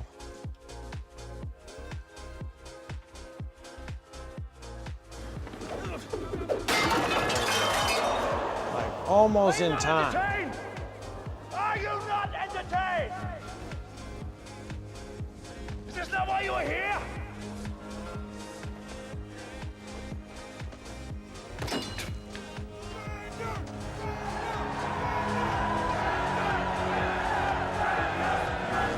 Couple more minutes.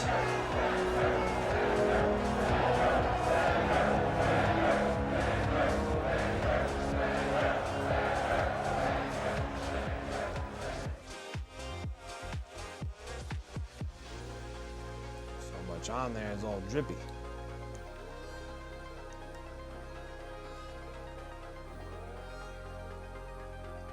Okay, so now he has a good wash. So this dude will be all set.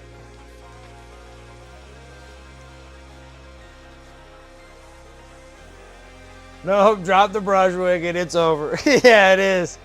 It's done, it's done. It's done, I did it. We good, we solid. We good. I got it.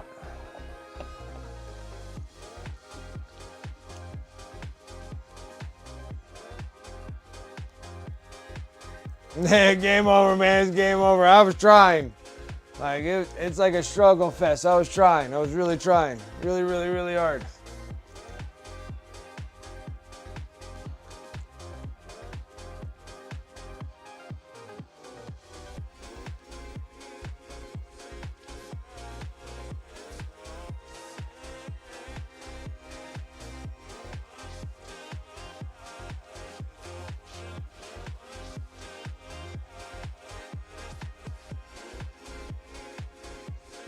All right, get the undercarriage done here real quick.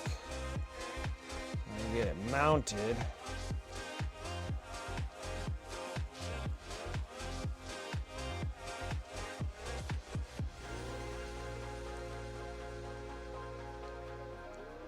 Just kind of lightly combing through this. So I still wanted to kind of stay in those deep recesses. That's the one thing that I do need.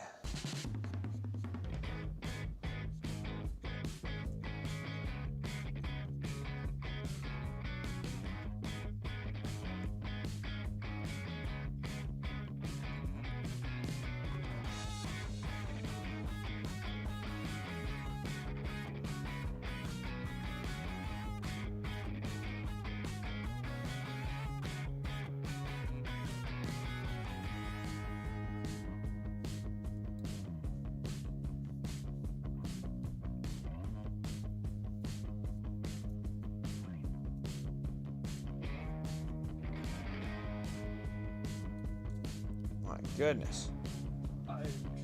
Dude, close my dang door.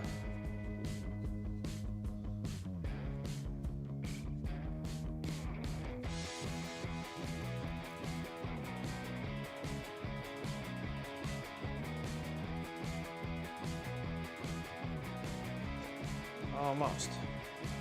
Got it. There we go. That's a little bit better if I can actually see what the heck I'm actually wiping here. Story of all our lives, right? Story of all of our lives. If I can only see where I wipe. All right.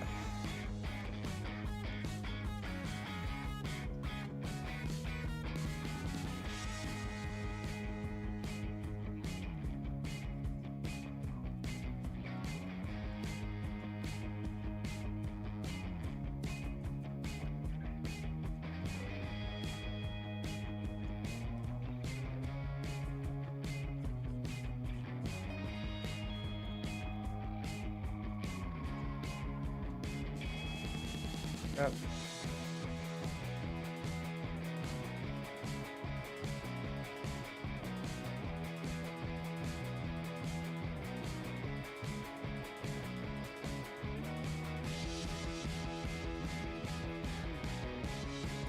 Yeah. There we go. Nailed it. All right, that was only just a couple minutes after. Just a couple minutes after. Good. I'll just keep it locked in that one, so not bad. It's washed, so then by Tuesday it'll be all nice and dry and everything, and then we can do the glow effects, and then on top of it we can do the dirty down snot effect also and get that going. But that should be it. That's a wrap. That's a wrap. That's a wrap. All right, guys. Thank you for coming and hanging out with me. Well, you'll allow it this time. I appreciate that. It was close. It was close. It's a few minutes over. I appreciate it. Thank you guys for coming and hanging out with me tonight. Really do appreciate it. Shout out to the sponsors above. You can use those commands in chat. Or you can go over to my Discord, !Discord. My sponsor affiliate links will be in my Discord channels. You're more than welcome to use those as much as you like. Save on those hobby dollars.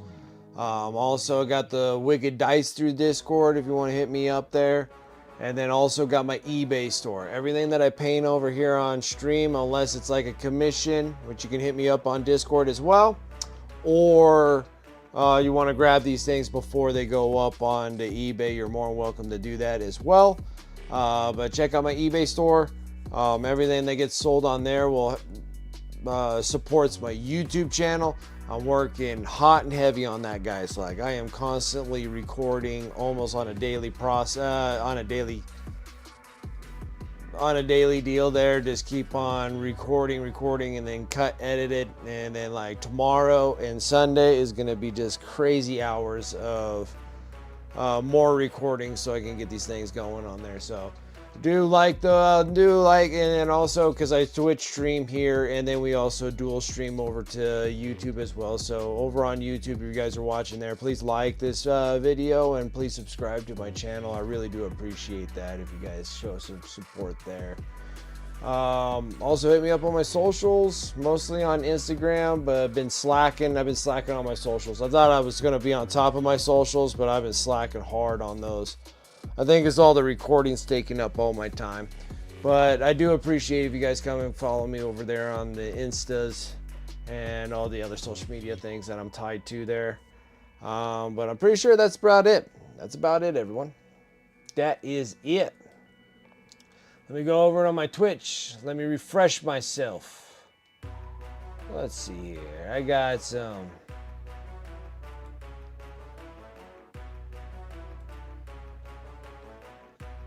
Let's see here.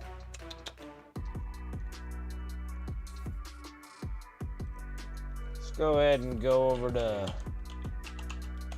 Let's go raid Jinx.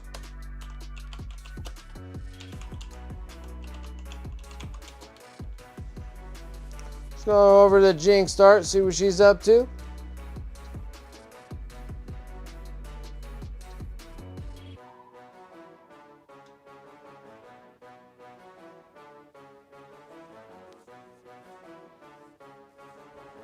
Yeah, and I'll see you guys all next week on Tuesday while we'll finish up the Psychophage. Yeah, guys, thank you so much for coming and hanging and making my Friday awesome. I really do appreciate that. You guys have a wonderful weekend. And, yeah, have a wonderful weekend. I'll catch you guys on Tuesday. Till then, take care.